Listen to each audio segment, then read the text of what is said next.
52704. Equal Rites, a novel of Discworld by Terry Pratchett. Copyright 1987 by Terry Pratchett.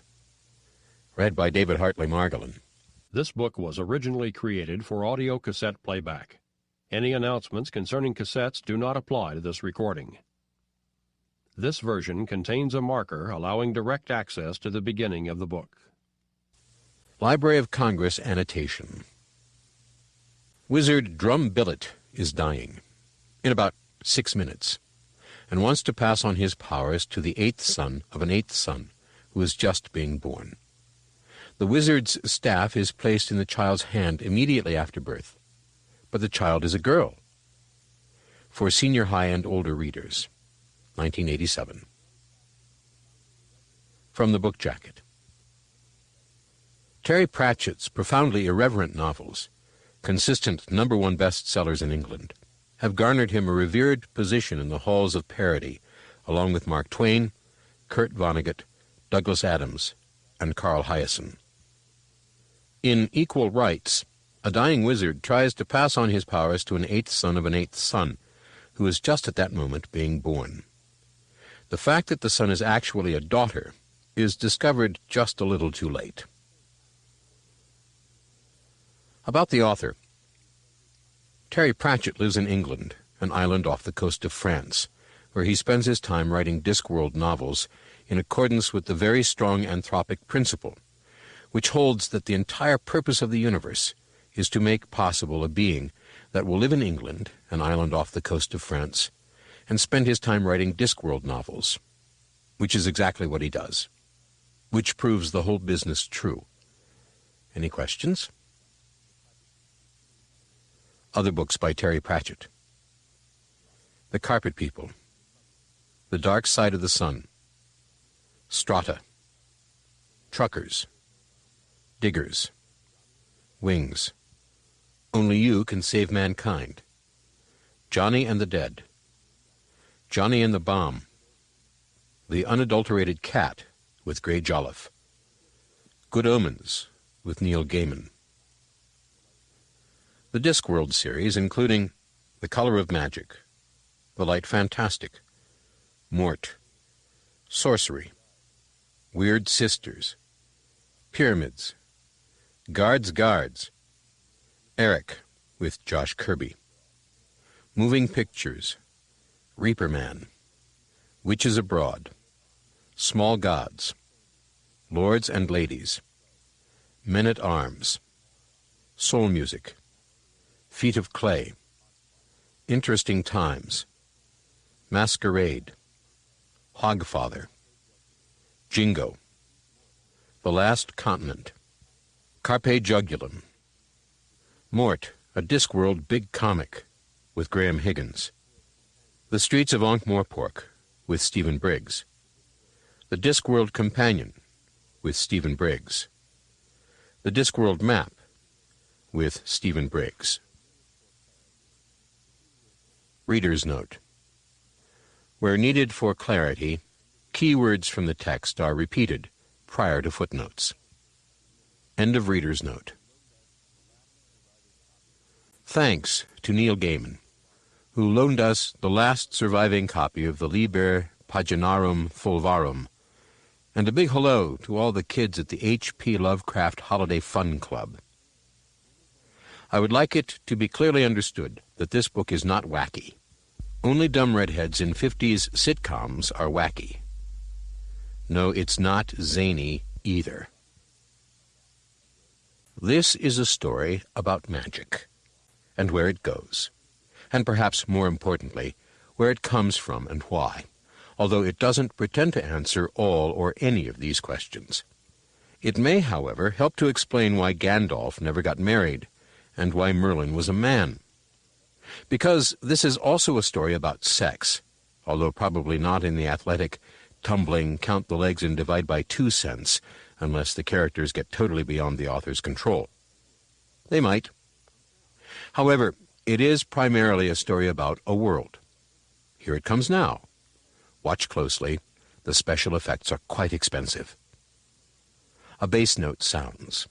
It is a deep, vibrating chord that hints that the brass section may break in at any moment with a fanfare for the cosmos, because the scene is the blackness of deep space, with a few stars glittering like the dandruff on the shoulders of God.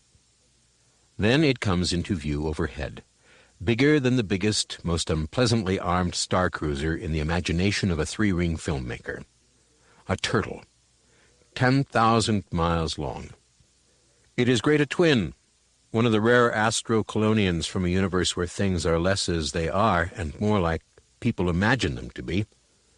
And it carries on its meteor-pocked shell 4 giant elephants who bear on their enormous shoulders the great round wheel of the Discworld.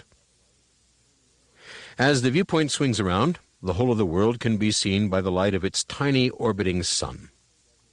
There are continents, archipelagos, seas, deserts, mountain ranges, and even a tiny central ice cap.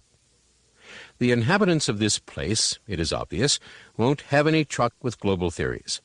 Their world, bounded by an encircling ocean that falls forever into space in one long waterfall, is as round and flat as a geological pizza, although without the anchovies. A world like that, which exists only because the gods enjoy a joke, must be a place where magic can survive. And sex too, of course. He came walking through the thunderstorm, and you could tell he was a wizard. Partly because of the long cloak and carven staff, but mainly because the raindrops were stopping several feet from his head and steaming. It was good thunderstorm country, up here in the Ram-Top Mountains, a country of jagged peaks, dense forests, and little river valleys so deep the daylight had no sooner reached the bottom than it was time to leave again. Ragged wisps of cloud clung to the lesser peaks below the mountain trail along which the wizard slithered and slid. A few slot-eyed goats watched him with mild interest. It doesn't take a lot to interest goats.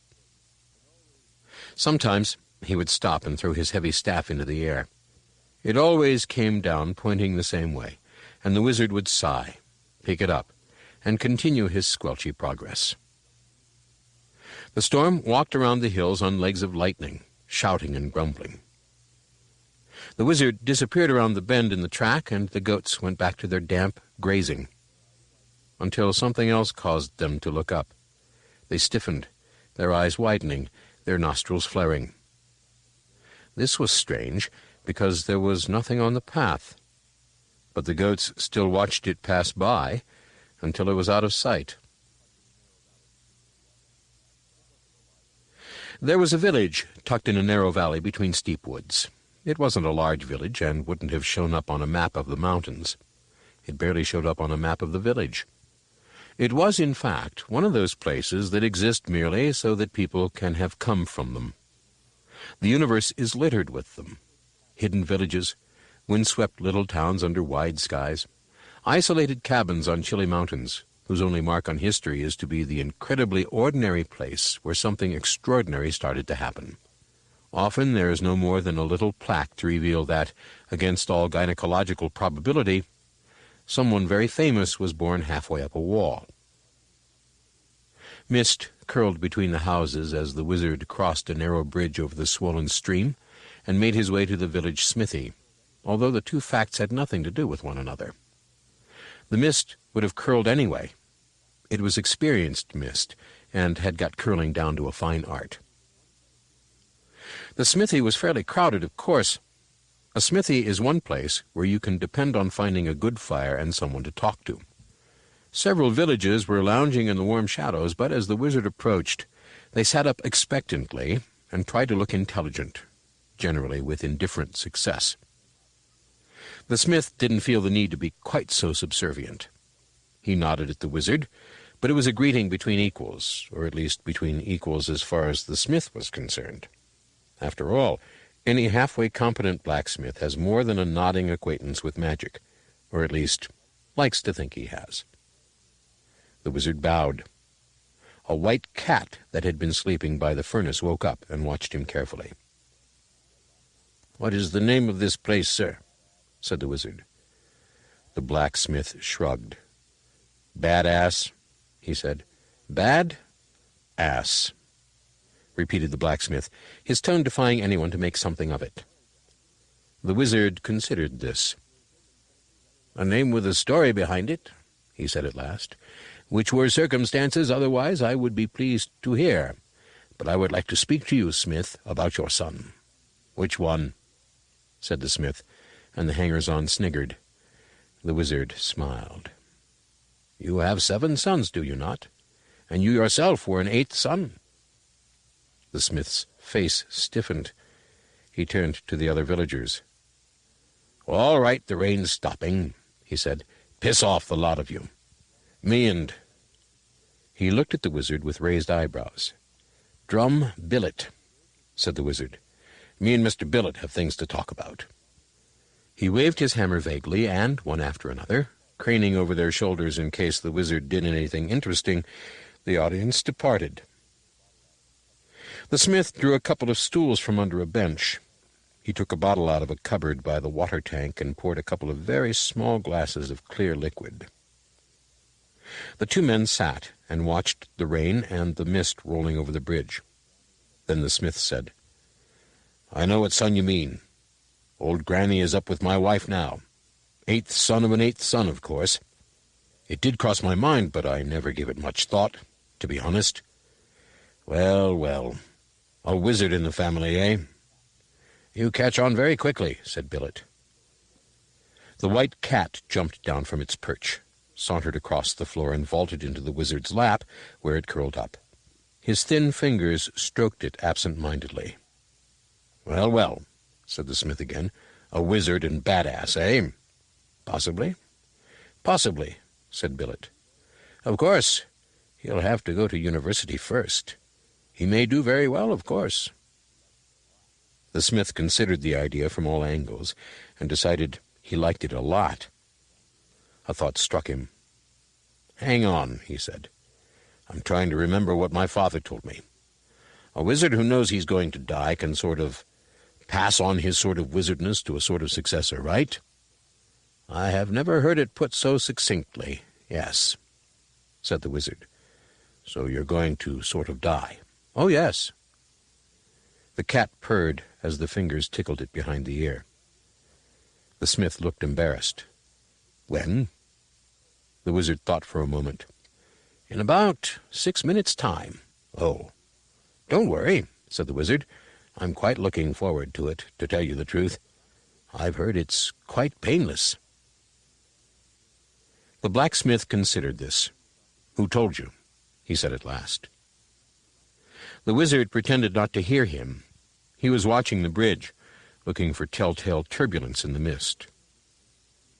"Look," said the smith, "you'd better tell me how we go about bringing up a wizard, you see, because there isn't a wizard in these parts, and—" "It will all sort itself out," said Billet pleasantly.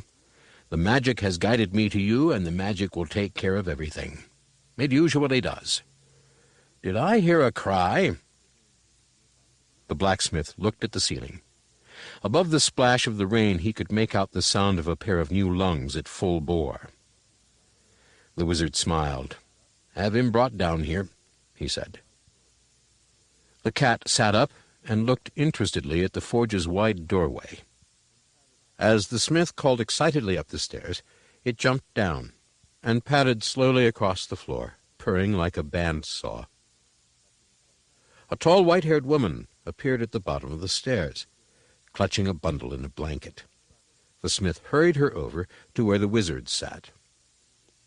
"But," she began. "This is very important," said the smith importantly. "What do we do now, sir?" The wizard held up his staff. It was man-high and nearly as thick as his wrist, and covered with carvings that seemed to change as the smith looked at them, exactly as if they didn't want him to see what they were. "The child must hold it," said Drum Billet. The smith nodded and fumbled in the blanket until he located a tiny pink hand. He guided it gently to the wood. It gripped it tightly. "But," said the midwife, "it's all right, Granny. I know what I'm about. She's a witch, sir. Don't mind her." "Right," said the smith. "Now what?" The wizard was silent. "What do we do the smith began, and stopped. He leaned down to look at the old wizard's face. Billet was smiling, but it was anyone's guess what the joke was. The smith pushed the baby back into the arms of the frantic midwife. Then, as respectfully as possible, he unpried the thin, pale fingers from the staff. It had a strange, greasy feel, like static electricity. The wood itself was almost black, but the carvings were slightly lighter, and hurt the eyes if you tried to make out precisely what they were supposed to be. "Are you pleased with yourself?" said the midwife. "Eh? Oh, yes. As a matter of fact, yes. Why?" She twitched aside a fold of the blanket. The smith looked down and swallowed. "No," he whispered. "He said." "And what would he know about it?" sneered Granny. "But he said it would be a son. Doesn't look like a son to me, laddie." The smith flopped down on his stool, his head in his hands. "What have I done?" he moaned. "You've given the world its first female wizard," said the midwife. "Who's a itsy-witsy den?" "What?" "I was talking to the baby." The white cat purred and arched its back as if it was rubbing up against the legs of an old friend, which was odd because there was no one there. "I was foolish," said a voice in tones no mortal could hear. "I assumed the magic would know what it was doing." "Perhaps it does. If only I could do something. There is no going back. There is no going back," said the deep, heavy voice, like the closing of crypt doors. The wisp of nothingness that was Drum Billet thought for a while. "But she's going to have a lot of problems. That's what life is all about, so I'm told. I wouldn't know, of course." "What about reincarnation?" Death hesitated. "You wouldn't like it," he said. "Take it from me. I've heard that some people do it all the time. You've got to be trained to it. You've got to start off small and work up. You've no idea how horrible it is to be an ant. It's bad? You wouldn't believe it. And with your karma, an ant is too much to expect." The baby had been taken back to its mother, and the smith sat disconsolately watching the rain. Drum Billet scratched the cat behind its ears and thought about his life. It had been a long one. That was one of the advantages of being a wizard, and he'd done a lot of things he hadn't always felt good about. It was about time that— "I haven't got all day, you know," said Death, reproachfully. The wizard looked down at the cat and realized for the first time how odd it looked now.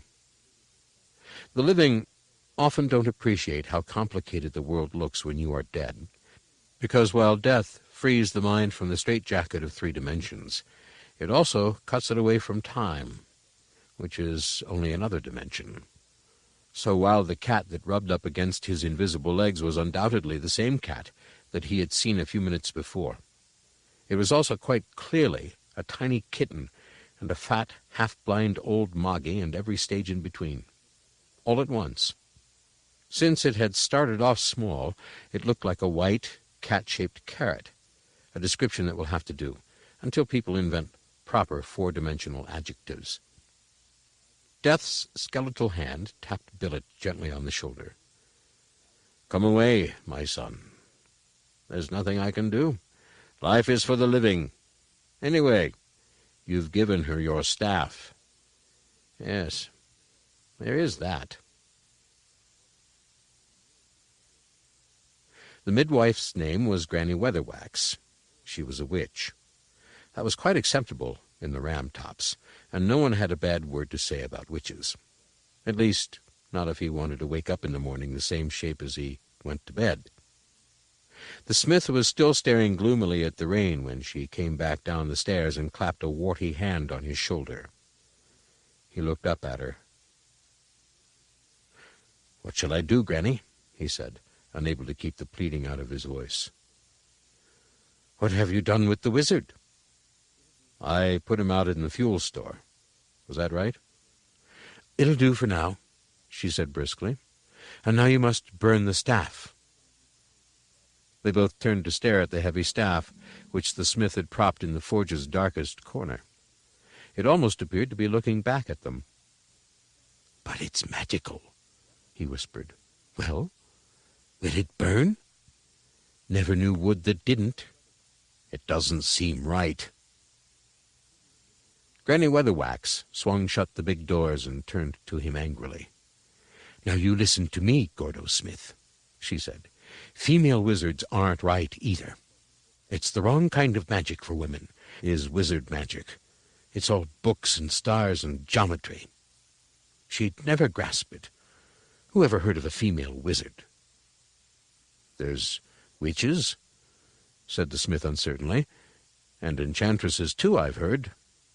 "Witches is a different thing altogether," snapped Granny Weatherwax. "It's magic out of the ground, not out of the sky, and men never could get the hang of it. As for enchantresses," she added, "they're no better than they should be. You take it from me, just burn the staff, bury the body, and don't let on it ever happened." Smith nodded reluctantly, crossed over to the forge, and pumped the bellows until the sparks flew. He went back for the staff. It wouldn't move. "It won't move." Sweat stood out of his brow as he tugged at the wood. It remained uncooperatively immobile. "Here, let me try," said Granny, and reached past him. There was a snap and a smell of scorched tin. Smith ran across the forge, whimpering slightly, to where Granny had landed upside down against the opposite wall. "Are you all right?" She opened two eyes like angry diamonds and said, "I see. That's the way of it, is it?" "The way of what?" said Smith, totally bewildered. "Help me up, you fool, and fetch me a chopper." The tone of her voice suggested that it would be a very good idea not to disobey. Smith rummaged desperately among the junk at the back of the forge until he found an old double-headed axe. "Right. Now, take off your apron." "Why? What do you intend to do?" said the smith, who was beginning to lose his grip on events. Granny gave an exasperated sigh. "It's leather, you idiot. I'm going to wrap it around the handle. It'll not catch me the same way twice." Smith struggled out of the heavy leather apron and handed it to her very gingerly. She wrapped it around the axe and made one or two passes in the air. Then, spider-like figure in the glow of the nearly incandescent furnace, she stalked across the room and, with a grunt of triumphant effort, brought the heavy blade sweeping down right in the center of the staff. There was a click. There was a noise like a partridge. There was a thud. There was silence. Smith reached up very slowly, without moving his head, and touched the axe blade. It wasn't on the axe anymore. It had buried itself in the door by his head, taking a tiny nick out of his ear. Granny stood looking slightly blurred from hitting an absolutely immovable object, and stared at the stub of wood in her hands. "Right," she stuttered. "In that case—" "No," said Smith firmly, rubbing his ear. "Whatever it is you're going to suggest, no. Leave it. I'll pile some stuff around it. No one will notice. Leave it. It's just a stick." "Just a stick?" "Have you got any better ideas? Ones that won't take my head off?" She glared at the staff, which appeared not to notice. "Not right now," she admitted. "But you just give me time." All right, all right. Anyway, I've got things to do. Wizards to bury. You know how it is." Smith took a spade from beside the back door and hesitated. "Granny?" "What?" "Do you know how wizards like to be buried?" "Yes." "Well, how?" Granny Weatherwax paused at the bottom of the stairs. "Reluctantly." Later, night fell gently as the last of the world's slow light flowed out of the valley, and a pale, rain-washed moon shone down in a night studded with stars. And in a shadowy orchard behind the forge there was the occasional clink of a spade or a muffled curse. In the cradle upstairs, the world's first female wizard dreamed of nothing much. The white cat lay half asleep on its private ledge near the furnace. The only sound in the warm, dark forge was the crackle of the coals as they settled down under the ash. The staff stood in the corner, where it wanted to be, wrapped in shadows that were slightly blacker than shadows normally are. Time passed, which basically is its job. There was a faint tinkle and a swish of air. After a while, the cat sat up and watched with interest. Dawn came. Up here in the ram-tops, dawn was always impressive, especially when a storm had cleared the air. The valley occupied by Badass overlooked a panorama of lesser mountains and foothills, colored purple and orange in the early morning light that flowed gently over them, because light travels at a dilatory pace in the disk's vast magical field. And far off the great plains were still a puddle of shadows. Even further off, the sea gave an occasional distant sparkle. In fact, from here, you could see right to the edge of the world. That wasn't poetic imagery, but plain fact, since the world was quite definitely flat, and was, furthermore, known to be carried through space on the backs of 4 elephants, that in turn stood on the shell of Great Twin, the great sky turtle. Back down there in Badass, the village is waking up. The smith has just gone into the forge, and found it tidier than it has been for the last 100 years, with all the tools back in their right places, the floor swept, and a new fire laid in the furnace. He is sitting on the anvil, which has been moved right across the room, and is watching the staff, and is trying to think. Nothing much happened for 7 years, except that one of the apple trees in the smithy orchard grew perceptibly taller than the others, and was frequently climbed by a small girl with brown hair, a gap in her front teeth, and the sort of features that promised to become, if not beautiful, then at least attractively interesting. She was named Escarina, for no particular reason other than that her mother liked the sound of the word, and although Granny Weatherwax kept a careful watch on her, she failed to spot any signs of magic whatsoever. It was true that the girl spent more time climbing trees and running around shouting than little girls normally did, but a girl with 4 older brothers still at home can be excused a lot of things. In fact, the witch began to relax and started to think the magic had not taken hold after all. But magic has a habit of lying low, like a rake in the grass. Winter came round again, and it was a bad one. The clouds hung around the ram-tops like big fat sheep, filling the gullies with snow and turning the forests into silent, gloomy caverns. The high passes were closed, and the caravans wouldn't come again until spring.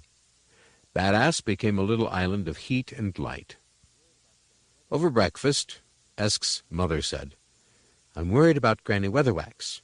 She hasn't been around lately." Smith looked at her over his porridge spoon.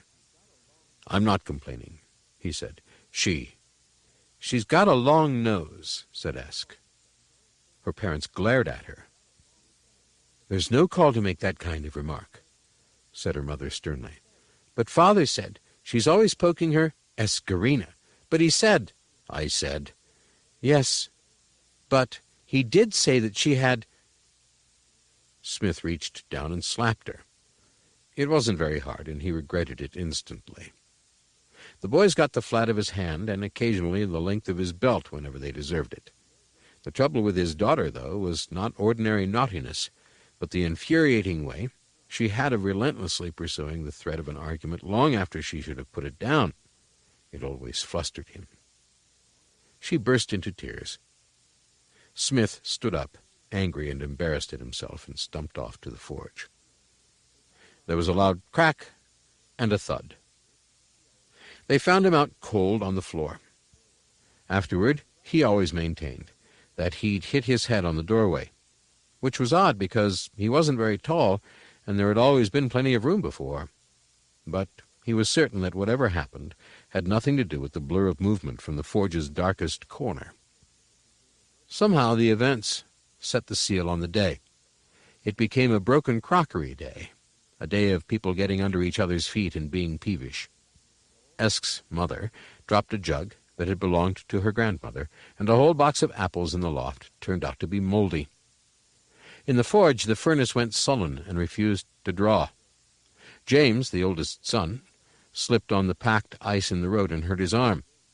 The white cat, or possibly one of its descendants, since the cats led a private and complicated life of their own in the hayloft next to the forge, went and climbed up the chimney in the scullery and refused to come down. Even the sky pressed in like an old mattress, and the air felt stuffy despite the snow. Frayed nerves and boredom and bad temper made the air hum like thunderstorm weather. "Right. That's it. That's just about enough," shouted Esk's mother. "Cern, you and Gulta and Esk can go and see how Granny is. And where's Esk?" The two youngest boys looked up from where they were half-heartedly fighting under the table. "She went out to the orchard," said Gulta. "Again." "Go and fetch her in, then, and be off." "But it's cold." "It's going to snow again." "It's only a mile, and the road is clear enough. And who was so keen to be out in it when we had the first snowfall? Go on with you, and don't come back till you're in a better temper." They found Esk sitting in a fork of the big apple tree. The boys didn't like the tree much. For one thing, it was so covered in mistletoe that it looked green even in midwinter. Its fruit was small and went from stomach-twisting sourness to wasp-filled rottenness overnight. And although it looked easy enough to climb, it had a habit of breaking twigs and dislodging feet at inconvenient moments. Cern once swore that a branch had twisted just to spill him off. But it tolerated Esk, who used to go and sit in it if she was annoyed or fed up or just wanted to be by herself. And the boys sensed that every brother's right to gently torture his sister ended at the foot of its trunk. So they threw a snowball at her. It missed. "We're going to see old Weatherwax, but you don't have to come, because you'll just slow us down and probably cry anyway." Esk looked down at them solemnly. She didn't cry a lot. It never seemed to achieve much. "If you don't want me to come, then I'll come," she said. This sort of thing passes for logic among siblings. "Oh, we want you to come," said Gulta quickly. "Very pleased to hear it," said Esk, dropping onto the packed snow. They had a basket containing smoked sausages, preserved eggs, and, because their mother was prudent as well as generous, a large jar of peach preserve that no one in the family liked very much. She still made it every year when the little wild peaches were ripe anyway. The people of Badass had learned to live with the long winter snows, and the roads out of the village were lined with boards to reduce drifting, and, more important, stop travelers from straying. If they lived locally, it wouldn't matter too much if they did, because an unsung genius on the village council several generations previously had come up with the idea of carving markers in every 10th tree in the forest around the village, out to a distance of nearly 2 miles. It had taken ages, and recutting markers was always a job for any man with spare time. But in winters, where a blizzard could lose a man within yards of his home, many a life had been saved by the pattern of notches found by probing fingers under the clinging snow. It was snowing again when they left the road and started up the track where, in summer, the witch's house nestled in a riot of raspberry thickets and weird witch growth. "No footprints," said Cern. "Except for foxes," said Gulta. "They say she can turn herself into a fox, or anything, a bird even, anything. That's how she always knows what's going on." They looked around cautiously. A scruffy crow was indeed watching them from a distant tree stump. "They say there's a whole family over Crack Peak way that can turn themselves into wolves," said Gulta, who wasn't one to leave a promising subject, because one night someone shot a wolf, and next day their auntie was limping with an arrow wound in her leg, and "I don't think people can turn themselves into animals," said Esk slowly. "Oh, yes, Miss Clever? Granny is quite big. If she turned herself into a fox, what would happen to all the bits that wouldn't fit?" "She'd just magic them away," said Cern. "I don't think magic works like that," said Esk. "You can't just make things happen. There's a sort of, like a seesaw thing. If you push one end down, the other end goes up." Her voice trailed off. They gave her a look. "I can't see Granny on a seesaw," said Golta. Cern giggled. "No, I mean every time something happens, something else has to happen too. I think," said Esk uncertainly, picking her way around a deeper-than-usual snowdrift. "Only in the opposite direction." "That's silly," said Golta. "Because, look, you remember when that fair came last summer and there was a wizard with it, and he made all those birds and things appear out of nothing? I mean, it just happened. He just said these words and waved his hands, and it just happened. There weren't any seesaws." "There was a swing," said Cern, "and a thing where you had to throw things at things to win things." "And you didn't hit anything, Gull." "Nor did you. You said the things were stuck to the things, so you couldn't knock them off. You said—" Their conversation wandered away like a couple of puppies. Esk listened with half an ear. "I know what I mean," she told herself. "Magic's easy. You just find the place where everything is balanced and push. Anyone could do it. There's nothing magical about it. All the funny words and waving the hands is just... It's only for—" She stopped, surprised at herself. She knew what she meant. The idea was right up there in the front of her mind. But she didn't know how to say it in words, even to herself. It was a horrible feeling to find things in your head and not know how they fitted.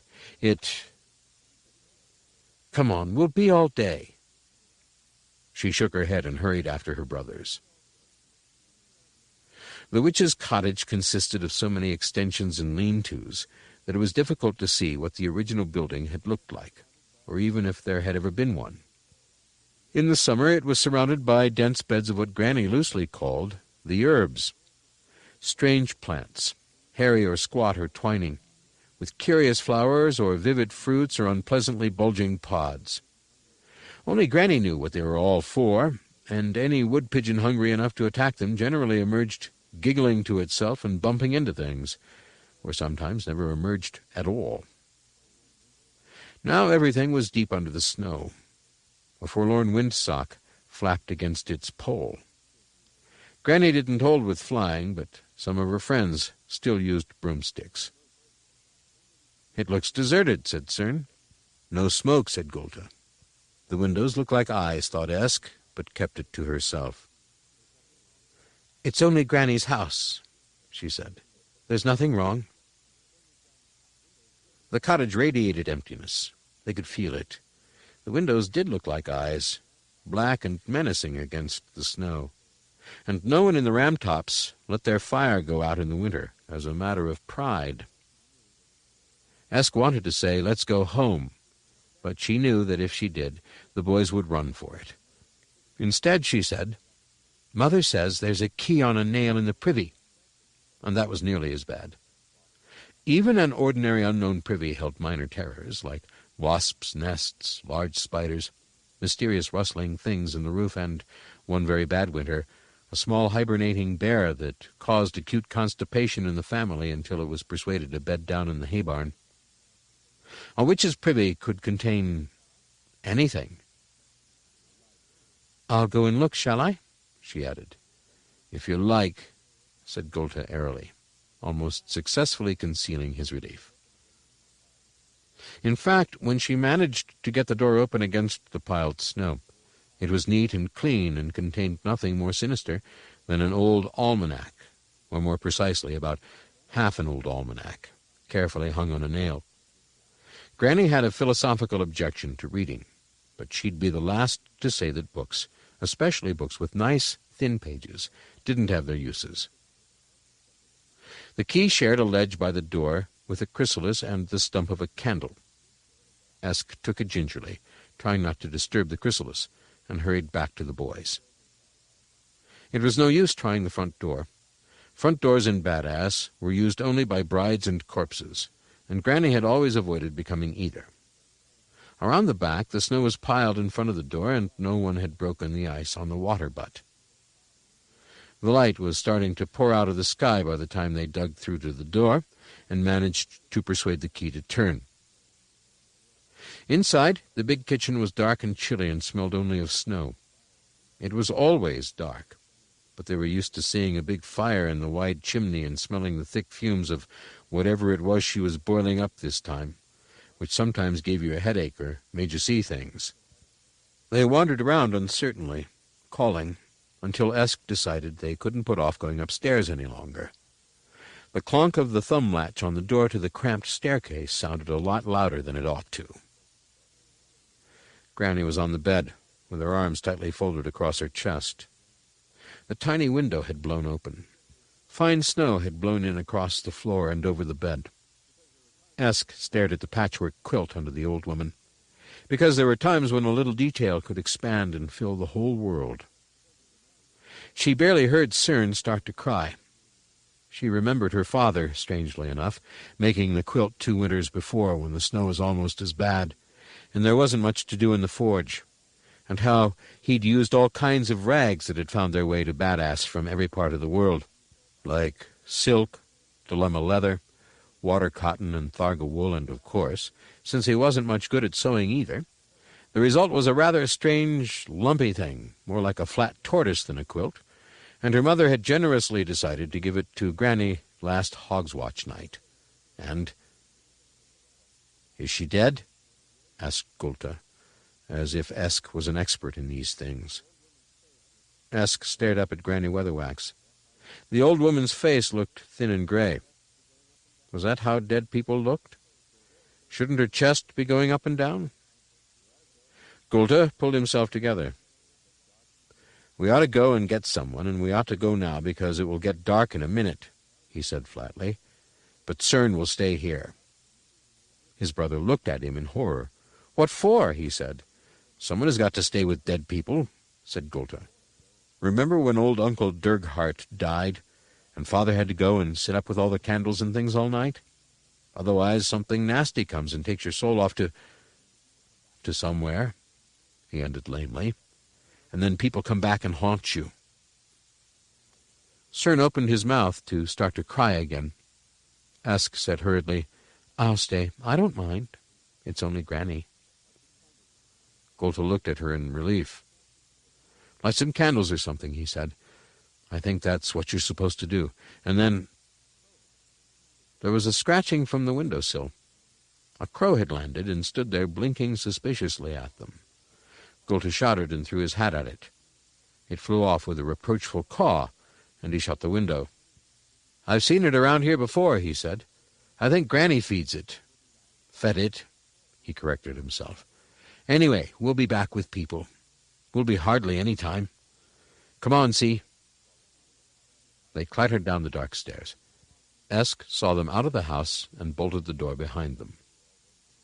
The sun was a red ball above the mountains, and there were already a few early stars out. She wandered around the dark kitchen until she found a scrap of dip candle and a tinder box.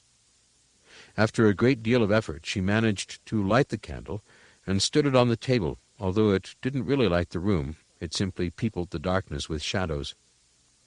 Then she found Granny's rocking chair by the cold fireplace and settled down to wait. Time passed. Nothing happened. Then there was a tapping at the window. Esk took up the candle stub and peered through the thick, round panes. A beady yellow eye blinked back at her. The candle guttered and went out. She stood stock-still, hardly breathing.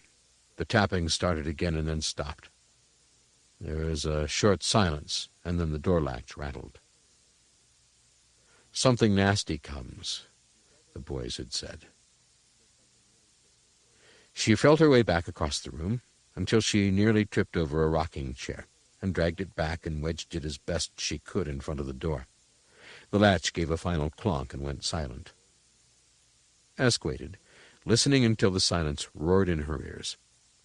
Then something started to bang against the little window in the scullery, softly but insistently. After a while it stopped. A moment later it started again in the bedroom above her, a faint scrabbling noise, a claw kind of noise.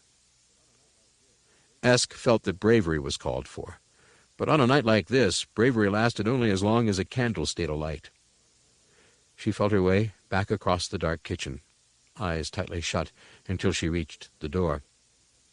There was a thump from the fireplace as a big lump of soot fell down, and when she heard the desperate scratchings coming from the chimney, she slipped the bolts, threw open the door, and darted out into the night. The cold struck like a knife.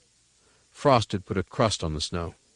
She didn't care where she was going, but quiet terror gave her a burning determination to get there as fast as she could. Inside the cottage, the crow landed heavily in the fireplace, surrounded by soot and muttering irritably to itself. It hopped into the shadows, and a moment later there was the bang of the latch of the stairway door and the sound of fluttering on the stairs. Esk reached up as high as she could and felt around the tree for the marker. This time she was lucky, but the pattern of dots and grooves told her she was over a mile from the village and had been running in the wrong direction. There was a cheese-rind moon and a sprinkling of stars, small and bright and pitiless. The forest around her was a pattern of black shadows and pale snow, and, she was aware, not all the shadows were standing still.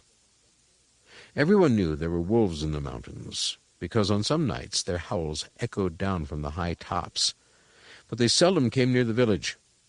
The modern wolves were the offspring of ancestors that had survived because they had learned that human meat had sharp edges.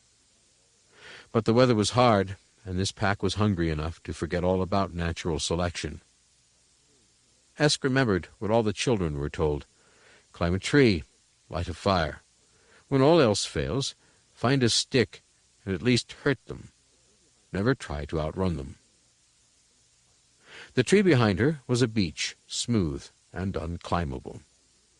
Esk watched a long shadow detach itself from a pool of darkness in front of her and move a little closer. She knelt down, tired, frightened, unable to think, and scrabbled under the burning cold snow for a stick. Granny Weatherwax opened her eyes and stared at the ceiling, which was cracked and bulged like a tent. She concentrated on remembering that she had arms, not wings, and didn't need to hop. It was always wise to lie down for a bit after a burrow, to let one's mind get used to one's body, but she knew she didn't have the time. "Drat the child," she muttered, and tried to fly onto the bedrail. The crow, who had been through all this dozens of times before, and who considered, insofar as birds can consider anything, which is a very short distance indeed, that a steady diet of bacon rinds and choice kitchen scraps and a warm roost for the night was well worth the occasional inconvenience of letting Granny share its head, watched her with mild interest. Granny found her boots and thumped down the stairs, sternly resisting the urge to glide. The door was wide open, and there was already a drift of fine snow on the floor. "Oh, bugger," she said. She wondered if it was worth trying to find Esk's mind, but human minds were never so sharp and clear as animal minds. And anyway, the overmind of the forest itself made impromptu searching as hard as listening for a waterfall in a thunderstorm.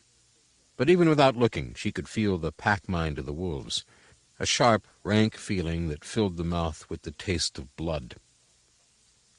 She could just make out the small footprints in the crust, half filled with fresh snow. Cursing and muttering, Granny Weatherwax pulled her shawl around her and set out. The white cat awoke from its private ledge in the forge when it heard the sounds coming from the darkest corner. Smith had carefully shut the big doors behind him when he went off with the nearly hysterical boys, and the cat watched with interest as a thin shadow prodded at the lock and tested the hinges. The doors were oak, hardened by heat and time, but that didn't prevent them being blown right across the street. Smith heard a sound in the sky as he hurried along the track. So did Granny. It was a determined whirring sound, like the flight of geese, and the snow clouds boiled and twisted as it passed. The wolves heard it too, as it spun low over the treetops and hurtled down into the clearing. But they heard it far too late. Granny Weatherwax didn't have to follow the footprints now. She aimed herself for the distant flashes of weird light, the strange swishing and thumping, and the howls of pain and terror. A couple of wolves bolted past her with their ears flattened in grim determination to have it away on their paws no matter what stood in their way. There was the crackle of breaking branches. Something big and heavy landed in a fir tree by Granny and crashed, whimpering into the snow. Another wolf passed her in a flat trajectory at about head height and bounced off a tree trunk. There was silence. Granny pushed her away between the snow-covered branches. She could see that the snow was flattened in a white circle. A few wolves lay at its edges, either dead or wisely deciding to make no move. The staff stood upright in the snow, and Granny got the feeling it was turning to face her as she walked carefully past it. There was also a small heap in the center of the circle, curled tightly up inside itself. Granny knelt down with some effort and reached out gently. The staff moved. It was little more than a tremble, but her hand stopped just before it touched Esk's shoulder. Granny glared up at the wooden carvings and dared it to move again. The air thickened. Then the staff seemed to back away while not moving, while at the same time something quite indefinable made it absolutely clear to the old witch that as far as the staff was concerned, this wasn't a defeat, it was merely a tactical consideration, and it wouldn't like her to think she had won in any way, because she hadn't. Esk gave a shudder. Granny patted her vaguely. "It's me, little one. It's only old Granny." The hump didn't uncurl. Granny bit her lip. She was never quite certain about children, thinking of them, when she thought about them at all, as coming somewhere between animals and people. She understood babies. You put milk in one end and kept the other end as clean as possible. Adults were even easier because they did the feeding and cleaning themselves. But in between was a world of experience that she had never really inquired about. As far as she was aware, you just tried to stop them catching anything fatal and hoped that it would all turn out all right. Granny, in fact, was at a loss, but she knew she had to do something. "Did a nasty wolfie frighten us den?" she hazarded. For quite the wrong reasons, this seemed to work. From the depths of the ball, a muffled voice said, "I am 8, you know." "People who are 8 don't curl up in the middle of the snow," said Granny, feeling her way through the intricacies of adult-child conversation. The ball didn't answer. "I've probably got some milk and biscuits at home," Granny ventured. There was no perceptible effect. "Escarina Smith, if you don't behave this minute, I will give you such a smack." Esk poked her head out cautiously. "There's no need to be like that," she said. When Smith reached the cottage, Granny had just arrived, leading Esk by the hand. The boys peered around from behind him. Said Smith, not quite aware of how to begin a conversation with someone who was supposed to be dead. "They, told me you were ill." He turned and glared at his sons.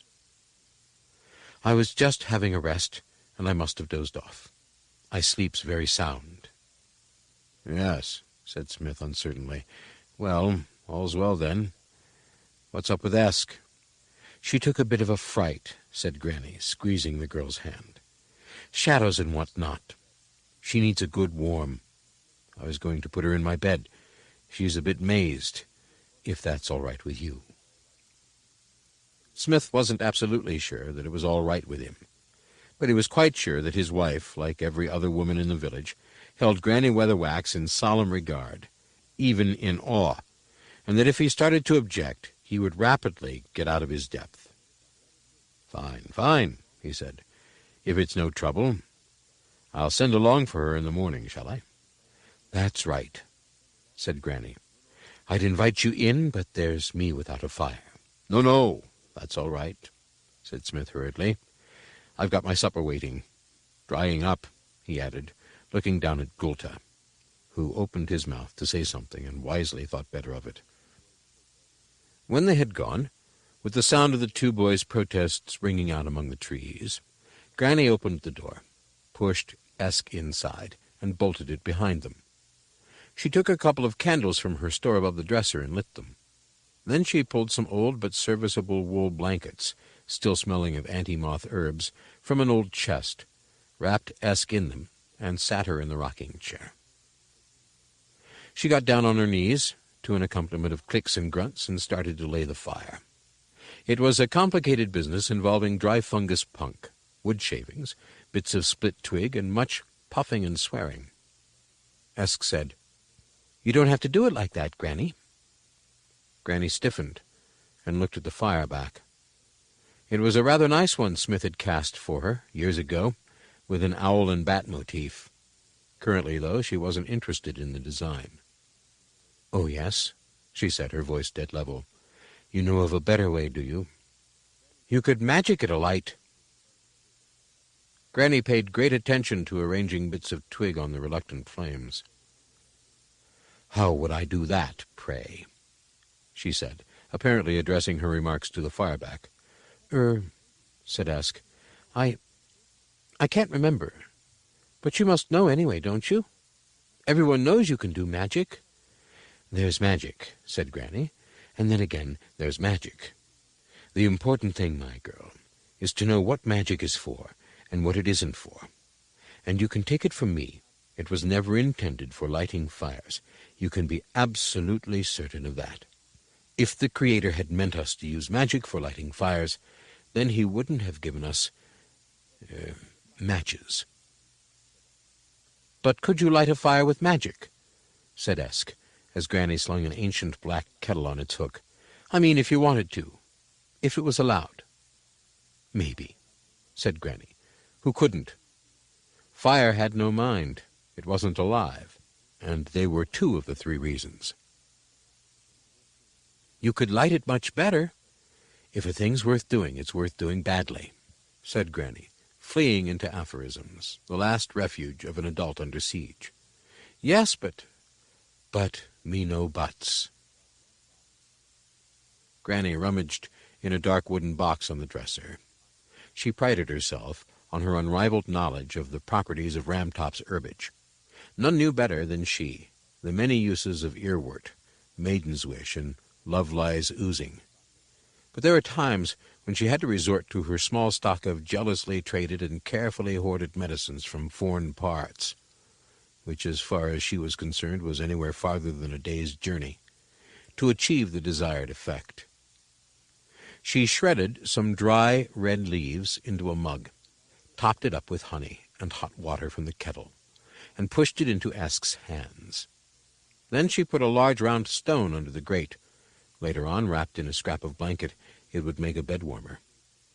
And, with a stern injunction to the girl not to stir from the chair, went out into the scullery. Esk drummed her heels on the chair legs and sipped the drink. It had a strange, peppery taste. She wondered what it was. She'd tasted Granny's brews before, of course, with a greater or lesser amount of honey in them, depending on whether she thought you were making too much of a fuss. And Esk knew that she was famous throughout the mountains for special potions for illnesses that her mother, and some young women too once in a while, just hinted at with raised eyebrows and lowered voices. When Granny came back, she was asleep. She didn't remember being put to bed, or Granny bolting the windows. Granny Weatherwax went back downstairs and pulled her rocking chair closer to the fire. There was something there, she told herself, lurking away in the child's mind. She didn't like to think about what it was, but she remembered what had happened to the wolves. And all that about lighting fires with magic Wizards did that. It was one of the first things they learned. Granny sighed. There was only one way to be sure, and she was getting rather old for this sort of thing. She picked up the candle and went out through the scullery into the lean-to that housed her goats. They watched her without fear, each sitting in its pen like a furry blob, 3 mouths working rhythmically on the day's hay. The air smelled warm and slightly flatulent. Up in the rafters was a small owl, one of a number of creatures who found that living with Granny was worth the occasional inconvenience. It came to her hand at a word, and she stroked its bullet head thoughtfully as she looked for somewhere comfortable to lie. A pile of hay, it would have to be. She blew out the candle and lay back, with the owl perched on her finger. The goats chewed, burped, and swallowed their way through their cozy night. They made the only sound in the building. Granny's body stilled. The owl felt her enter its mind, and graciously made room. Granny knew she would regret this. Borrowing twice in one day would leave her good for nothing in the morning, and with a terrible desire to eat mice. Of course, when she was younger, she thought nothing of it, running with the stags, hunting with the foxes, learning the strange dark ways of the moles, hardly spending a night in her own body. But it was getting harder now, especially coming back. Maybe the time would come when she couldn't get back. Maybe the body back home would be so much dead flesh, and maybe that wouldn't be such a bad way of it. At that. This was the sort of thing wizards could never know. If it occurred to them to enter a creature's mind, they'd do it like a thief, not out of wickedness, but because it simply wouldn't occur to them to do it any other way, the daft buggers. And what good would it do to take over an owl's body? You couldn't fly. You needed to spend a lifetime learning. But the gentle way was to ride in its mind, steering it as gently as a breeze stirs a leaf. The owl stirred, fluttered up onto the little window-sill, and glided silently into the night. The clouds had cleared, and the thin moon made the mountains gleam. Granny peered out through owl eyes as she sped silently between the ranks of trees. This was the only way to travel, once a body had the way of it. She liked borrowing birds best of all, using them to explore the high, hidden valleys where no one went, the secret lakes between black cliffs, the tiny walled fields on the scraps of flat ground tucked on the sheer rock faces that were the property of hidden and secretive beings. Once she had ridden with the geese that passed over the mountains every spring and autumn, and had got the shock of her life when she nearly went beyond range of returning. The owl broke out of the forest and skimmed across the rooftops of the village, alighting in a shower of snow on the biggest apple tree in Smith's orchard. It was heavy with mistletoe. She knew she was right as soon as her claws touched the bark. The tree resented her. She could feel it trying to push her away. "I'm not going," she thought. In the silence of the night, the tree said, "Bully me, then, just because I'm a tree. Typical woman. At least you're useful now," thought Granny. "Better a tree than a wizard, eh? It's not such a bad life," thought the tree. "Sun, fresh air, time to think. Bees, too, in the spring." There was something lascivious about the way the tree said bees that quite put Granny, who had several hives, off the idea of honey. It was like being reminded that eggs were unborn chickens. "I've come about the girl Esk," she hissed. "A promising child," thought the tree. "I'm watching her with interest. She likes apples, too." "You beast," said Granny, shocked. "What did I say? Pardon me for not breathing, I'm sure." Granny sidled closer to the trunk. "You must let her go," she thought. "The magic is starting to come through." "Already? I'm impressed," said the tree. "It's the wrong sort of magic," screeched Granny. "It's wizard magic, not women's magic. She doesn't know what it is yet, but it killed a dozen wolves tonight." "Great," said the tree. Granny hooted with rage. "Great? Supposing she had been arguing with her brothers and lost her temper, eh?" The tree shrugged.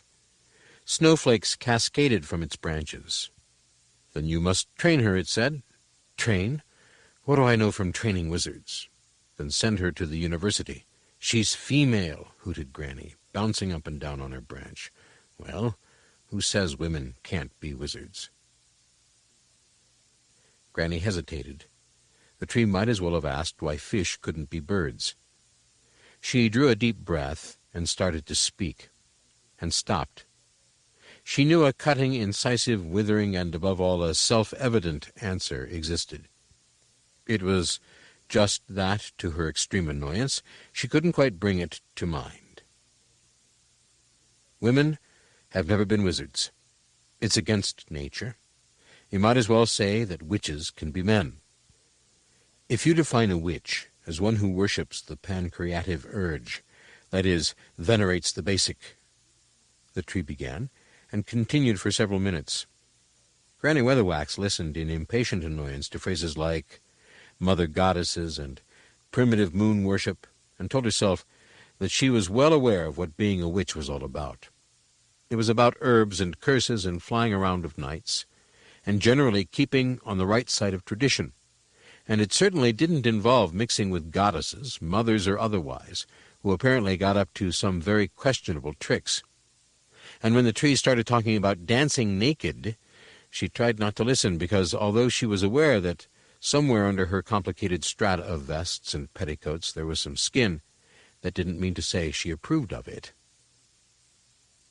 The tree finished its monologue. Granny waited until she was quite sure that it wasn't going to add anything, and said, "That's witchcraft, is it?" "Its theoretical basis, yes." "You wizards certainly get some funny ideas." The tree said, "Not a wizard any more, just a tree." Granny ruffled her feathers. "Well, just you listen to me, Mr. So-called theoretical basis tree. If women were meant to be wizards, they'd be able to grow long white beards, and she is not going to be a wizard. Is that quite clear? Wizardry is not the way to use magic, do you hear? It's nothing but lights and fire and meddling with power, and she'll be having no part of it, and good night to you." They all swooped away from the branch. It was only because it would interfere with the flying that Granny wasn't shaking with rage. Wizards! They talked too much and pinned spells down in books like butterflies, but worst of all, they thought theirs was the only magic worth practicing. Granny was absolutely certain of one thing. Women had never been wizards, and they weren't about to start now.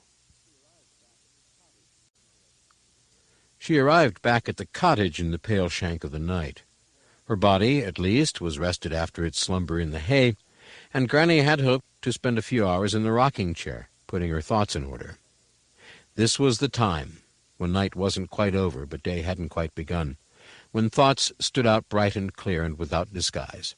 The staff was leaning against the wall by the dresser. Granny stood quite still. "I see," she said at last. "So that's the way of it, is it? In my own house, too?" Moving very slowly, she walked over to the ingle-nook, threw a couple of split logs onto the embers of the fire, and pumped the bellows until the flames roared up the chimney. When she was satisfied, she turned, muttered a few precautionary protective spells under her breath, and grabbed the staff. It didn't resist. She nearly fell over. But now she had it in her hands, and felt the tingle of it, the distinctive thunderstorm crackle of the magic in it, and she laughed. It was as simple as this, then.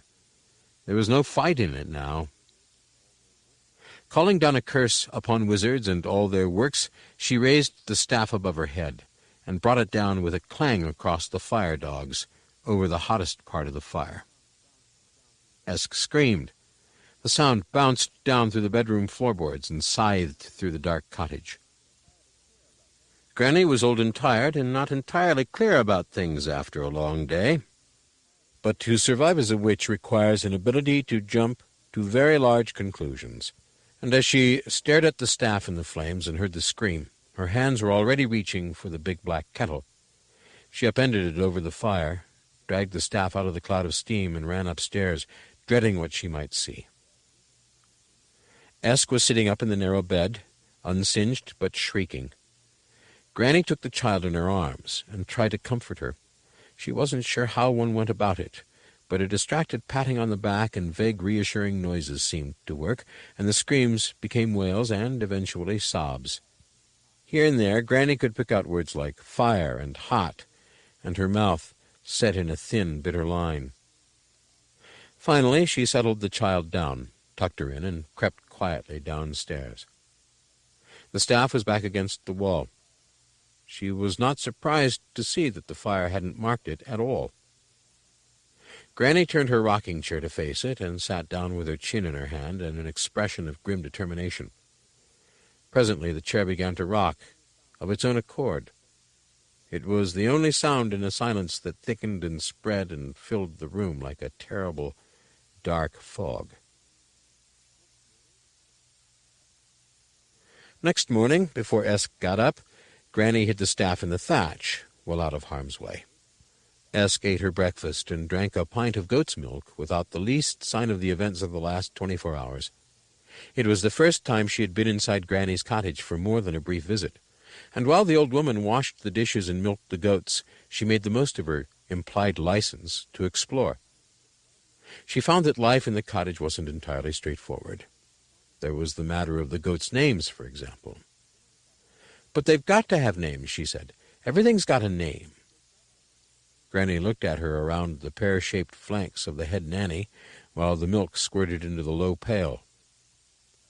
"I dare say they've got names in goat," she said vaguely. "What do they want names in human for?" "Well," said Esk, and stopped. She thought for a bit. "How do you make them do what you want, then?" "They just do, and when they want me, they holler." Esk gravely gave the head goat a wisp of hay.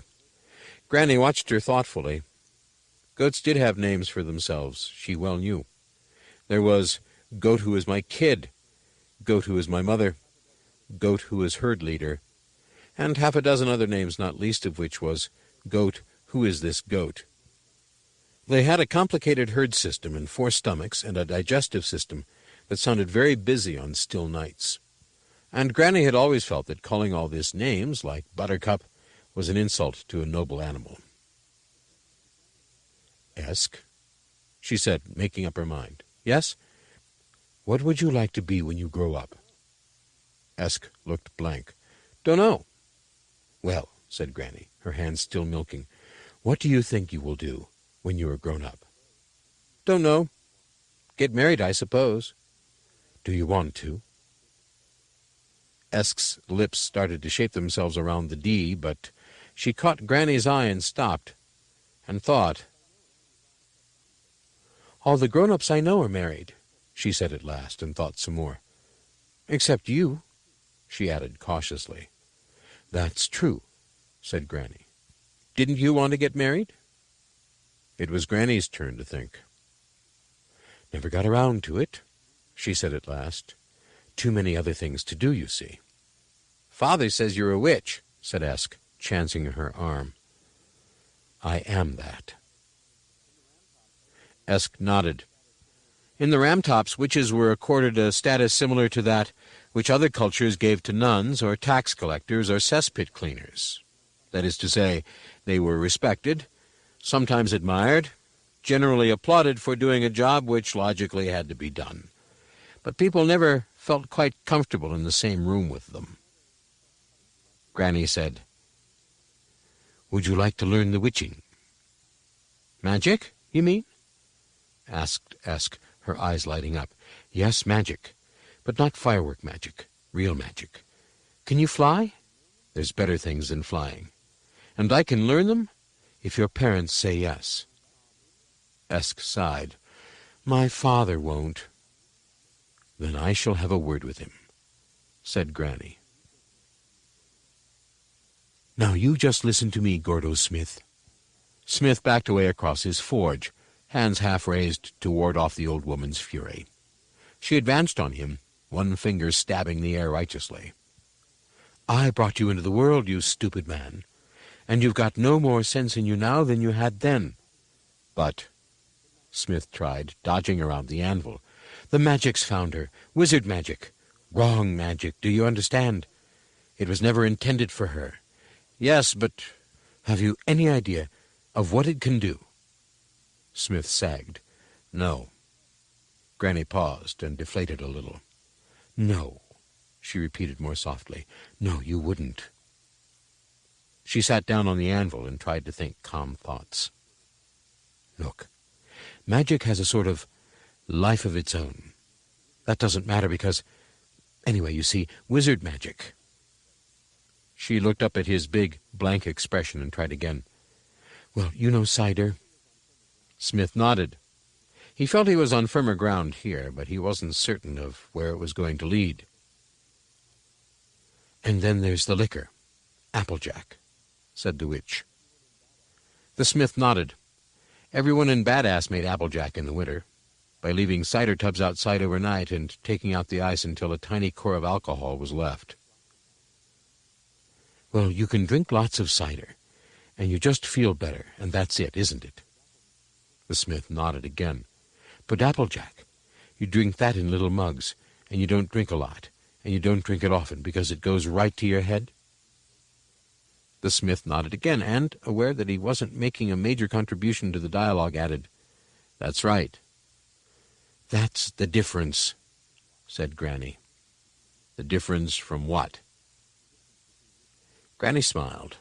The difference between witch magic and wizard magic, she said. And it's found her. And if she doesn't control it, then there are those who will control her. Magic can be a sort of door, and there are pleasant things on the other side. Do you understand? The smith nodded. He didn't really understand, but he correctly surmised that if he revealed this fact, Granny would start going into horrible details. She's strong in her mind, and it might take a while, said Granny, but sooner or later they'll challenge her. Smith picked up a hammer from his bench, looked at it as though he had never seen it before, and put it down again. But, he said, if it's wizard magic she's got, learning witchery won't be any good, will it? You said they're different. They're both magic. If you can't learn to ride an elephant, you can at least learn to ride a horse. What's an elephant? A kind of badger, said Granny. She hadn't maintained forest credibility for 40 years by ever admitting ignorance. The blacksmith sighed. He knew he was beaten. His wife had made it clear that she favored the idea, and, now that he came to think of it, there were some advantages. After all, Granny wouldn't last forever, and being father to the area's only witch might not be too bad at that. All right, he said. And so, as the winter turned and started the long, reluctant climb towards spring, Esk spent days at a time with Granny Weatherwax, learning witchcraft. It seemed to consist mainly of things to remember. The lessons were quite practical. There was the cleaning the kitchen table and basic herbalism. There was mucking out the goats and the uses of fungi. There was doing the washing and the summoning of the small gods. And there was always tending the big coppers still in the scullery, and the theory and practice of distillation. By the time the warm rim winds were blowing, and the snow remained only as little streaks of slush on the hubside of trees, Esk knew how to prepare a range of ointments, several medicinal brandies, a score of special infusions, and a number of mysterious potions that Granny said she might learn the use of in good time. What she hadn't done was any magic at all. All in good time, repeated Granny vaguely. But I'm supposed to be a witch. You're not a witch yet. Name me 3 herbs good for the bowels. Esk put her hands behind her back, closed her eyes, and said, The flowering tops of greater peahane, the root pith of old man's trousers, the stems of the bloodwater lily, the seed cases of all right. Where may water gherkins be found? Peat bogs and stagnant pools. From the months of good, you're learning. But it's not magic. Granny sat down at the kitchen table. Most magic isn't, she said. It's just knowing the right herbs, and learning to watch the weather, and finding out the ways of animals, and the ways of people, too. That's all it is, said Esk, horrified. All? It's a pretty big all, said Granny. But no, it isn't all. There's other stuff. Can't you teach me? All in good time.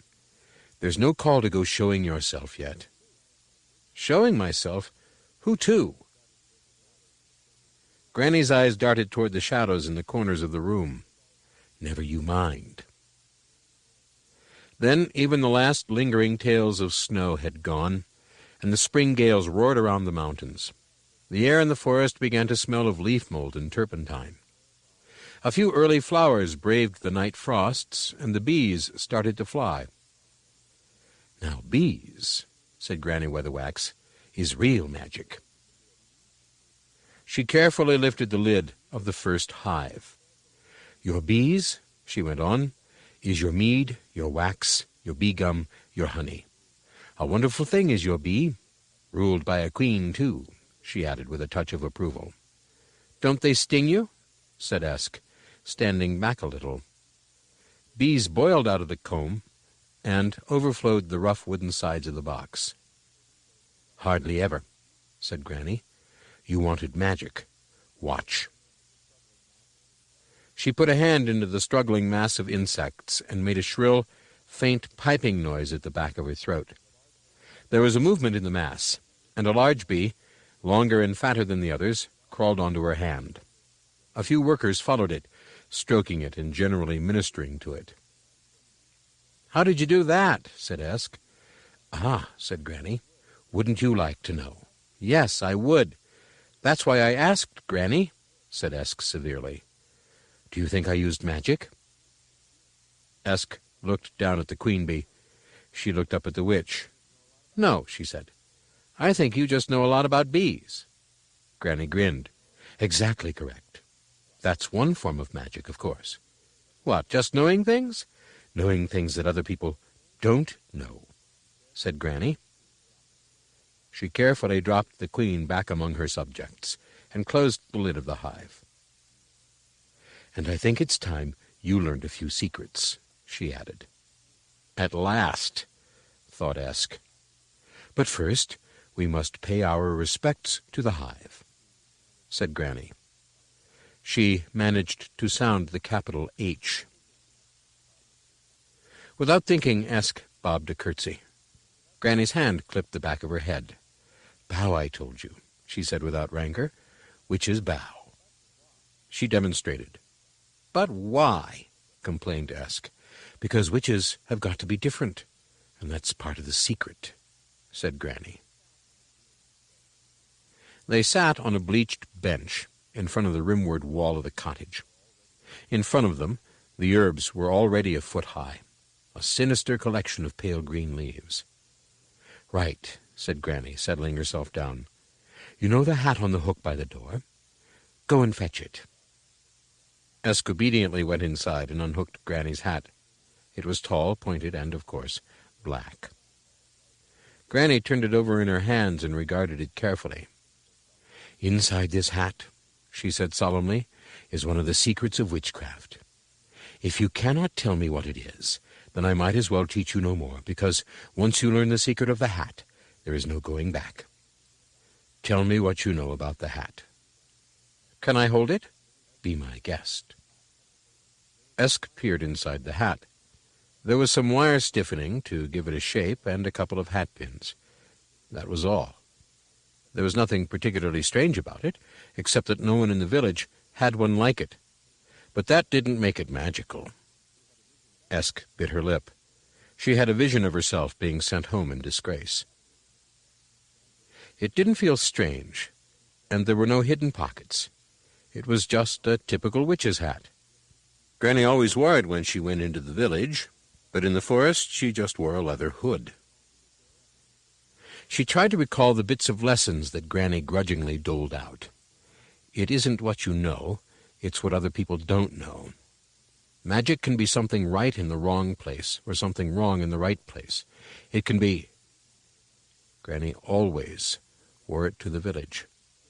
And the big black cloak, which certainly wasn't magical, because for most of the winter it had been a goat blanket and Granny washed it in the spring. Esk began to feel the shape of the answer, and she didn't like it much. It was like a lot of Granny's answers, just a word trick.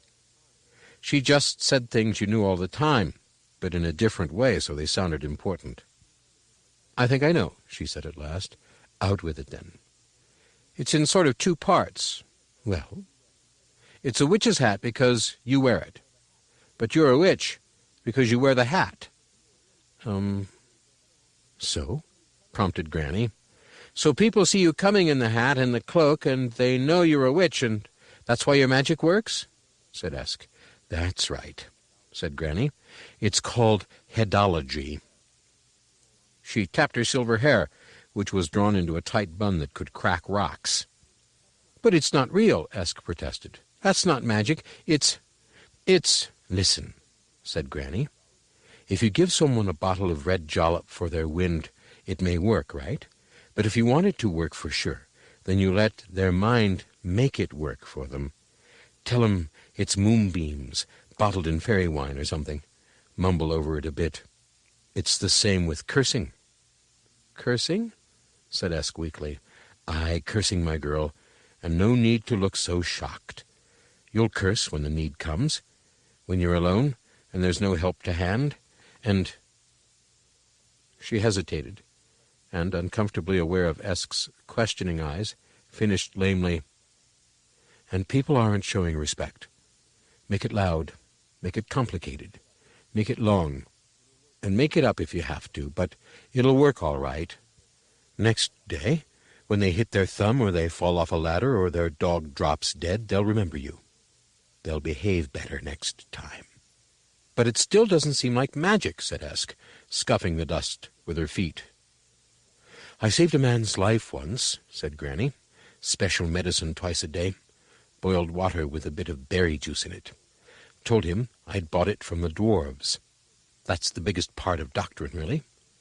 Most people will get over most things if they put their minds to it. You just have to give them an interest." She patted Esk's hand as nicely as possible. "You're a bit young for this," she said.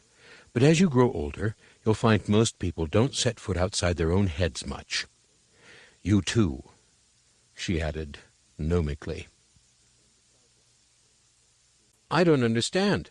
"I'd be very surprised if you did," said Granny briskly. "But you can tell me 5 herbs suitable for dry coughs." Spring began to unfold in earnest. Granny started taking Esk on long walks that took all day, to hidden ponds or high onto the mountain scree to collect rare plants. Esk enjoyed that, high on the hills where the sun beat down strongly, but the air was nevertheless freezing cold. Plants grew thickly and hugged the ground. From some of the highest peaks she could see all the way to the rim ocean that ran around the edge of the world. In the other direction the ram-tops marched into the distance, wrapped in eternal winter. They went all the way to the hub of the world where, it was generally agreed, the gods lived on a 10-mile-high mountain of rock and ice. "Gods are all right," said Granny, as they ate their lunch and looked at the view. "You don't bother gods, and gods don't come bothering you." "Do you know many gods?" "I've seen the thunder gods a few times," said Granny. "And Hoki, of course." "Hoki?" Granny chewed a crustless sandwich. "Oh, he's a nature god," she said. "Sometimes he manifests himself as an oak tree, or half a man and half a goat. But mainly I see him in his aspect as a bloody nuisance. You only find him in the deep woods, of course. He plays the flute. Very badly, if you must know." Esk lay on her stomach and looked out across the lands below, while a few hardy, self-employed bumblebees patrolled the thyme clusters. The sun was warm on her back, but up here there were still drifts of snow on the hub-side of rocks. "Tell me about the lands down there," she said lazily. Granny peered disapprovingly at 10,000 miles of landscape. "They're just other places," she said. "Just like here, only different." "Are there cities and things?" "I dare say." "Haven't you ever been to look?" Granny sat back, gingerly arranging her skirt to expose several inches of respectable flannelette to the sun, and let the heat caress her old bones. "No, she said. "There's quite enough troubles around here, without going to look for them in foreign parts." "I dreamed of a city once," said Esk. "It had hundreds of people in it, and there was this building with big gates, and they were magical gates." A sound like tearing cloth came from behind her. Granny had fallen asleep. "Granny!" "Humph?" Esk thought for a moment. "Are you having a good time?" she said artfully. "Humph." "You said you'd show me some real magic, all in good time," said Esk. "And this is a good time." "Humph." Granny Weatherwax opened her eyes and looked straight up at the sky. It was darker up here, more purple than blue. She thought, why not? She's a quick learner. She knows more herb lore than I do. At her age, old Gammer Tumult had me borrowing and shifting and sending all the hours of the day. Maybe I'm being too cautious. "Just a bit," pleaded Esk. Granny turned it over in her mind. She couldn't think of any more excuses. "I'm surely going to regret this," she told herself, displaying considerable foresight. "All right," she said shortly. "Real magic?" said Esk. "Not more herbs or hedology?" "Real magic, as you call it, yes." "A spell?" "No, a borrowing." Esk's face was a picture of expectation. She looked more alive, it seemed to Granny, than she had ever been before. Granny looked over the valleys stretching out before them, until she found what she was after. A gray eagle was circling lazily over a distant blue-hazed patch of forest. Its mind was currently at ease. It would do nicely. She called it gently, and it began to circle toward them. "The first thing to remember about borrowing is that you must be comfortable and somewhere safe," she said, smoothing out the grass behind her. "Bed's best." "But what is borrowing?" "Lie down and hold my hand. Do you see the eagle up there?" Esk squinted into the dark, hot sky.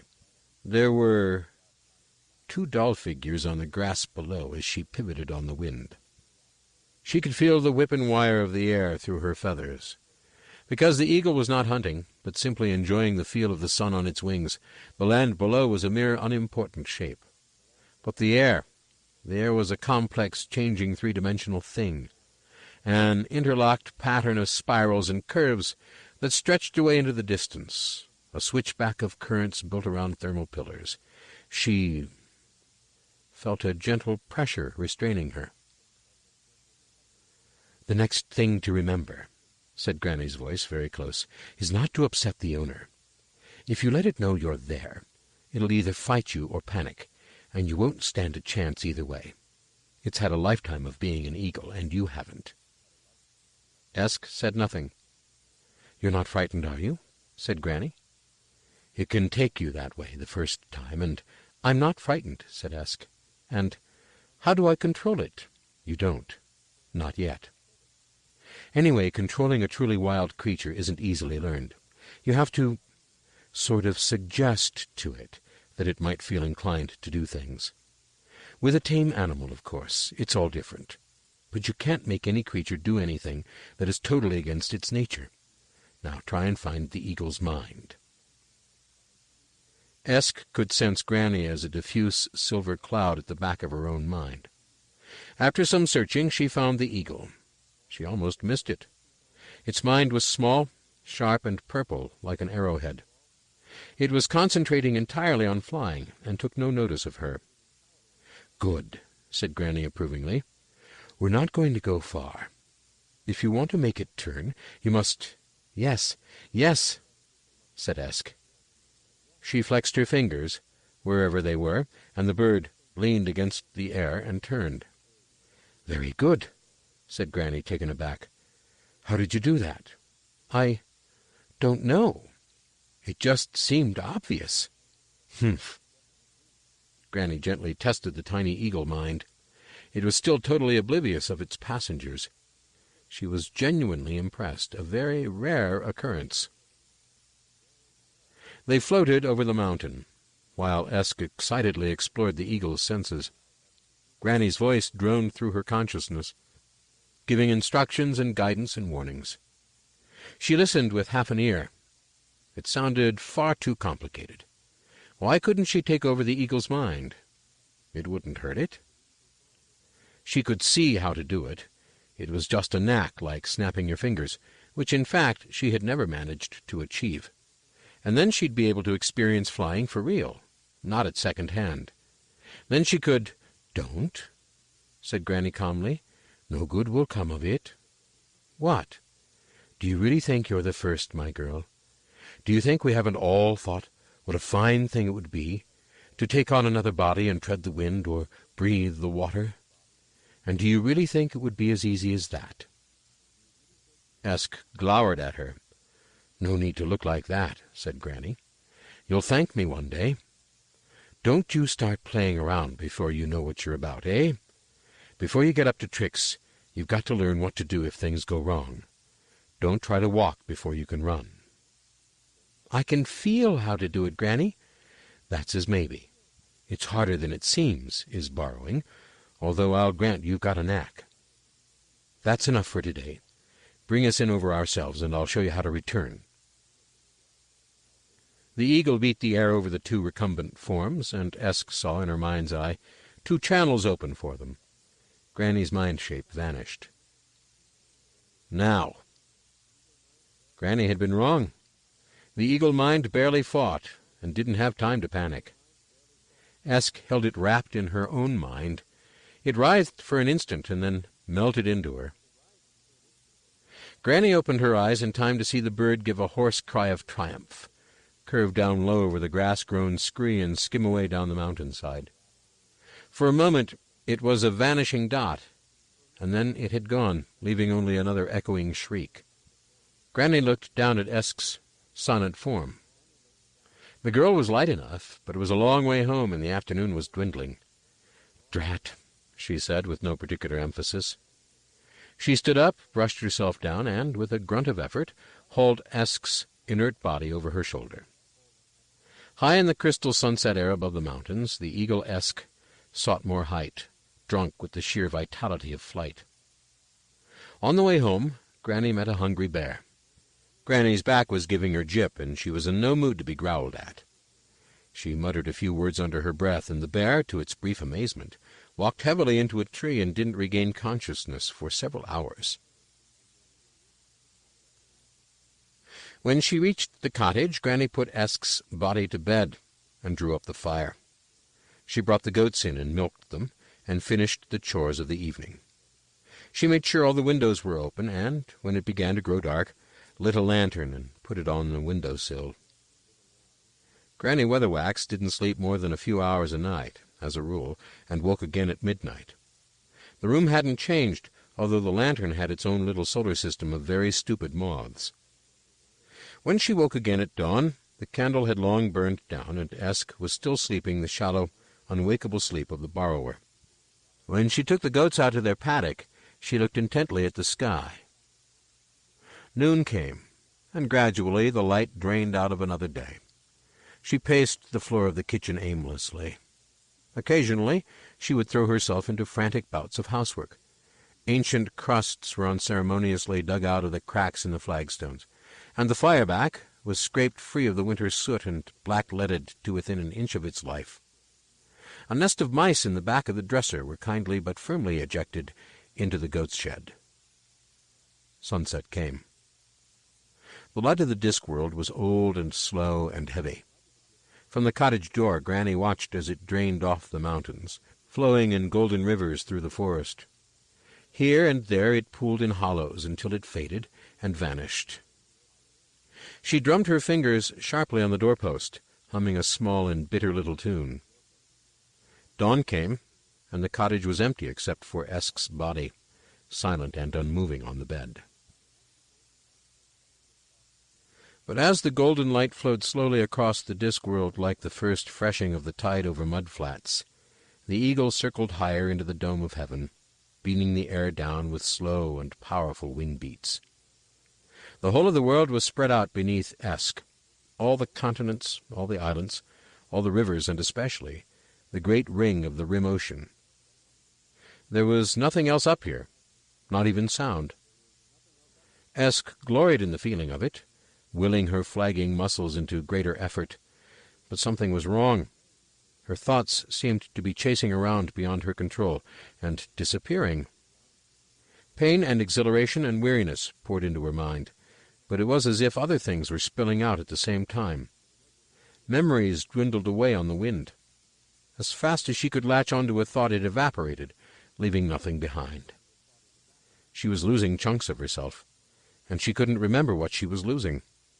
She panicked, burrowing back to the things she was sure of. I am Esk, and I have stolen the body of an eagle, and the feel of wind in feathers, the hunger, the search of the night sky below. She tried again. I am Esk, and seeking the wind path, the pain of muscle, the cut of the air, the cold of it. I am Esk, high over air-damp wet white, above everything, the sky is thin. I am.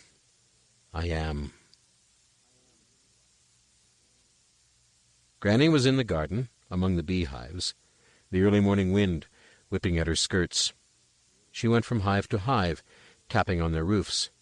Then, in the thickets of borage and bee-balm that she had planted around them, she stood with her arms outstretched in front of her, and sang something in tones so high that no normal person could have heard them. But a roar went up from the hives, and then the air was suddenly thick with the heavy, big-eyed, deep-voiced shapes of drone bees. They circled over her head, adding their own bass humming to her chant. Then they were gone, soaring into the growing light over the clearing and streaming away over the trees. It is well known, at least it is well known to witches, that all colonies of bees are, as it were, just one part of the creature called the swarm, in the same way that individual bees are component cells of the hive mind. Granny didn't mingle her thoughts with the bees very often, partly because insect minds were strange, alien things that tasted of tin, but mostly because she suspected that the swarm was a good deal more intelligent than she was. She knew that the drones would soon reach the wild bee colonies in the deep forest, and within hours every corner of the mountain meadows would be under very close scrutiny indeed. All she could do was wait. At noon the drones returned, and Granny read in the sharp, acid thoughts of the hive mind that there was no sign of Esk. She went back into the cool of the cottage and sat down in the rocking chair, staring at the doorway. She knew what the next step was. She hated the very idea of it. But she fetched a short ladder, climbed up creakily onto the roof, and pulled the staff from its hiding place in the thatch. It was icy cold. It steamed. "Above the snow line, then," said Granny. She climbed down and rammed the staff into a flower bed. She glared at it. She had a nasty feeling that it was glaring back. "Don't think you've won because you haven't," she snapped. "It's just that I haven't got the time to mess around. You must know where she is. I command you to take me to her." The staff regarded her woodenly. "By—" Granny paused. Her invocations were a little rusty. "By stock and stone I order it." Activity, movement, liveliness, all these words would be completely inaccurate descriptions of the staff's response. Granny scratched her chin. She remembered the little lesson all children get taught. What's the magic word? "Please," she suggested. The staff trembled, rose a little way out of the ground, and turned in the air so that it hung invitingly at waist height. Granny had heard that broomsticks were once again very much the fashion among younger witches, but she didn't hold with it. There was no way a body could look respectable while hurtling through the air aboard a household implement. Besides, it looked decidedly draughty. But this was no time for respectability. Pausing only to snatch her hat from its hook behind the door, she scrambled up onto the staff and perched as best she could, side-saddle, of course, and with her skirts firmly gripped between her knees. "Right," she said. "Now wah!" Across the forest animals broke and scattered as the shadow passed overhead, crying and cursing. Granny clung on with whitened knuckles, her thin legs kicking wildly as, high above the treetops, she learned important lessons about centers of gravity and air turbulence. The staff shot onward, heedless of her yells. By the time it had come out over the upland meadows, she had come to terms with it somewhat, which meant that she could just about hang on with knees and hands, provided she didn't mind being upside down. Her hat, at least, was useful, being aerodynamically shaped. The staff plunged between black cliffs and along high bare valleys where, it was said, rivers of ice had once flowed in the days of the ice giants. The air became thin and sharp in the throat. They came to an abrupt halt over a snowdrift. Granny fell off and lay panting in the snow while she tried to remember why she was going through all this. There was a bundle of feathers under an overhang a few feet away. As Granny approached it, a head rose jerkily, and the eagle glared at her with fierce, frightened eyes. It tried to fly and toppled over. When she reached out to touch it, it took a neat triangle of flesh out of her hand. "I see," said Granny quietly, to no one in particular. She looked around and found a boulder of about the right size. She disappeared behind it for a few seconds, for the sake of respectability, and reappeared with a petticoat in her hand. The bird thrashed around, ruining several weeks of meticulous pettipoint embroidery, but she managed to bundle it up and hold it so that she could avoid its sporadic lunges.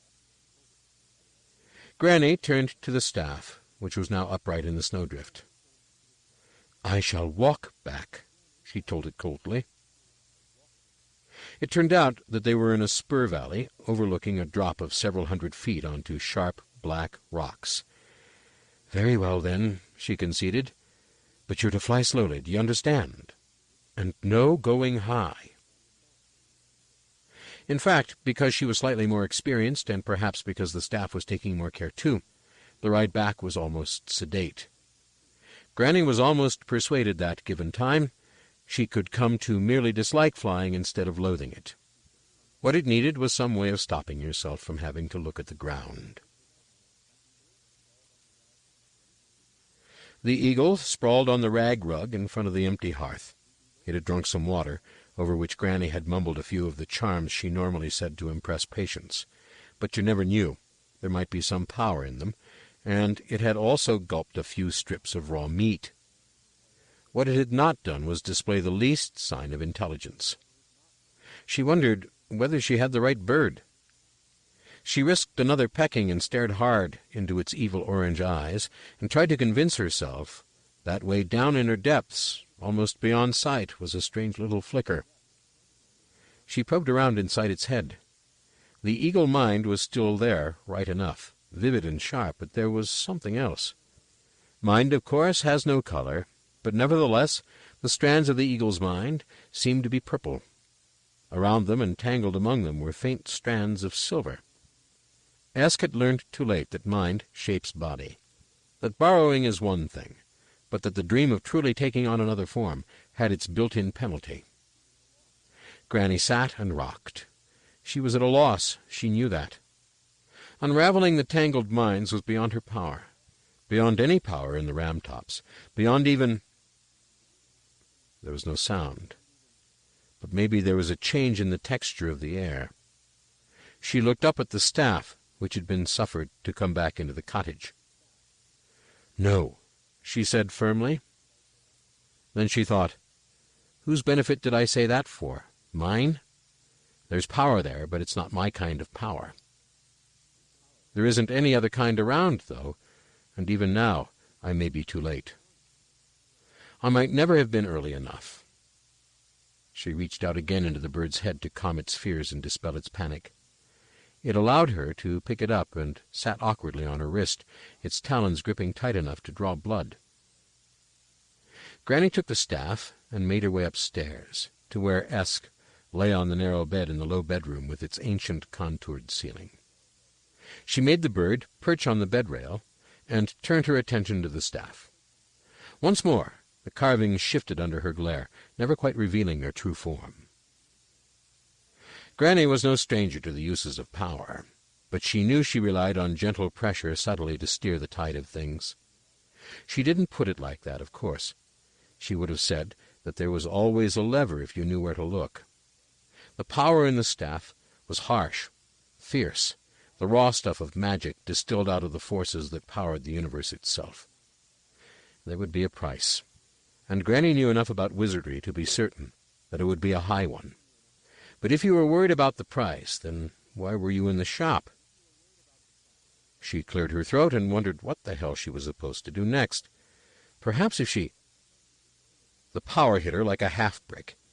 She could feel it take her and lift her, so that she was amazed to look down and see her feet still firmly on the floorboards. She tried to take a step forward, and magical discharges crackled in the air around her. She reached out to steady herself against the wall, and the ancient wooden beam under her hand stirred and started to sprout leaves. A cyclone of magic swirled around the room, picking up dust and briefly giving it some very disturbing shapes. The jug and basin on the washstand, with the particularly fetching rosebud pattern, broke into fragments. Under the bed, the third member of the traditional China trio turned into something horrible and slunk away. Granny opened her mouth to swear and thought better of it, when her words blossomed out into rainbow-edged clouds. She looked down at Esk and the eagle, which seemed oblivious to all this, and tried to concentrate. She let herself slide inside its head, and again she could see the strands of mind, the silver threads bound so closely around the purple that they took on the same shape. But now she could see where the strands ended, and where a judicious tug or push would begin to unravel them. It was so obvious she heard herself laugh, and the sound curved away in shades of orange and red and vanished into the ceiling. Time passed. Even with the power throbbing through her head, it was a painfully hard task, like threading a needle by moonlight. But eventually she had a handful of silver. In the slow, heavy world in which she now appeared to be, she took the hank and threw it slowly toward Esk. It became a cloud, swirled like a whirlpool, and vanished. She was aware of a shrill chittering noise and shadows on the edge of sight. Well, it happened to everyone sooner or later. They had come, drawn as always by a discharge of magic. You just had to learn to ignore them. Granny woke with bright sunlight skewering into her eyes. She was slumped against the door, and her whole body felt as though it had toothache. She reached out blindly with one hand, found the edge of the washstand, and pulled herself into a sitting position. She was not really surprised to see that the jug and basin looked just the same as they had always done. In fact, sheer curiosity overcame her aches, and she gave a quick glance under the bed to check that, yes, things were as normal. The eagle was still hunched on the bedpost. In the bed, Esk was asleep, and Granny saw that it was a true sleep and not the stillness of a vacant body. All she had to do now was hope that Esk wouldn't wake up with an irresistible urge to pounce on rabbits. She carried the unresisting bird downstairs and let it free outside the back door. It flew heavily up into the nearest tree, where it settled to rest. It had a feeling it ought to have a grudge against somebody, but for the life of it, it couldn't remember why.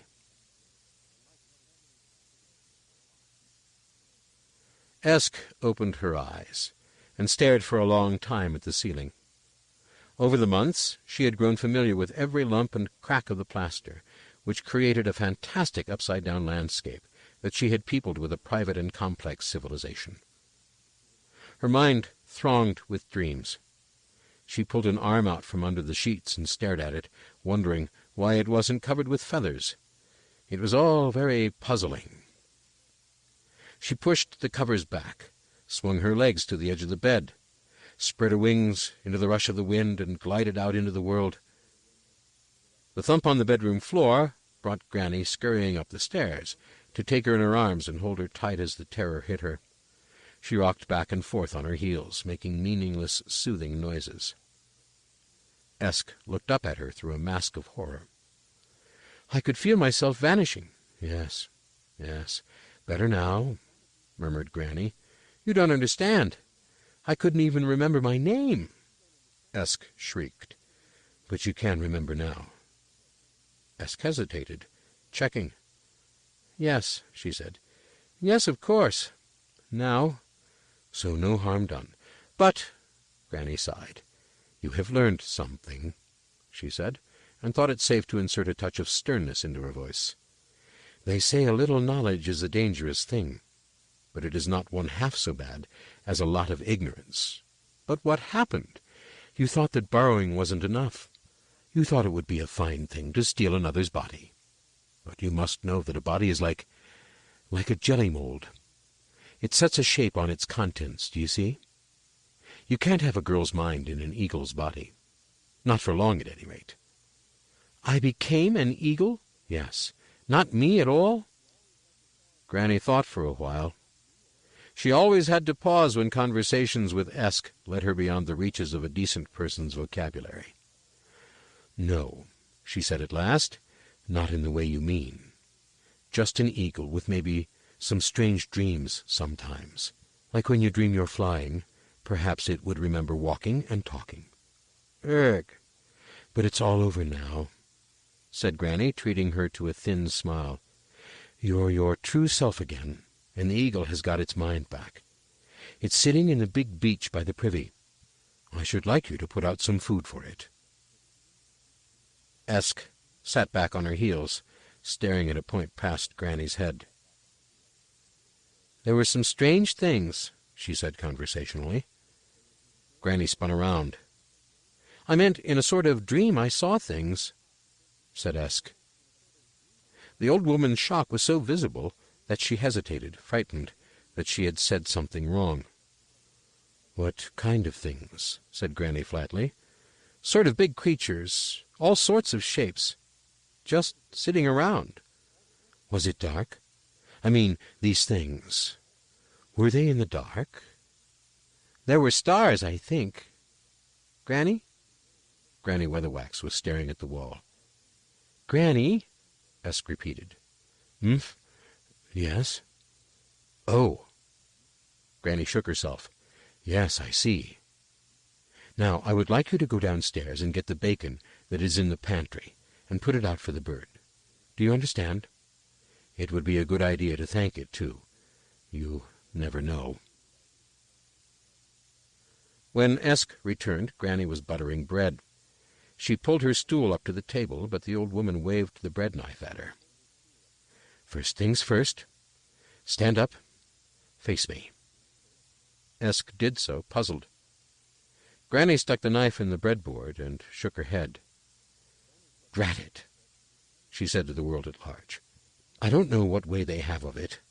There should be some kind of ceremony, if I know wizards. They always have to complicate things. What do you mean? Granny seemed to ignore her, but crossed to the dark corner by the dresser. Probably you should have one foot in a bucket of cold porridge, and one glove on, and all that kind of stuff, she went on. I didn't want to do this, but they're forcing my hand. What are you talking about, Granny? The old witch yanked the staff out of its shadow and waved it vaguely at Esk. Here, it's yours. Take it. I just hope this is the right thing to do. In fact, the presentation of a staff to an apprentice wizard is usually a very impressive ceremony, especially if the staff has been inherited from an elder mage. By ancient lore, there is a long and frightening ordeal involving masks and hoods and swords and fearful oaths about people's tongues being cut out and their entrails torn by wild birds and their ashes scattered to the 8 winds and so on. After some hours of this sort of thing, the apprentice can be admitted to the brotherhood of the wise and enlightened. There is also a long speech. By sheer coincidence, Granny got the essence of it in a nutshell. Esk took the staff and peered at it. It's very nice, she said uncertainly. The carvings are pretty. What's it for? Sit down now, and listen properly for once. On the day you were born, and that's the shape of it. Esk looked hard at the staff, then at Granny. I've got to be a wizard? Yes. No. I don't know. That isn't really an answer, Granny, Esk said reproachfully. Am I or am't I? Women can't be wizards, said Granny bluntly. It's agin nature. You might as well have a female blacksmith. Actually, I've watched Dad at work, and I don't see why. Look, said Granny hurriedly. You can't have a female wizard any more than you can have a male witch, because I've heard of male witches, said Esk meekly. Warlocks. I think so. I mean, there's no male witches, only silly men. said Granny hotly. "If men were witches, they'd be wizards. It's all down to—" She tapped her head. "Headology. How your mind works. Men's minds work different from ours, see? Their magic's all numbers and angles and edges, and what the stars are doing, as if that really mattered.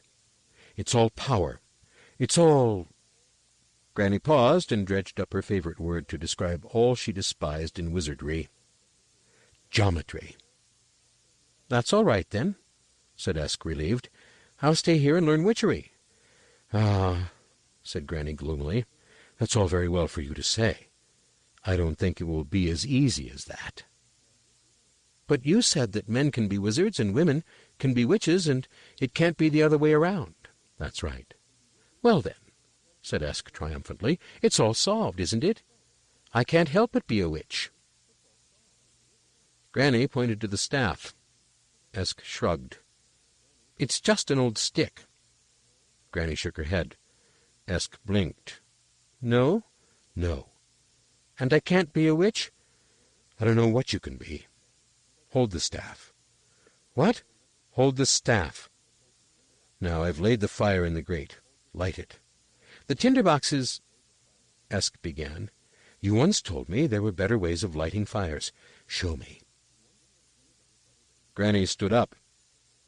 In the dimness of the kitchen she seemed to grow until she filled it with shifting, ragged shadows, shot with menace. Her eyes glared down at Esk. "Show me," she commanded, and her voice had ice in it. "But," said Esk desperately, clutching the heavy staff to her and knocking her stool over in her haste to back away. "Show me." With a scream, Esk spun around.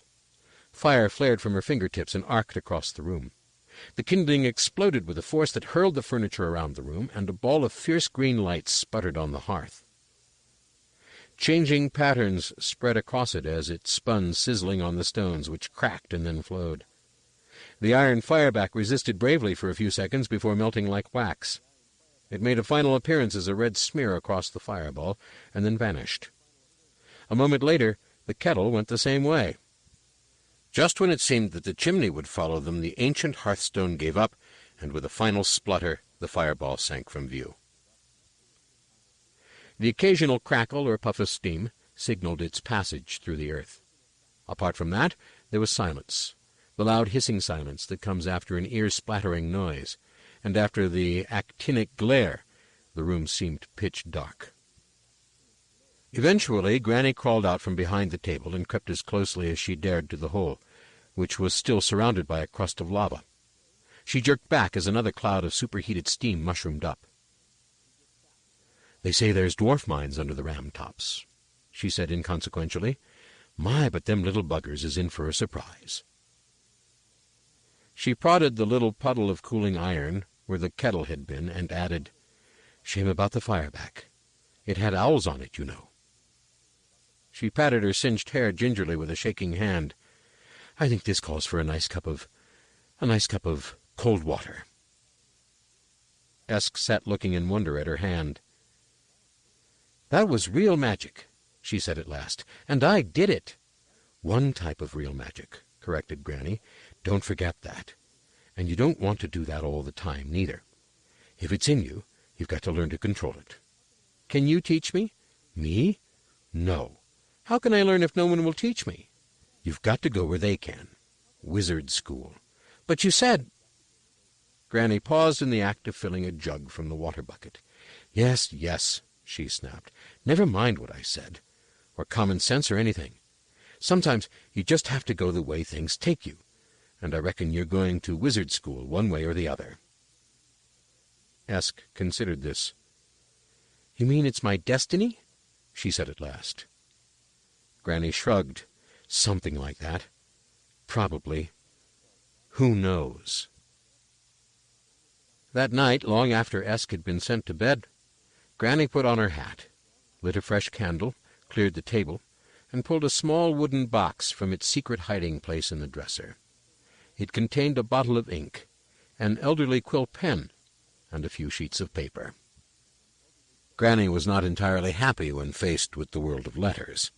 Her eyes protruded, her tongue stuck out, Small beads of sweat formed on her forehead. But the pen scratched its way across the page to the accompaniment of the occasional quiet drat or bugger the thing. The letter read as follows, although this version lacks the candle wax, blots, crossings out, and damp patches of the original. Reader's note. In this and other writings of Granny's to follow, there are multiple misspellings, which will be pronounced as spelt when possible. End of reader's note. To their head wizard, Unseen University. Greetings. I hop you are well. I am sending to you one Escarina Smith. She hath the makings of wizardry, but what may be further done with her, I know not. She is a goad worker, and clean about her person. Also skilled in diverse, Diuerse, arts of the house. I will send moneys with her. May you live long, and end your days in peace. And oblige. Esmeralda Weatherwax, Miss Witch. Granny held it up to the candlelight, and considered it critically. It was a good letter. She had got diverse out of the almanac, which she read every night.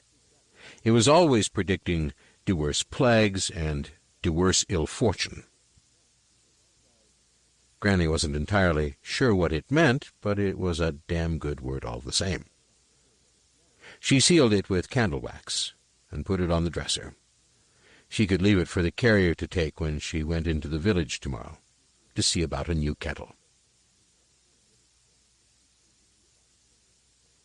Next morning, Granny took some pains over her dress, selecting a black dress with a frog and bat motif, a big velvet cloak, or at least a cloak made of the sort of stuff velvet looks like after 30 years of heavy wear, and the pointed hat of office, which was crucified with hat-pins. Their first call was to the stonemason, to order a replacement hearthstone. Then they called on the smith. It was a long and stormy meeting. Esk wandered out into the orchard and climbed up to her old place in the apple-tree, while from the house came her father's shouts, her mother's wails, and long, silent pauses which meant that Granny Weatherwax was speaking softly in what Esk thought of as her just-so voice. The old woman had a flat, measured way of speaking sometimes. It was the kind of voice the Creator had probably used. Whether there was magic in it, or just headology, it ruled out any possibility of argument. It made it clear that whatever it was talking about was exactly how things should be. The breeze shook the tree gently. Esk sat on a branch, idly swinging her legs. She thought about wizards. They didn't often come to Badass, but there were a fair number of stories about them. They were wise, she recalled, and usually very old, and they did powerful, complex, and mysterious magics, and almost all of them had beards. They were also, without exception, men. She was on firmer ground with witches, because she'd trailed off with Granny to visit a couple of villages' witches farther along the hills, and anyway, witches figured largely in Ramtop folklore. Witches were cunning, she recalled, and usually very old, or at least they tried to look old, and they did slightly suspicious, homely and organic magics, and some of them had beards. They were also, without exception, women. There was some fundamental problem in all that which she couldn't quite resolve. Why wouldn't... Cern and Gulta hurtled down the path and came to a pushing, shoving halt under the tree. They peered up at their sister with a mixture of fascination and scorn. Witches and wizards were objects of awe, but sisters weren't. Somehow knowing your own sister was learning to be a witch sort of devalued the whole profession. "You can't really do spells," said Cern, "can you?" "Course you can't," said Gulta. "What's this stick?" Esk had left the staff leaning against the tree. Cern prodded it cautiously. "I don't want you to touch it," said Esk hurriedly. "Please, It's mine." Cern normally had all the sensitivity of a ball bearing, but his hand stopped in mid-prod, much to his surprise. "I didn't want to anyway," he muttered to hide his confusion. "It's only an old stick." "Is it true you can do spells?" asked Golta. "We heard Granny say you could." "We listened at the door," added Cern. "You said I couldn't," said Esk airily. "Well, can you or can't you?" said Golta, his face reddening. "Perhaps." "You can't." Esk looked down at his face. She loved her brothers, when she reminded herself to, in a dutiful sort of way, although she generally remembered them as a collection of loud noises in trousers. But there was something awfully pig-like and unpleasant about the way Golta was staring up at her, as though she had personally insulted him. She felt her body start to tingle, and the world suddenly seemed very sharp and clear. "I can," she said. Golta looked from her to the staff, and his eyes narrowed. He kicked it viciously. "Old stick!" He looked, she thought, exactly like a small angry pig. Cern's screams brought Granny and his parents first to the back door and then running down the cinder path. Esk was perched in the fork of the apple tree, an expression of dreamy contemplation on her face. Cern was hiding behind the tree, his face a mere rim around a red, tonsil-vibrating ball. Golta was sitting, rather bewildered, in a pile of clothing that no longer fitted him, wrinkling his snout. Granny strode up to the tree until her hooked nose was level with Esk's. "Turning people into pigs is not allowed," she hissed. "Even brothers." "I didn't do it. It just happened. Anyway, you must admit it's a better shape for him," said Esk evenly. "What's going on?" said Smith. "Where's Golta? What's this pig doing here?" "This pig," said Granny Weatherwax, "is your son." There was a sigh from Esk's mother as she collapsed gently backward. But Smith was slightly less unprepared. He looked sharply from Golta, who had managed to untangle himself from his clothing and was now rooting enthusiastically among the early windfalls, to his only daughter. "She did this?" "Yes, or it was done through her," said Granny, looking suspiciously at the staff. "Oh." Smith looked at his fifth son. He had to admit that the shape suited him. He reached out without looking and fetched the screaming Cern a thump on the back of his head. "Can you turn him back again?" he asked. Granny spun around and glared the question at Esk, who shrugged. "He didn't believe I could do magic," she said calmly. "Yes, well, I think you've made the point," said Granny. "And now you will turn him back, madam, this instant. Do you hear?" "Don't want to. He was rude." "I see." Esk gazed down defiantly. Granny glared up sternly. Their wills clanged like cymbals, and the air between them thickened. But Granny had spent a lifetime bending recalcitrant creatures to her bidding, and while Esk was a surprisingly strong opponent, it was obvious that she would give in before the end of the paragraph. "Oh, all right," she whined. "I don't know why anyone would bother turning him into a pig when he was doing such a good job of it all by himself." She didn't know where the magic had come from, but she mentally faced that way and made a suggestion. Golta reappeared, naked, with an apple in his mouth. "What's oughtening?" he said. Granny spun around on Smith. "Now will you believe me?" she snapped. "Do you really think she's supposed to settle down here and forget all about magic? Can you imagine her poor husband if she marries?" "But you always said it was impossible for women to be wizards," said Smith.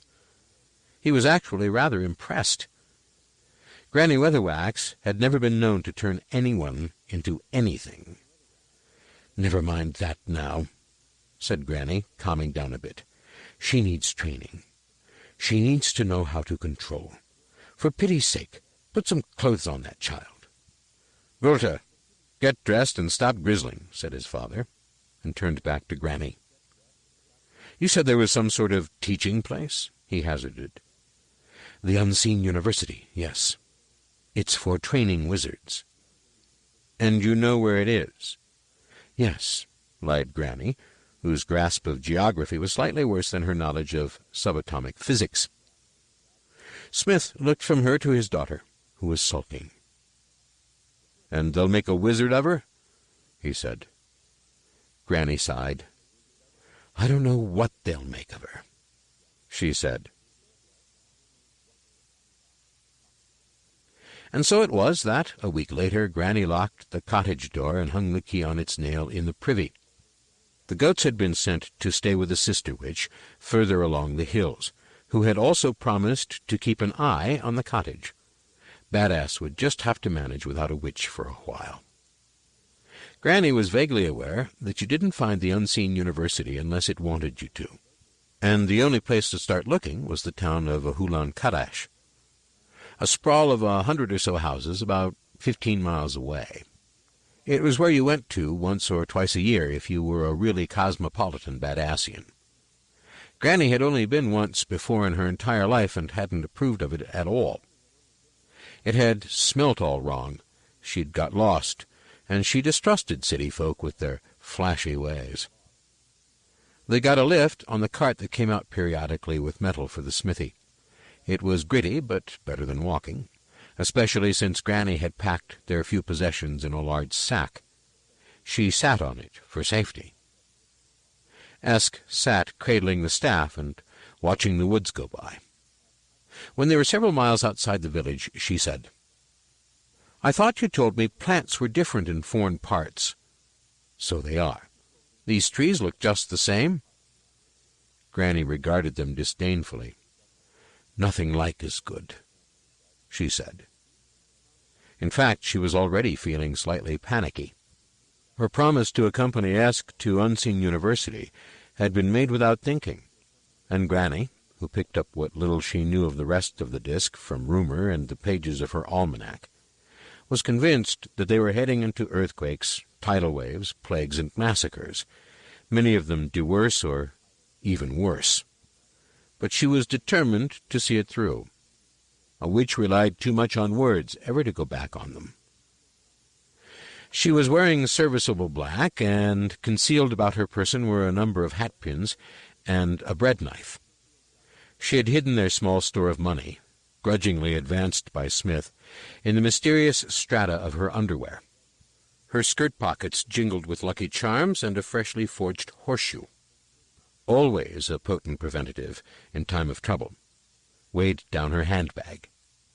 She felt about as ready as she ever would be to face the world. The track wound down between the mountains. For once the sky was clear, the high ram-tops standing out crisp and white like the brides of the sky, with their trousseaux stuffed with thunderstorms, and the many little streams that bordered or crossed the path flowed sluggishly through strands of meadowsweet and go-faster root. By lunchtime they reached the suburb of Ahulan. It was too small to have more than one, which was just an inn and a handful of cottages belonging to people who couldn't stand the pressures of urban life. And a few minutes later the cart deposited them in the town's main, indeed its only, square. It turned out to be market day. Granny Weatherwax stood uncertainly on the cobbles, holding tightly to Esk's shoulder, as the crowd swirled around them. She had heard that lewd things could happen to country women who were freshly arrived in big cities, and she gripped her handbag until her knuckles whitened. If any male stranger had happened to so much as nod at her, it would have gone very hard indeed for him. Esk's eyes were sparkling. The square was a jigsaw of noise and color and smell. On one side of it were the temples of the disk's more demanding deities, and weird perfumes drifted out to join with the reeks of commerce in a complex rag-rug of fragrances. There were stalls filled with enticing curiosities that she itched to investigate. Granny let the both of them drift with the crowd. The stalls were puzzling her as well. She peered among them, although never for 1 minute relaxing her vigilance against pickpockets, earthquakes, and traffickers in the erotic, until she spied something vaguely familiar.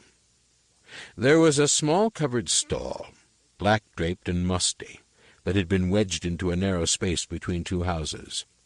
Inconspicuous though it was, it nevertheless seemed to be doing a very busy trade. Its customers were mainly women, of all ages, although she did notice a few men. They all had one thing in common, though. No one approached it directly. They all sort of strolled almost past it, then suddenly ducked under its shady canopy.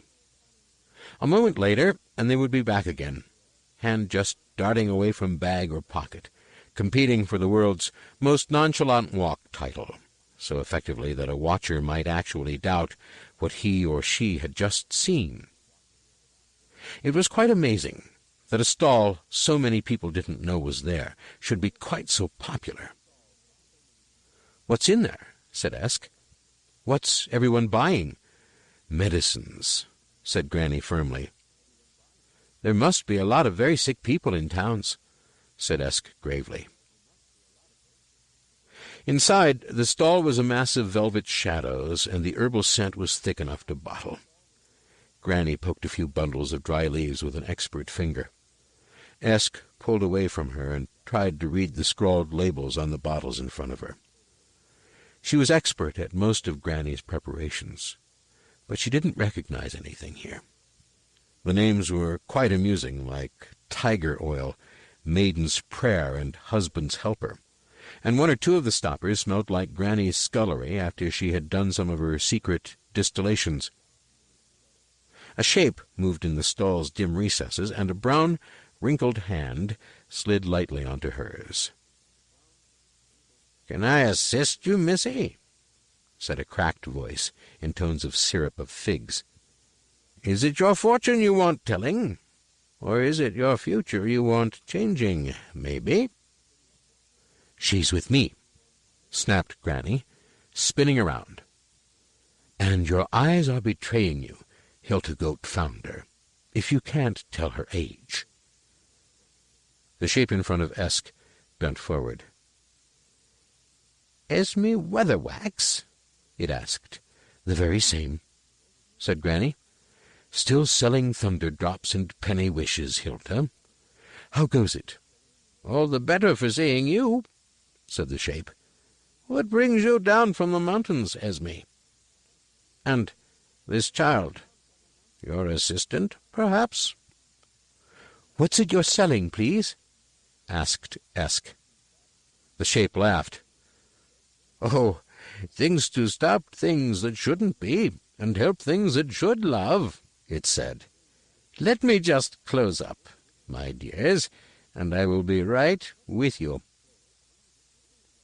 The shape bustled past Esk in a nasal kaleidoscope of fragrances and buttoned up the curtains at the front of the stall.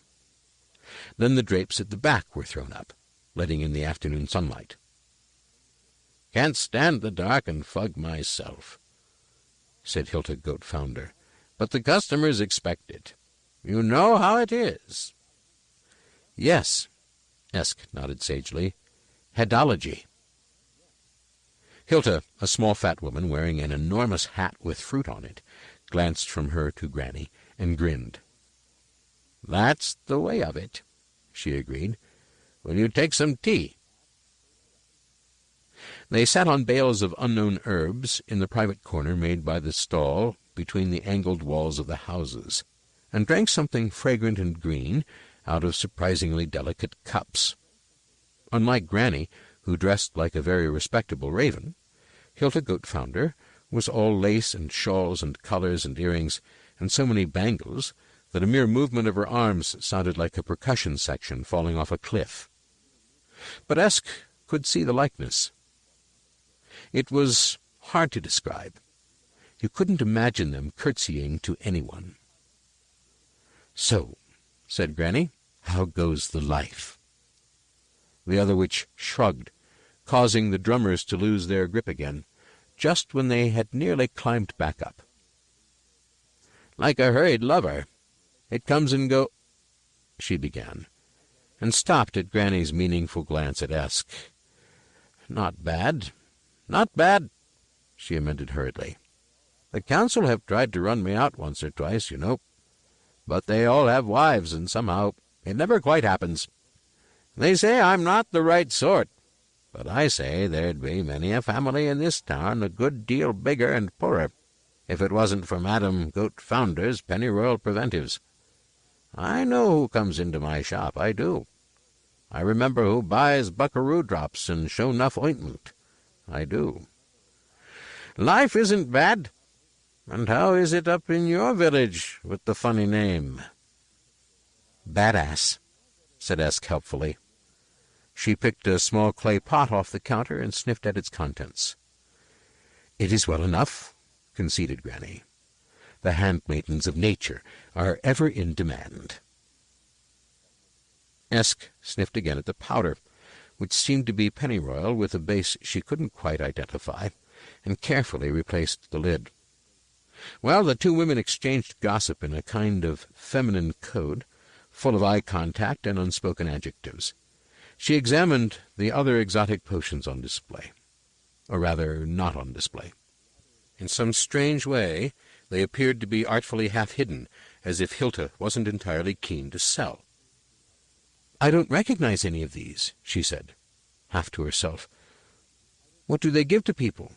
"Freedom," said Hilda, who had good hearing. She turned back to Granny. "How much have you taught her?" "Not that much," said Granny. "There's power there, but what kind I'm not sure. Wizard power, it might be." Hilda turned around very slowly and looked Esk up and down. "Ah," she said, "that explains the staff. I wondered what the bees were talking about. Well, well, give me your hand, child." Esk held out her hand. Hilda's fingers were so heavy with rings, it was like dipping into a sack of walnuts. Granny sat upright, radiating disapproval as Hilda began to inspect Esk's palm. "I really don't think that is necessary," she said sternly. "Not between us." "You do it, Granny," said Esk. "In the village. I've seen you. And teacups and cards." Granny shifted uneasily. "Yes, well," she said, "it's all according. You just hold their hand and people do their own fortune-telling. But there's no need to go around believing it. We'd all be in trouble if we went around believing everything." "The powers that be have many strange qualities, and puzzling and varied are the ways in which they make their desires known in this circle of firelight we call the physical world," said Hilda solemnly. She winked at Esk. "Well, really," snapped Granny. "No, straight up," said Hilda. "It's true." "Humph.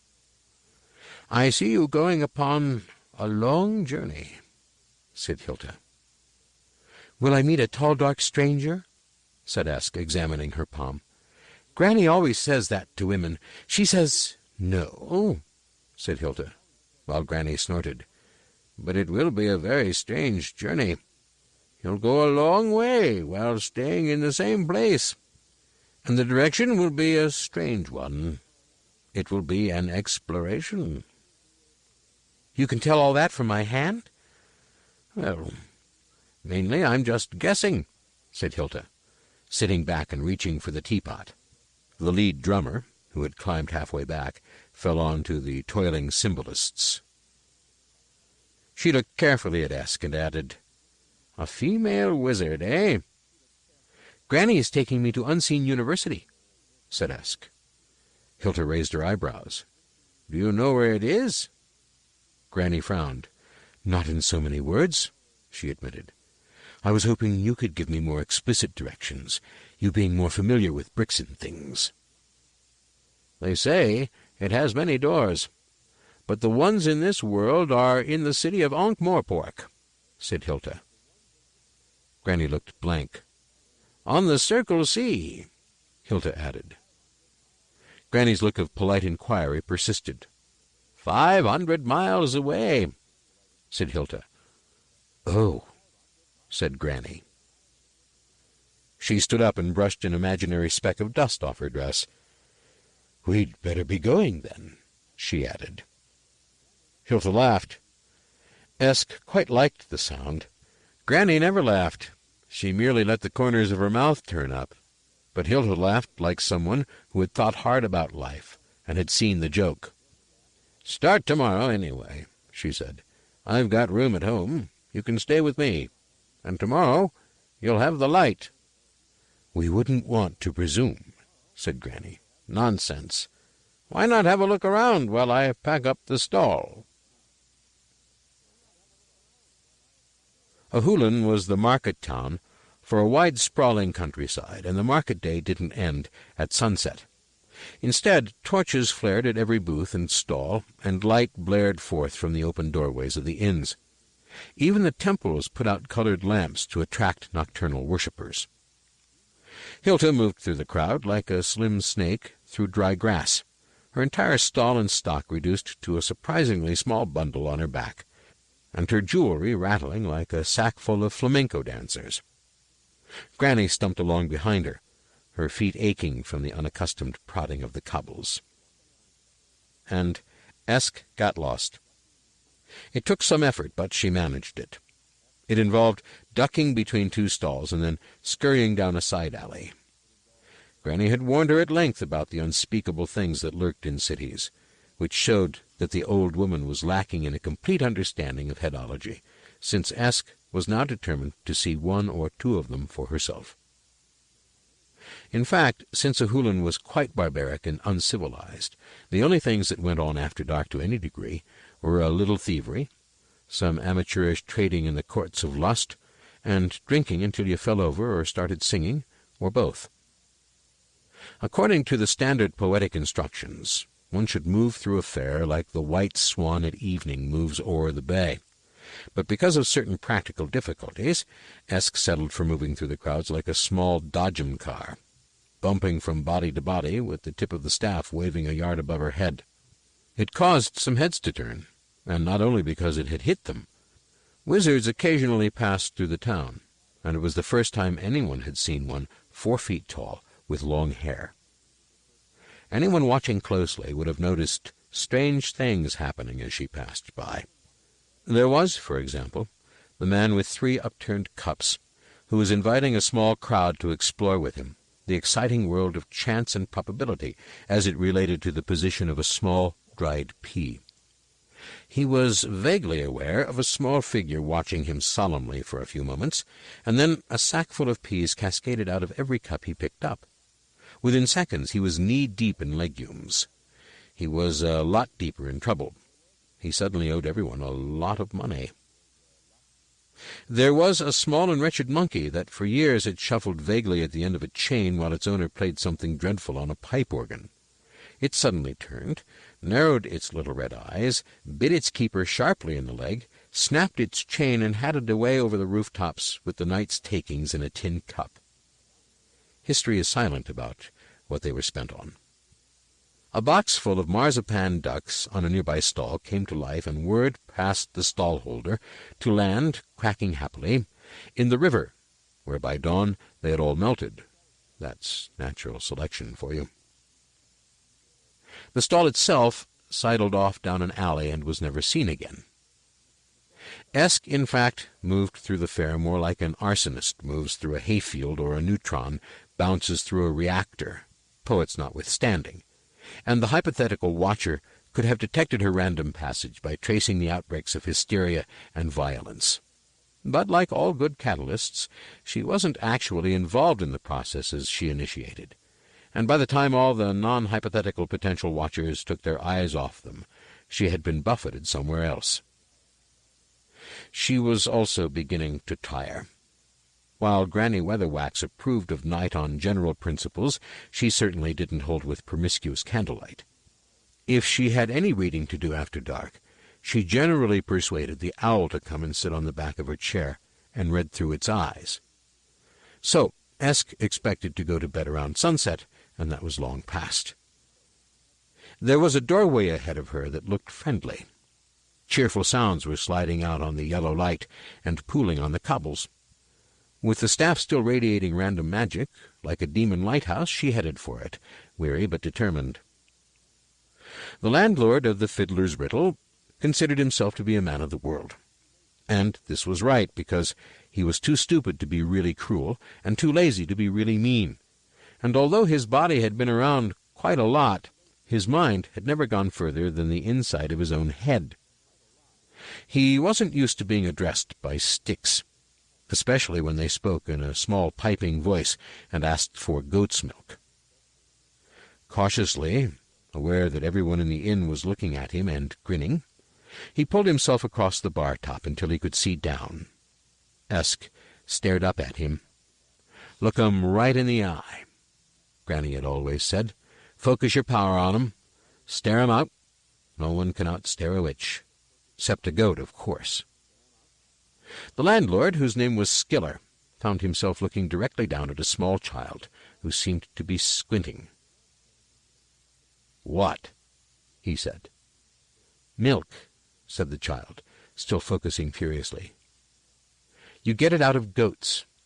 You know?" Skiller sold only beer, which his customers claimed he got out of cats. No self-respecting goat would have endured the smell in the Fiddler's Riddle. "We haven't got any," he said. He looked hard at the staff, and his eyebrows met conspiratorially over his nose. "You could have a look," said Esk.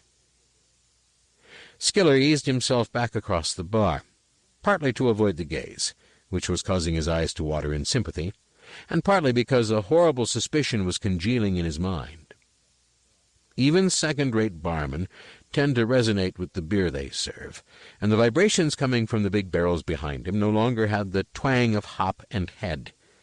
They were broadcasting an altogether more lactic note. He turned to tap experimentally and watched a thin stream of milk curdle in the drip bucket. The staff still poked up over the edge of the counter, like a periscope. He could swear that it was staring at him, too. "Don't waste it," said a voice. "You'll be grateful for it one day." It was the same tone of voice Granny used when Esk was less than enthusiastic about a plateful of nourishing salad greens, boiled yellow until the last few vitamins gave in. But to Skiller's hypersensitive ears it wasn't an injunction, but a prediction. He shivered. He didn't know where he would have to be to make him grateful for a drink of ancient beer and curdled milk. He'd rather be dead first. Perhaps he would be dead first. He very carefully wiped a nearly clean mug with his thumb and filled it from the tap. He was aware that a large number of his guests were quietly leaving. No one liked magic, especially in the hands of a woman. You never could tell what they might take it into their heads to do next. "Your milk," he said, adding, "Miss." "I've got some money," Esk said. Granny had always told her, "Always be ready to pay, and you won't have to. People always like you to feel good about them. It's all headology." "No, wouldn't dream of it," said Skiller hastily. He leaned over the bar. "If you could see your way clear to turning the rest back, though. Not much call for milk in these parts." He sidled along a little way. Esk had leaned the staff against the bar while she drank her milk, and it was making him uncomfortable. Esk looked at him over a mustache of cream. "I didn't turn it into milk. I just knew it would be milk because I wanted milk," she said. "What did you think it was?" Beer." Esk thought about this. She vaguely remembered trying beer once, and it had tasted sort of second-hand. But she could recall something which everyone in Badass reckoned was much better than beer. It was one of Granny's most guarded recipes. It was good for you, because there was only fruit in it, plus lots of freezing and boiling and careful testing of little drops with a lighted flame.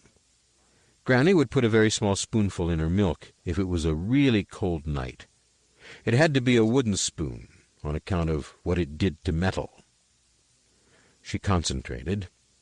She could picture the taste in her mind, and with the little skills that she was beginning to accept but couldn't understand, she found she could take the taste apart into little colored shapes.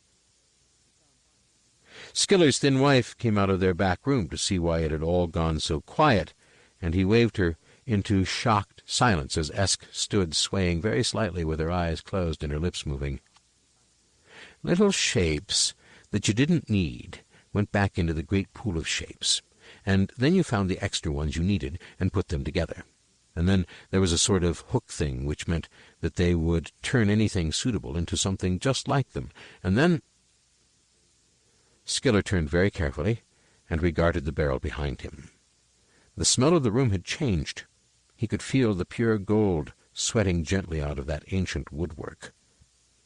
With some care, he took a small glass from his store under the counter, and let a few splashes of the dark golden liquid escape from the tap. He looked at it thoughtfully in the lamplight, turned the glass around methodically, sniffed it a few times, and tossed its contents back in one swallow. His face remained unchanged, although his eyes went moist and his throat wobbled somewhat.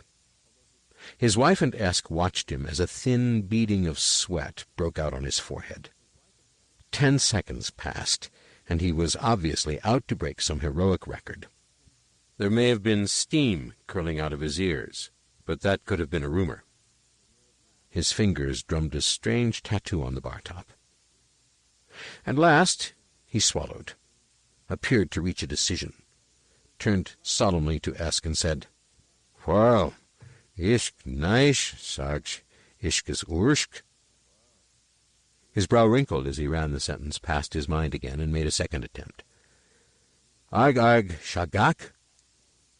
He gave up. "Bag snag."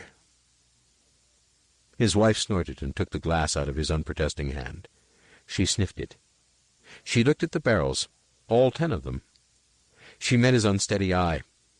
In a private paradise for 2, they soundlessly calculated the selling price of 600 gallons of triple-distilled White Mountain peach brandy and ran out of numbers. Mrs. Skiller was quicker on the uptake than her husband. She bent down and smiled at Esk, who was too tired to squint back. It wasn't a particularly good smile, because Mrs. Skiller didn't get much practice. "How did you get here, little girl?" she said in a voice that suggested gingerbread cottages and the slamming of big stove doors. "I got lost from Granny." "And where's Granny now, dear?" Clang went the oven doors again. It was going to be a tough night for all wanderers in metaphorical forests. "Just somewhere, I expect. Would you like to go to sleep in a big feather bed, all nice and warm?" Esk looked at her gratefully, even while vaguely realizing that the woman had a face just like an eager ferret, and nodded. "You're right. It's going to take more than a passing wood-chopper to sort this out."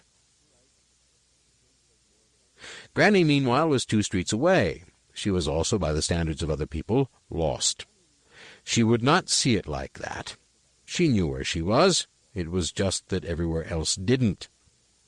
It has already been mentioned that it is much harder to detect a human mind than, say, the mind of a fox. The human mind, seeing this as some kind of a slur, wants to know why. This is why. Animal minds are simple, and therefore sharp.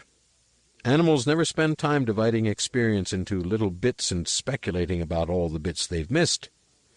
The whole panoply of the universe has been neatly expressed to them as things to A, mate with, B, eat, C, run away from, and D, rocks.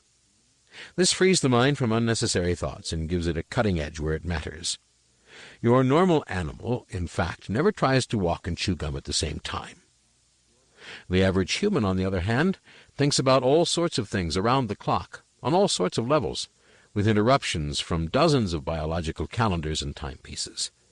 There's thoughts about to be said, and private thoughts, and real thoughts, and thoughts about thoughts, and a whole gamut of subconscious thoughts. To a telepath, the human head is a din.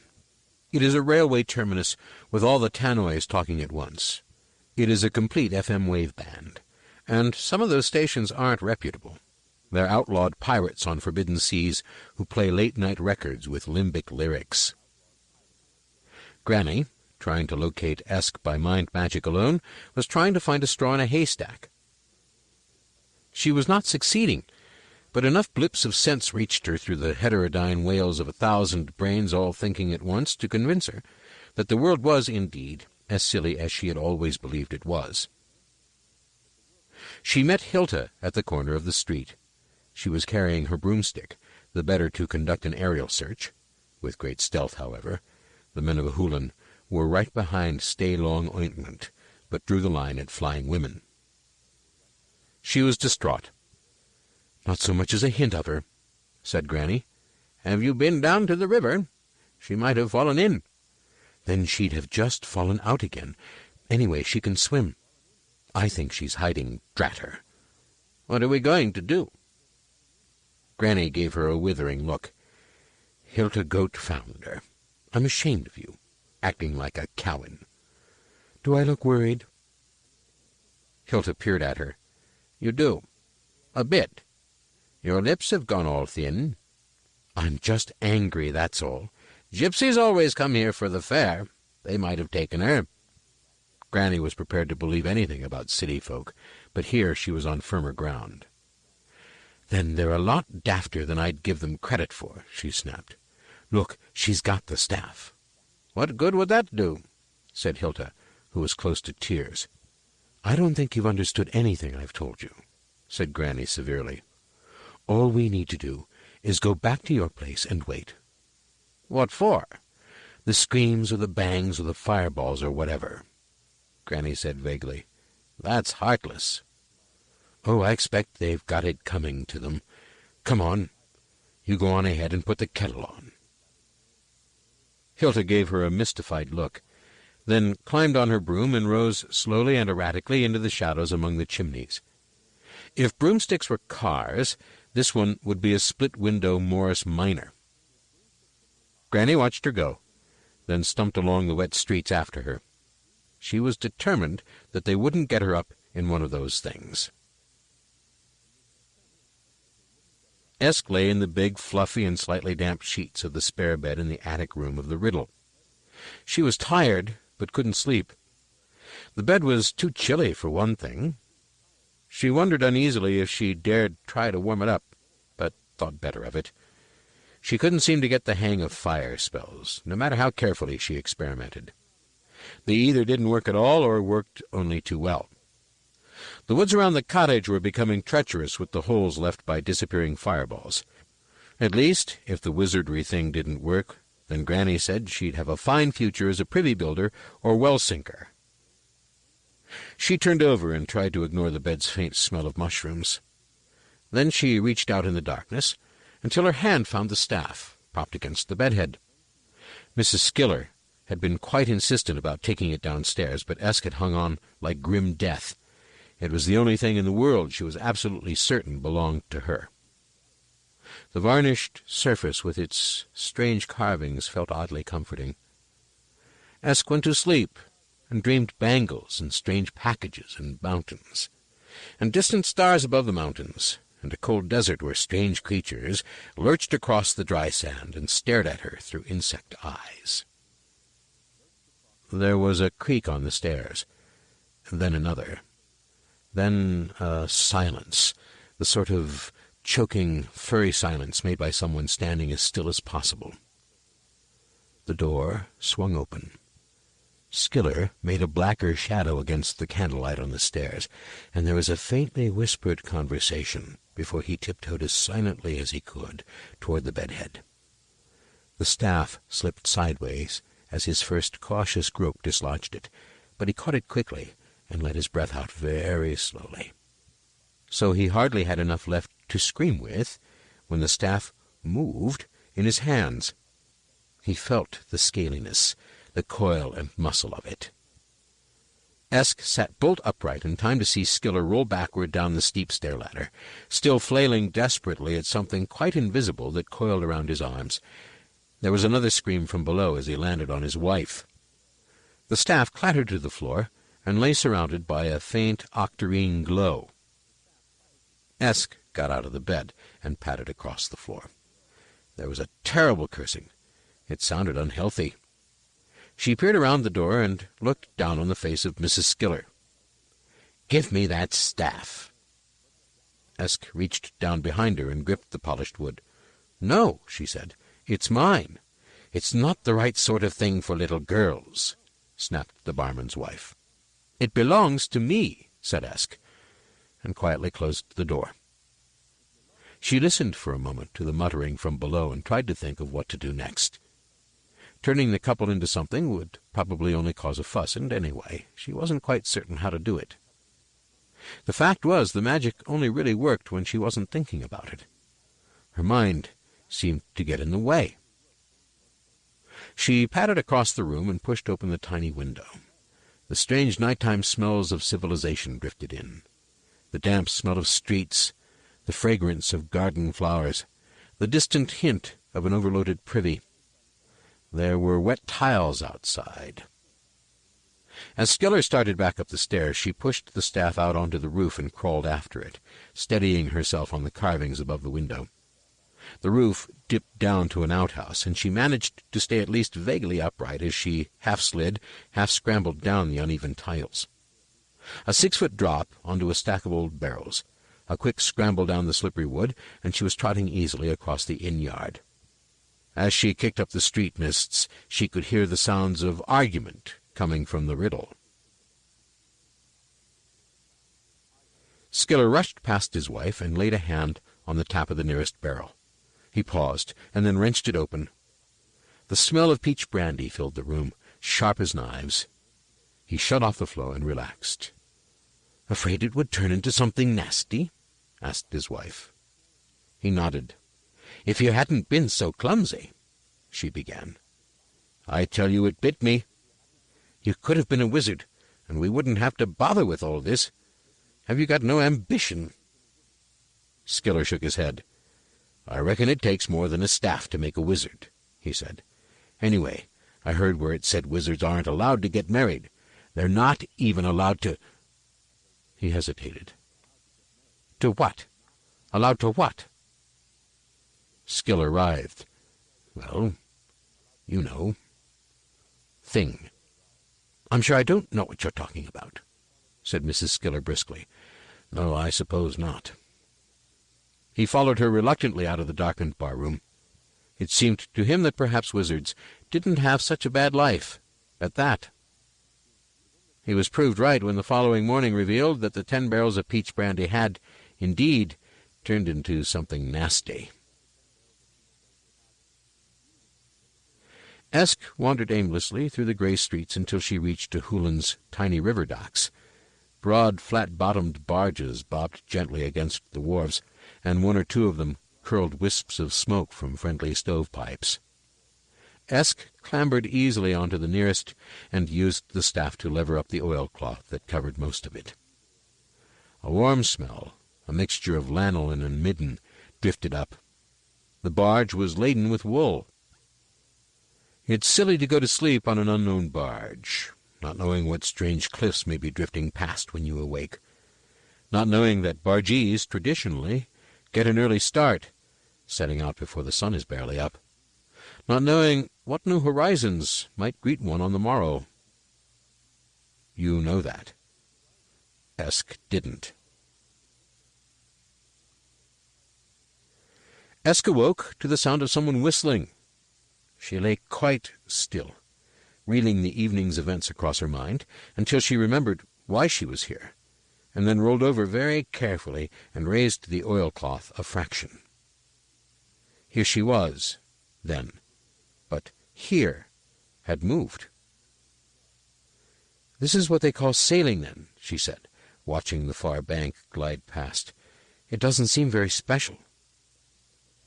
It didn't occur to her to start worrying. For the first 8 years of her life, the world had been a particularly boring place, and now that it was becoming interesting, Esk wasn't about to act ungrateful. The distant whistler was joined by a barking dog. Esk lay back in the wool and reached out until she found the animal's mind, and borrowed it gently.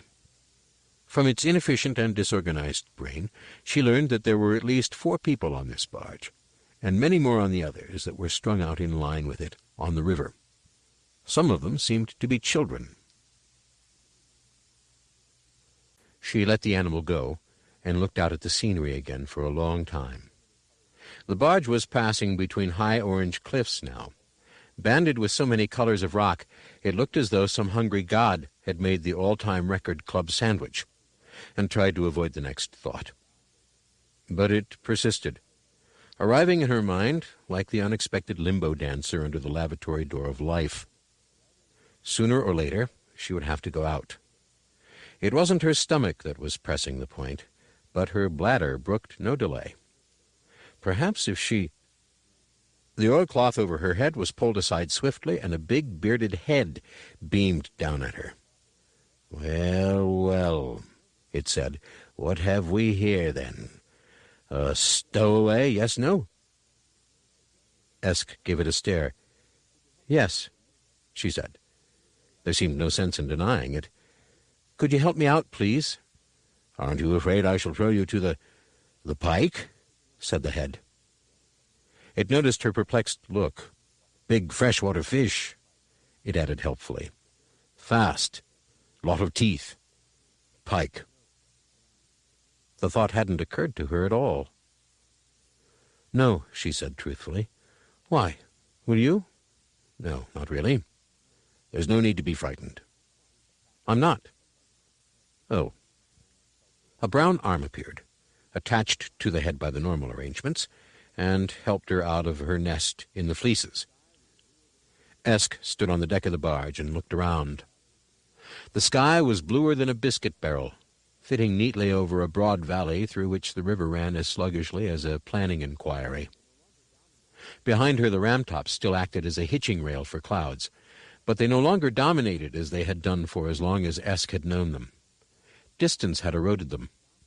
"Where's this?" she said, sniffing the new smells of swamp and sedge. "The upper valley of the river Ankh," said her captor. "What do you think of it?" Esk looked up and down the river. It was already much wider than it had been at Ahulin. "I don't know. There's certainly a lot of it. Is this your ship?" "Boat," he corrected. He was taller than her father, although not quite so old, and dressed like a gypsy. Most of his teeth had turned gold, but Esk decided it wasn't the time to ask why. He had the kind of real deep tan that rich people spend ages trying to achieve with expensive holidays and bits of tinfoil, when really all you need to do to obtain one is work your arse off in the open air every day. His brow crinkled.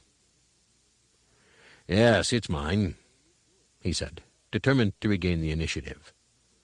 "And what are you doing on it, I would like to know? Running away from home, yes, no? If you were a boy, I'd say, are you going to seek your fortune?" "Can't girls seek their fortune?" "I think they're supposed to seek a boy with a fortune," said the man, and gave a 200-carat grin. He extended a brown hand, heavy with rings. "Come and have some breakfast." "I'd actually like to use your privy," she said. His mouth dropped open. "This is a barge, yes, no?" "Yes." "That means there's only the river." He patted her hand. "Don't worry," he added. "It's quite used to it." Granny stood on the wharf, her boot tap-tap-tapping on the wood. The little man, who was the nearest thing Ahulin had to a dockmaster, was being treated to the full force of one of her stares, and was visibly wilting. Her expression wasn't perhaps as vicious as thumbscrews, but it did seem to suggest that thumbscrews were a real possibility. "They left before dawn, you say?" she said. "Yes," he said. I didn't know they weren't supposed to." "Did you see a little girl on board?" Tap, tap, went her boot. No. I'm sorry." He brightened. "They were Zuns," he said. "If the child was with them, she won't come to harm. You can always trust a Zun, they say.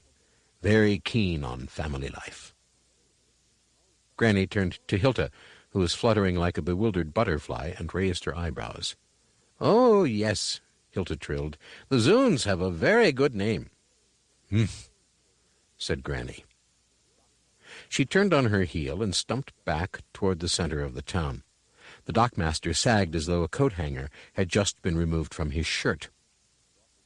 Hilda's lodgings were over an herbalist's and behind a tannery, and offered splendid views of the rooftops of Ahulan.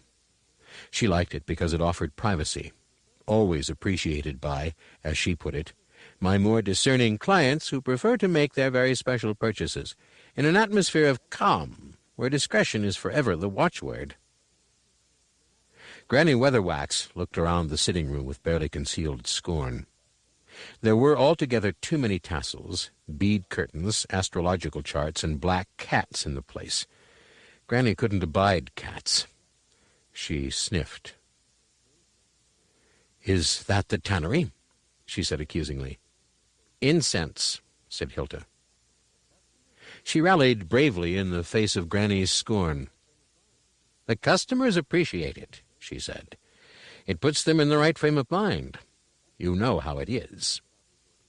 "I would have thought one could carry out a perfectly respectable business, Hilda, without resorting to parlor tricks," said Granny, sitting down and beginning the long and tricky business of removing her hat-pins.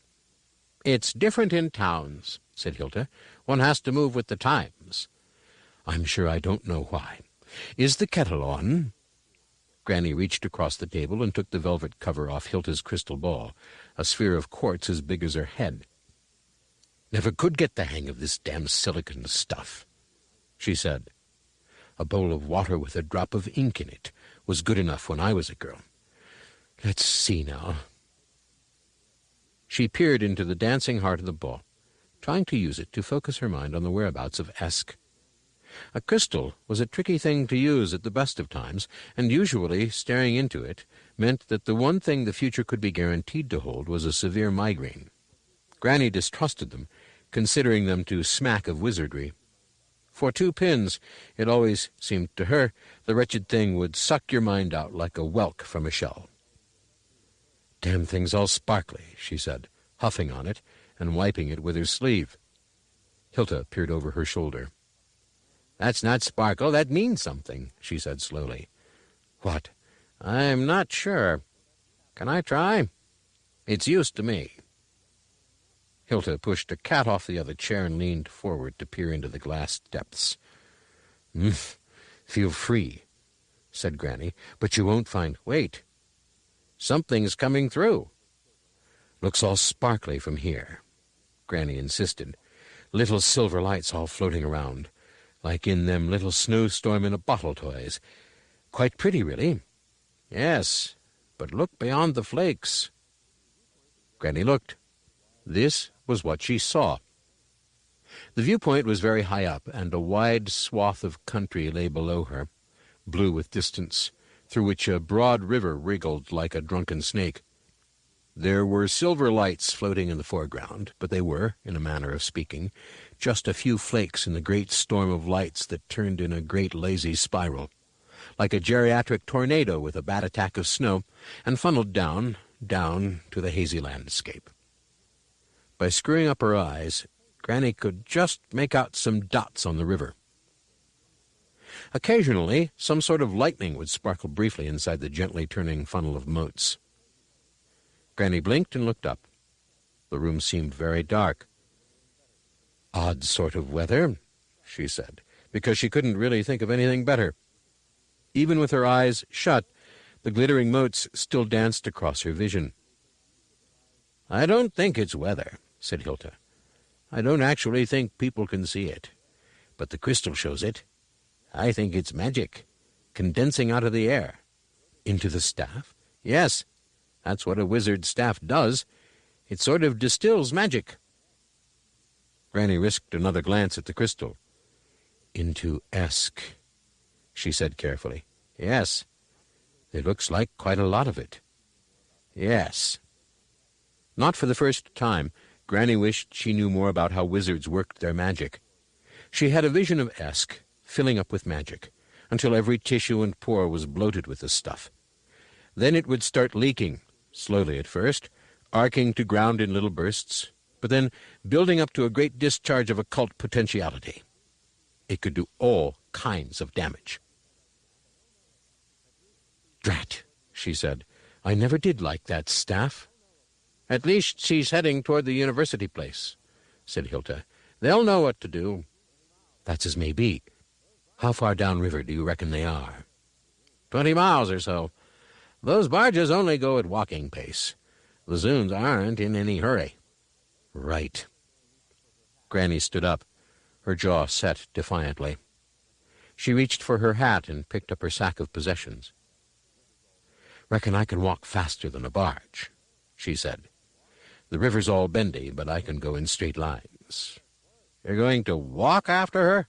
Said Hilda aghast. But there's forests and wild animals. Good. I could do with getting back to civilization. She needs me. That staff is taking over. I said it would. But did anyone listen? Did they? Said Hilda, still trying to work out what Granny meant by getting back to civilization. No, said Granny coldly. His name was Amshat Bahal Zun. He lived on the raft with his 3 wives and 3 children. He was a liar. What always annoyed the enemies of the Zun tribe was not simply their honesty, which was infuriatingly absolute, but their total directness of approach. The Zuns had never heard about a euphemism, and wouldn't understand what to do with it if they had one, except that they would certainly have called it a nice way of saying something nasty.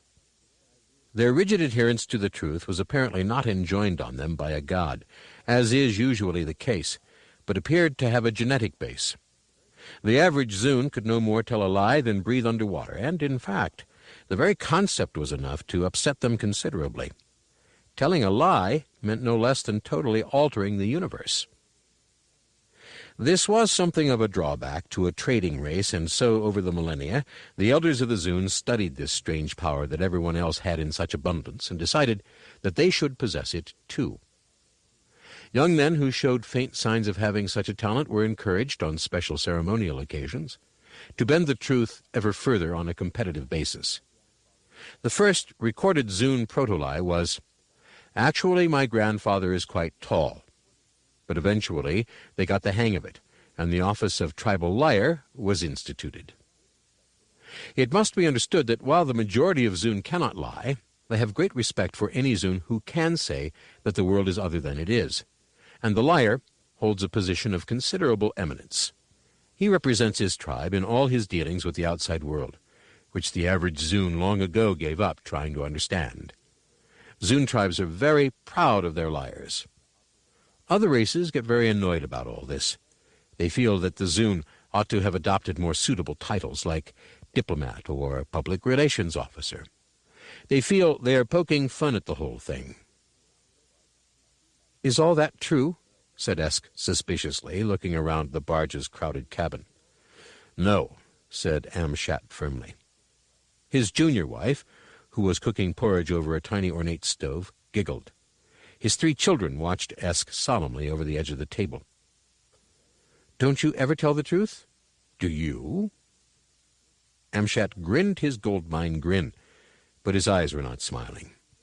"Why do I find you on my fleeces?" "Amshat is no kidnapper. There will be people at home who will worry. Yes, no?"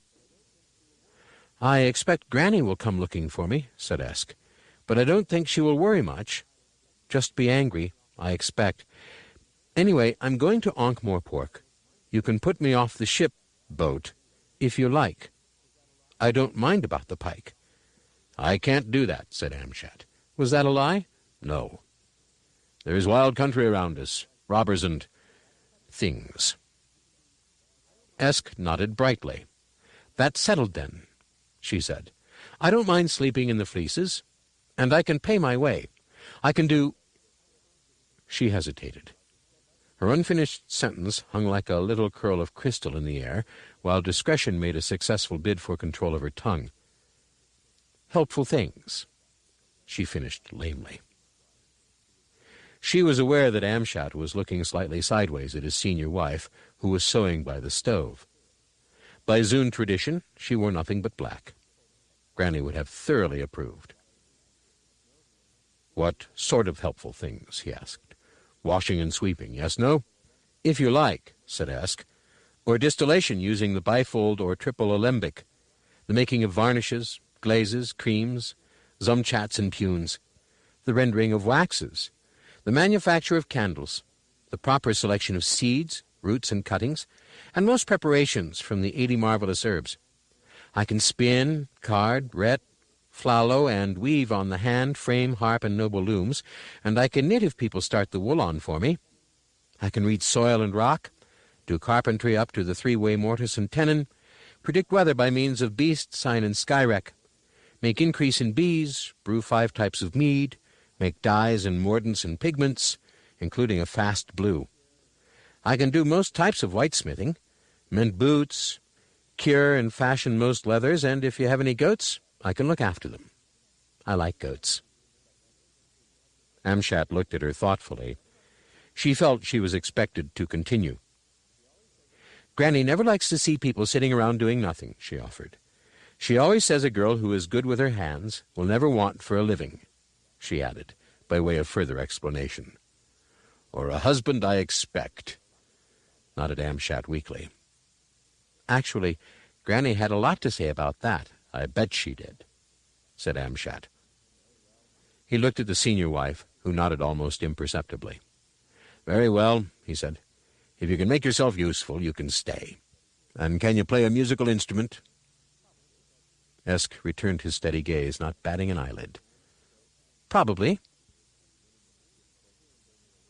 And so Esk, with the minimum of difficulty and only a little regret, left the Ramtops and their weather, and joined the Zuns on their great trading journey down the Ankh. There were at least 30 barges with at least one sprawling Zun family on each, and no 2 vessels appeared to be carrying the same cargo. Most of them were strung together, and the Zuns simply hauled on the cable and stepped on to the next deck if they fancied a bit of socializing. Esk set up home in the fleeces. It was warm, smelled slightly of Granny's cottage, and, much more important, meant that she was undisturbed. She was getting a bit worried about magic. It was definitely getting out of control. She wasn't doing magic, it was just happening around her, and she sensed that people probably wouldn't be too happy if they knew. It meant that if she washed up, she had to clatter and splash at length to conceal the fact that the dishes were cleaning themselves. If she did some darning, she had to do it on some private part of the deck to conceal the fact that the edges of the hole raveled themselves together as if by magic. Then she woke up on the second day of her voyage to find that several of the fleeces around the spot where she had hidden the staff had combed, carded, and spun themselves into neat skeins during the night. She put all thoughts of lighting fires out of her head. There were compensations, though. Every sluggish turn of the great brown river brought new scenes. There were dark stretches hemmed in with deep forest, through which the barges traveled in the dead center of the river, with the men armed and the women below, except for Esk, who sat listening with interest to the snortings and sneezings that followed them through the bushes on the banks. There were stretches of farmland. There were several towns much larger than Ahulan. There were even some mountains, although they were old and flat and not young and frisky like her mountains. Not that she was homesick exactly, but sometimes she felt like a boat herself, drifting on the edge of an infinite rope, but always attached to an anchor. The barges stopped at some of the towns.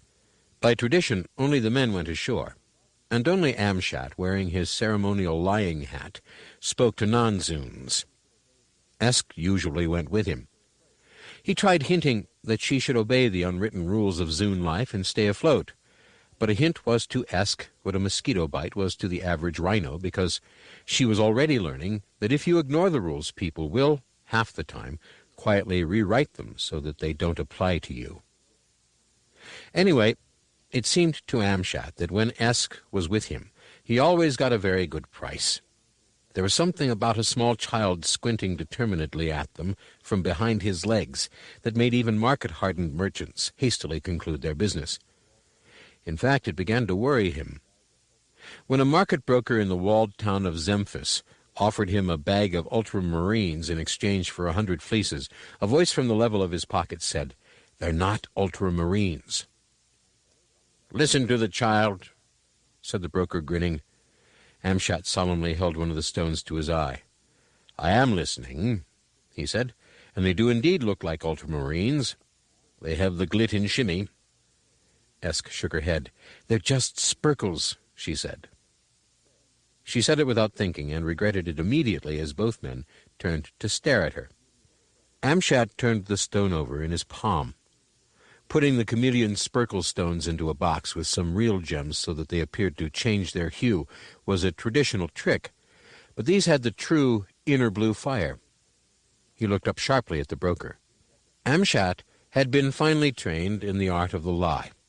He recognized the subtle signs, now that he came to think about it. "There seems to be a doubt," he said, "but 'tis easily resolved. We need only take them to the assayer in Pine Street, because the world knows that spirkles will dissolve in hypatic fluid. Yes, no?" The broker hesitated. Amshat had changed position slightly, and the set of his muscles suggested that any sudden movement on the broker's part would see him flat in the dust, and that damn child was squinting at him as though she could see through to the back of his mind. His nerve broke. "I regret this unfortunate dispute," he said. "I had accepted the stones as ultramarines in good faith, but rather than cause disharmony between us, I will ask you to accept them as a gift. And for the fleeces, may I offer this roseate of the first sorting?" He took a small red stone from a tiny velvet pouch. Amshat hardly looked at it, but, without taking his eyes off the man, passed it down to Esk. She nodded. When the merchant had hurried off, Amshat took Esk's hand and half-dragged her to the assayer's stall, which was little more than a niche in the wall.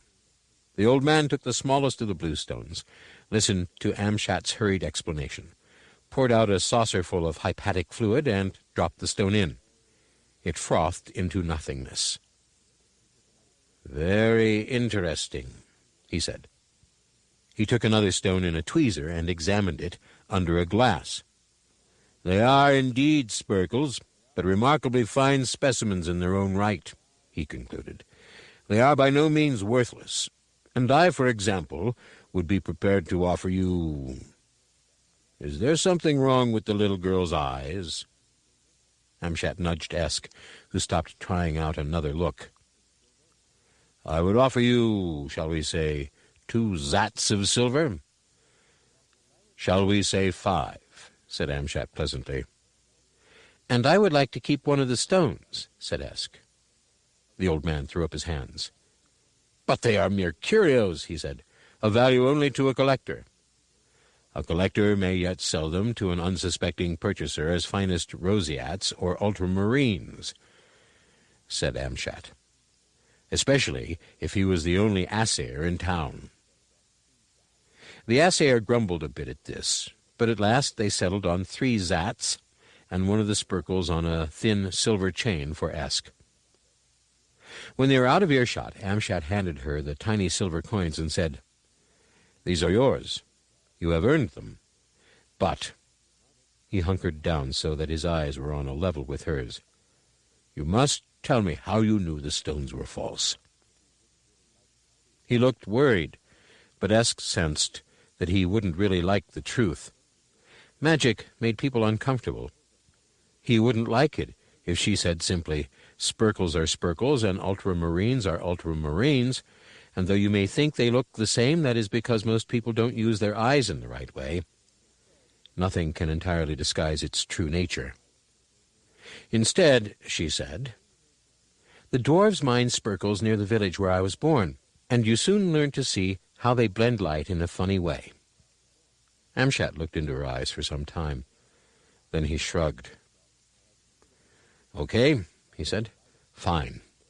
Well, I have some further business here. Why don't you buy yourself some new clothes or something? I'd warn you against unscrupulous traders, but somehow, I don't know, I don't think you will have any trouble." Esk nodded. Amshat strode off through the marketplace. At the first corner he turned, looked at her thoughtfully, and then disappeared among the crowds. "Well, that's the end of sailing," Esk told herself. "He's not quite sure, but he's going to be watching me now, and before I know what's happening, the staff will be taken away, and there'll be all sorts of trouble. Why does everyone get so upset about magic?" She gave a philosophical sigh and set about exploring the possibilities of the town. There was the question of the staff, though. Esk had rammed it deep among the fleeces, which were not going to be unloaded yet. If she went back for it, people would start asking questions, and she didn't know the answers. She found a convenient alleyway and scuttled down it until a deep doorway gave her the privacy she required. If going back was out of the question, then only one thing remained. She held out a hand and closed her eyes. She knew exactly what she wanted to do. It lay in front of her eyes. The staff mustn't come flying through the air, wrecking the barge and drawing attention to itself. All she wanted, she told herself, was for there to be a slight change in the way the world was organized. It shouldn't be a world where the staff was in the fleeces. It should be a world where it was in her hand. A tiny change, an infinitesimal alteration to the way things were. If Esk had been properly trained in wizardry, she would have known that this was impossible. All wizards knew how to move things about, starting with protons and working upward. But the important thing about moving something from A to Z, according to basic physics, was that at some point it should pass through the rest of the alphabet. The only way one could cause something to vanish at A and appear at Z would be to shuffle the whole of reality sideways. The problems this would cause didn't bear thinking about. Esk, of course, had not been trained, and it is well known that a vital ingredient of success is not knowing that what you're attempting can't be done. A person ignorant of the possibility of failure can be a half-brick in the path of the bicycle of history. As Esk tried to work out how to move the staff, the ripples spread out in the magical ether, changing the Discworld in thousands of tiny ways. Most went entirely unnoticed. Perhaps a few grains of sand lay on their beaches in a slightly different position, or the occasional leaf hung on its tree in a marginally different way. But then the wave-front of probability struck the edge of reality and rebounded like the slosh off the side of the pond, which, meeting the laggard ripples coming the other way, caused small but important whirlpools in the very fabric of existence. You can have whirlpools in the fabric of existence, because it is a very strange fabric. Esk was completely ignorant of all this, of course, but was quite satisfied when the staff dropped out of thin air into her hand. It felt warm. She looked at it for some time. She felt that she ought to do something about it. It was too big, too distinctive, too inconvenient. It attracted attention. "If I'm taking you to Ankh-Morpork," she said thoughtfully, "you've got to go in disguise." A few late flickers of magic played around the staff, and then it went dark.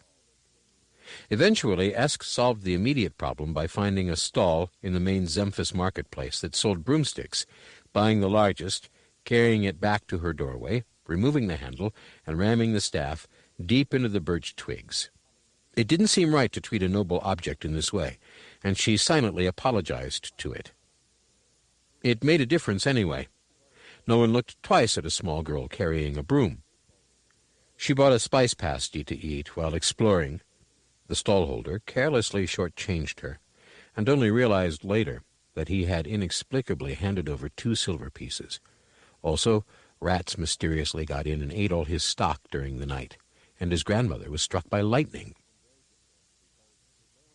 The town was smaller than Ahulan, and very different because it lay on the junction of 3 trade routes quite apart from the river itself.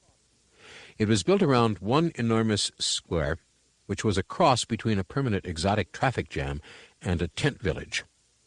Camels kicked mules, mules kicked horses, horses kicked camels, and they all kicked humans. There was a riot of colors, a din of noise, a nasal orchestration of smells, and the steady, heady sound of hundreds of people working hard at making money. One reason for the bustle was that over large parts of the continent other people preferred to make money without working at all, and since the disc had yet to develop a music recording industry, they were forced to fall back on older, more traditional forms of banditry. Strangely enough, these often involved considerable effort. Rolling heavy rocks to the top of cliffs for a decent ambush, cutting down trees to block the road, and digging a pit lined with spikes, while still keeping a wicked edge on a dagger, probably involved a much greater expenditure of thought and muscle than more socially acceptable professions, but, nevertheless, there were still people misguided enough to endure all this, plus long nights in uncomfortable surroundings, merely to get their hands on perfectly ordinary large boxes of jewels. So a town like Zemphis was the place where caravans split, mingled and came together again, as dozens of merchants and travelers banded together for protection against the socially disadvantaged on the trails ahead. Esk, wandering unregarded amidst the bustle, learned all this by the simple method of finding someone who looked important and tugging on the hem of his coat. This particular man was counting bales of tobacco, and would have succeeded but for the interruption. "What?" I said, "What happening here?" The man meant to say, "Push off and bother someone else." He meant to give her a light cuff about the head, so he was astonished to find himself bending down and talking seriously to a small, grubby-faced child holding a large broomstick, which also, it seemed to him later, was in some indefinable way paying attention. He explained about the caravans. The child nodded. "People all get together to travel?" "Precisely." "Where to?" "All sorts of places. Stolat, Pseudopolis, Ankh-Morpork, of course." "But the river goes there," said Esk reasonably. "Barges, the Zuns." "Ah, yes," said the merchant. "But they charge high prices, and they can't carry everything, and anyway, no one trusts them much." "But they're very honest." "Huh?" "Yes," he said. "But you know what they say. Never trust an honest man." He smiled knowingly. "Who says that?" "They do." "You know, people," he said, a certain uneasiness entering his voice. "Oh," said Esk. She thought about it. "They must be very silly," she said primly. "Thank you anyway." He watched her wander off and got back to his counting. A moment later, there was another tug at his coat. 57, 57, 57. "Well," he said, trying not to lose his place. "Sorry to bother you again," said Esk. "But those bale things, what about them, 57, 57, 57? "Well, are they supposed to have little white worm things in them?" 57. "What?" The merchant lowered his slate and stared at Esk. "What little worms?" "Wriggly ones." "White," added Esk helpfully, "all sort of burrowing about in the middle of the bales." "You mean tobacco threadworm?" He looked wild-eyed at the stack of bales being unloaded by, now he came to think about it, a vendor with the nervous look of a midnight sprite who wants to get away before you find out what fairy gold turns into in the morning. "But he told me these had been well stored, and—" "How do you know, anyway?" The child had disappeared among the crowds. The merchant looked hard at the spot where she had been. He looked hard at the vendor, who was grinning nervously. He looked hard at the sky.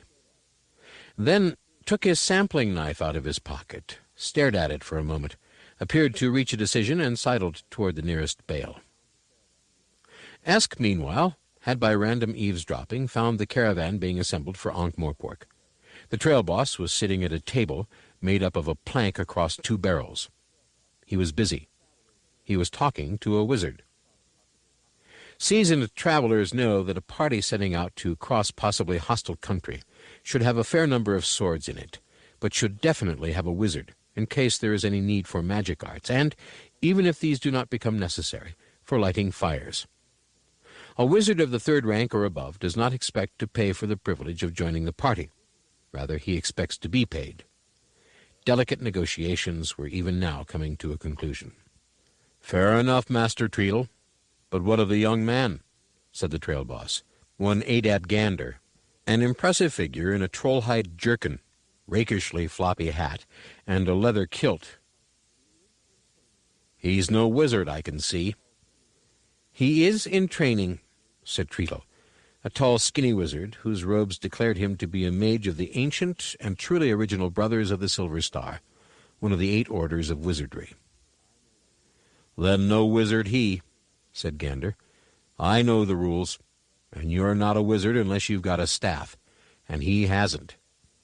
Even now he travels to the unseen university for that small detail, said Treatle loftily.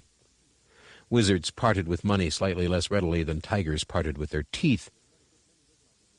Gander looked at the lad in question. He had met a good many wizards in his time and considered himself a good judge, and he had to admit that this boy looked like good wizard material. In other words, he was thin, gangling, pale from reading disturbing books in unhealthy rooms, and had watery eyes, like two lightly poached eggs. It crossed Gander's mind that one must speculate in order to accumulate. All he needs to get right to the top, he thought, is a bit of a handicap. Wizards are martyrs to things like asthma and flat feet. It somehow seems to give them their drive. "What's your name, lad?" he said, as kindly as possible. "Sssss," said the boy. His Adam's apple bobbed like a captive balloon. He turned to his companion, full of mute appeal. "Simon," said Treatle. "Iman," agreed Simon thankfully. "Can you cast fireballs or whirling spells, such as might be hurled against an enemy?" Simon looked sideways at Treatle. He ventured. "My young friend follows higher magic than the mere hurling of sorceries," said the wizard. "Oh," said Simon. Gander nodded. "Well," he said, "maybe you will indeed be a wizard, lad. Maybe when you have your fine staff you'll consent to travel with me one time, yes? I will make an investment in you, yes? Just nod," said Gander, who was not naturally a cruel man. Simon nodded gratefully. Treatle and Gander exchanged nods, and then the wizard strode off, with his apprentice trailing behind under a weight of baggage. Gander looked down at the list in front of him and carefully crossed out "Wizard." A small shadow fell across the page. He glanced up and gave an involuntary start. "Well?" he said coldly. "I want to go to Ankh-Morpork," said Esk. "Please. I've got some money." "Go home to your mother, child." "No, really. I want to seek my fortune." Gander sighed. "Why are you holding that broomstick?" he said. Esk looked at it as though she had never seen it before. "Everything's got to be somewhere," she said. "Just go home, my girl," said Gander. "I'm not taking any runaways to Ankh-Morpork. Strange things can happen to little girls in big cities." Esk brightened. "What sort of strange things?" "Look, I said go home, right? Now." He picked up his chalk and went on ticking off items on his slate, trying to ignore the steady gaze that seemed to be boring through the top of his head. "I can be helpful," said Esk quietly. Gander threw down the chalk and scratched his chin irritably. "How old are you?" he said. 9. "Well, Miss 9 years old, I've got 200 animals and 100 people that want to go to Ankh, and half of them hate the other half, and I've not got enough people who can fight. And they say the roads are pretty bad, and the bandits are getting really cheeky up in the paps, and the trolls are demanding a bigger bridge toll this year, and there's weevils in the supplies, and I keep getting these headaches, and where in all this do I need you?" "Oh," said Esk. She looked around the crowded square. "Which one of these roads goes to Ankh, then?" "The one over there, with the gate." "Thank you," she said gravely. "Goodbye. I hope you don't have any more trouble, and your head gets better." "Right," said Gander uncertainly. He drummed his fingers on the tabletop as he watched Esk walk away in the direction of the Ankh road. A long, winding road. A road haunted by thieves and gnolls. A road that wheezed through high mountain passes and crawled panting over deserts. "Oh, bugger," he said under his breath. "Hey, you." Granny Weatherwax was in trouble. First of all, she decided, she should never have allowed Hilda to talk her into borrowing her broomstick. It was elderly, erratic, would fly only at night, and even then couldn't manage a speed much above a trot. Its lifting spells had worn so thin that it wouldn't even begin to operate until it was already moving at a fair lick. It was, in fact, the only broomstick ever to need bump starting. And it was while Granny Weatherwax, sweating and cursing, was running along a forest path holding the damn thing at shoulder height for the 10th time that she had found the bear trap. The second problem was that a bear had found it first. In fact, this hadn't been too much of a problem because Granny, already in a bad temper, hit it right between the eyes with the broomstick, and it was now sitting as far away from her as it was possible to get in a pit, and trying to think happy thoughts. It was not a very comfortable night, and the morning wasn't much better for the party of hunters who, around dawn, peered over the edge of the pit. "About time, too," said Granny. "Get me out." The startled heads withdrew, and Granny could hear a hasty whispered conversation. They had seen the hat and broomstick. Finally, a bearded head reappeared, rather reluctantly, as if the body it was attached to was being pushed forward. It began. "Look, Mother." "I'm not a mother," snapped Granny. "I'm certainly not your mother, if you ever had mothers, which I doubt. If I was your mother, I'd have run away before you were born." "It's only a figure of speech," said the head reproachfully. "It's a damned insult is what it is." There was another whispered conversation. "If I don't get out," said Granny in ringing tones, "there will be trouble. Do you see my hat, eh? Do you see it?" The head reappeared. "That's the whole point, isn't it?" it said. "I mean, what will there be if we let you out? It seems less risky all around if we just sort of fill the pit in. Nothing personal, you understand." Granny realized what it was that was bothering her about the head. "Are you kneeling down?" she said accusingly. "You're not, are you? You're dwarves." Whisper, whisper. "Well, what about it?" asked the head defiantly. "Nothing wrong with that, is there? What have you got against dwarves? Do you know how to repair broomsticks? Magic broomsticks?" "Yes." Whisper, whisper. "What if we do?" "Well, we could come to some arrangement." The dwarf halls rang to the sound of hammers, although mainly for effect. Dwarves found it hard to think without the sound of hammers, which they found soothing. So well-off dwarves in the clerical professions paid goblins to hit small ceremonial anvils, just to maintain the correct dwarvish image. The broomstick lay between two trestles. Granny Weatherwax sat on a rock outcrop, while a dwarf half her height, wearing an apron that was a mass of pockets, walked around the broom and occasionally poked it. Eventually, he kicked the bristles and gave a long intake of breath, a sort of reverse whistle, which is the secret sign of craftsmen across the universe and means that something expensive is about to happen. "Well," he said, "I could get the apprentices in to look at this. I could. It's an education in itself. And you say it actually managed to get airborne?" "It flew like a bird," said Granny. The dwarf lit a pipe. "I should very much like to see that bird," he said reflectively. "I should imagine it's quite something to watch a bird like that." "Yes, but can you repair it?" said Granny. "I'm in a hurry." The dwarf sat down, slowly and deliberately. "As for repair," he said, "well, I don't know about repair. Rebuild, maybe. Of course, it's hard to get the bristles these days, even if you can find people to do the proper binding. And the spells need—" "I don't want it rebuilt. I just want it to work properly," said Granny. "It's an early model, you see," the dwarf plugged on. "Very tricky, those early models. You can't get the wood." He was picked up bodily until his eyes were level with Granny's.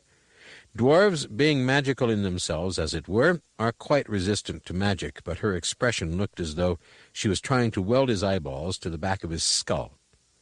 "Just repair it," she hissed. "Please." "What, make a bodge job?" said the dwarf, his pipe clattering to the floor. "Yes." "Patch it up, you mean? Betray my training by doing half a job?" "Yes," said Granny. Her pupils were two little black holes. "Oh," said the dwarf. "Right then."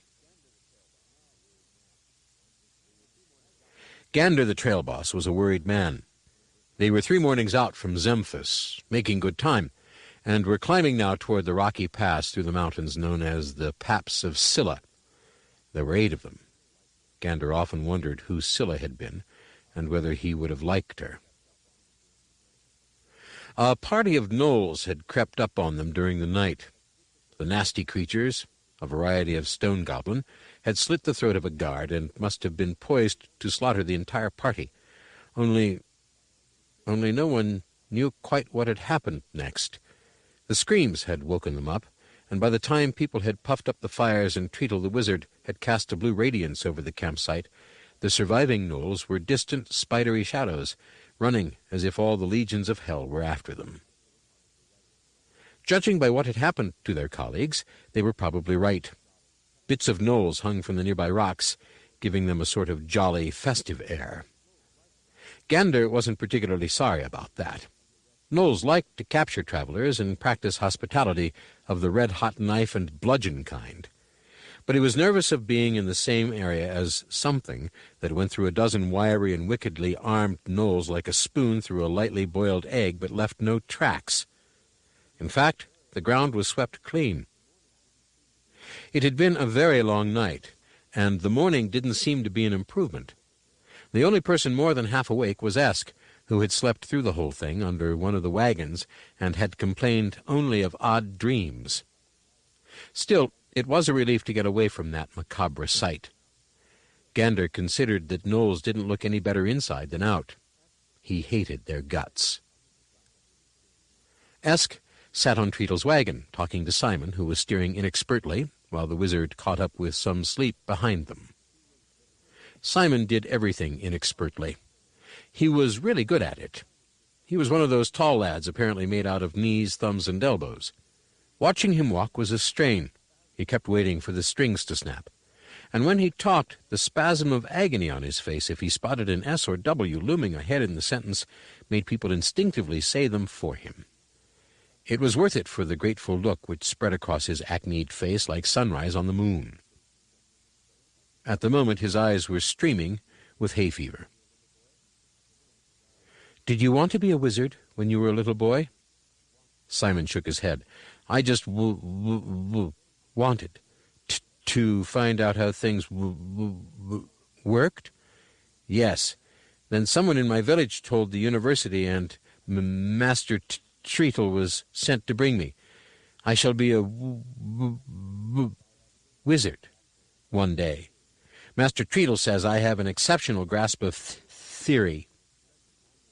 Simon's damp eyes misted over, and an expression almost of bliss drifted across his ravaged face. "He tells me they've got thousands of books in the library at Unseen University," he said in the voice of a man in love. "More books than anyone could read in a lifetime." "I'm not sure I like books," said Esk conversationally. "How can paper know things? My granny says books are only good if the paper is thin." "No, that's not right," said Simon urgently. "Books are full of He gulped air and gave her a pleading look. "Words?" said Esk, after a moment's thought. "Yes, and they can change the things. That's what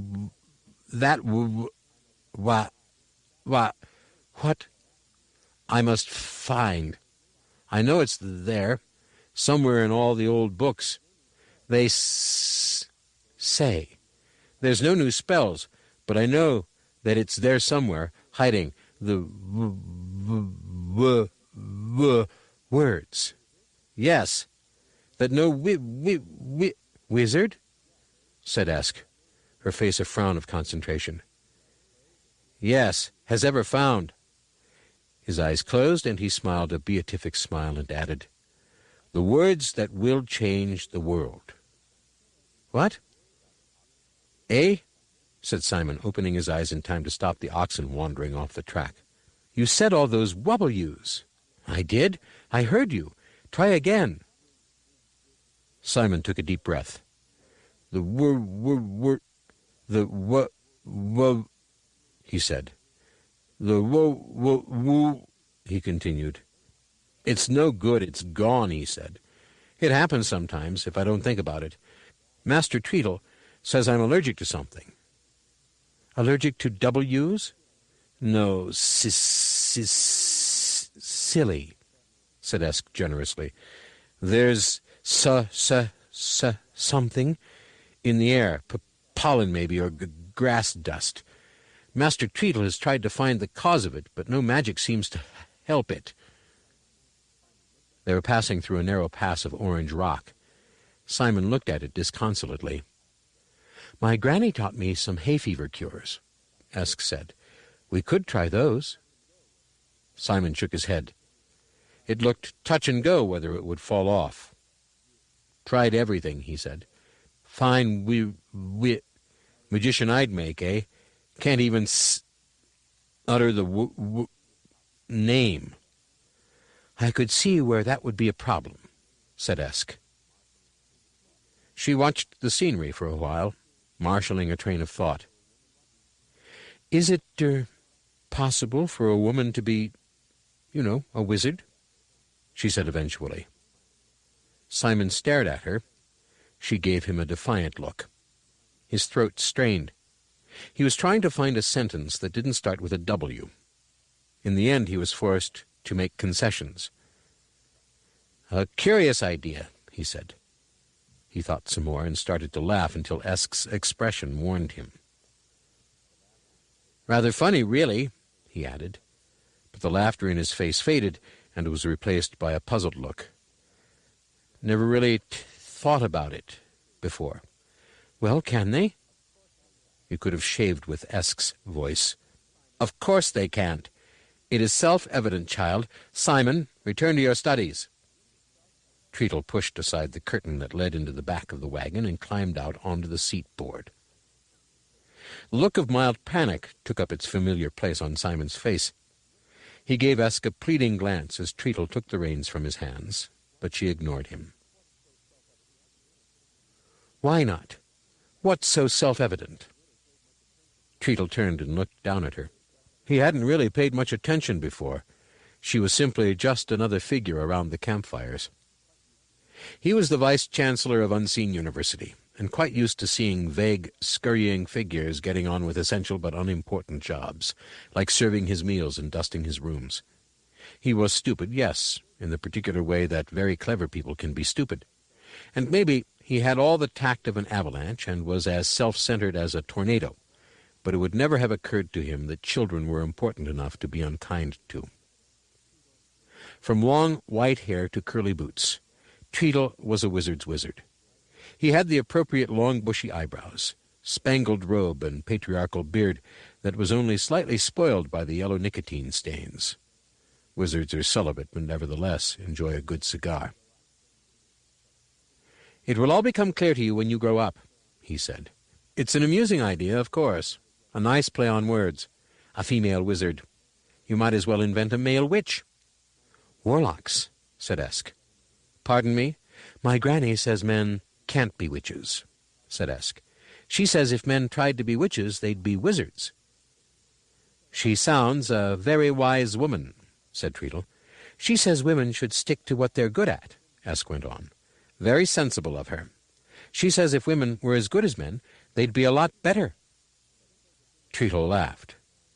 She's a witch, said Esk, and added in her mind, There, what do you think of that, Mr. So-called clever wizard? My dear good young lady, am I supposed to be shocked? I happen to have a great respect for witches. Esk frowned. He wasn't supposed to say that. You have? Yes, indeed. I happen to believe that witchcraft is a fine career for a woman, a very noble calling. You do? I mean, it is? Oh, yes. Very useful in rural districts for people who are having babies and so forth. However, witches are not wizards. Witchcraft is nature's way of allowing women access to the magical fluxes. But you must remember, it is not high magic. I see. Not high magic, said Esk grimly. Oh, no. Witchcraft is very suitable for helping people through life, of course, but I expect women aren't really sensible enough to be wizards, said Esk. I expect that's it, really.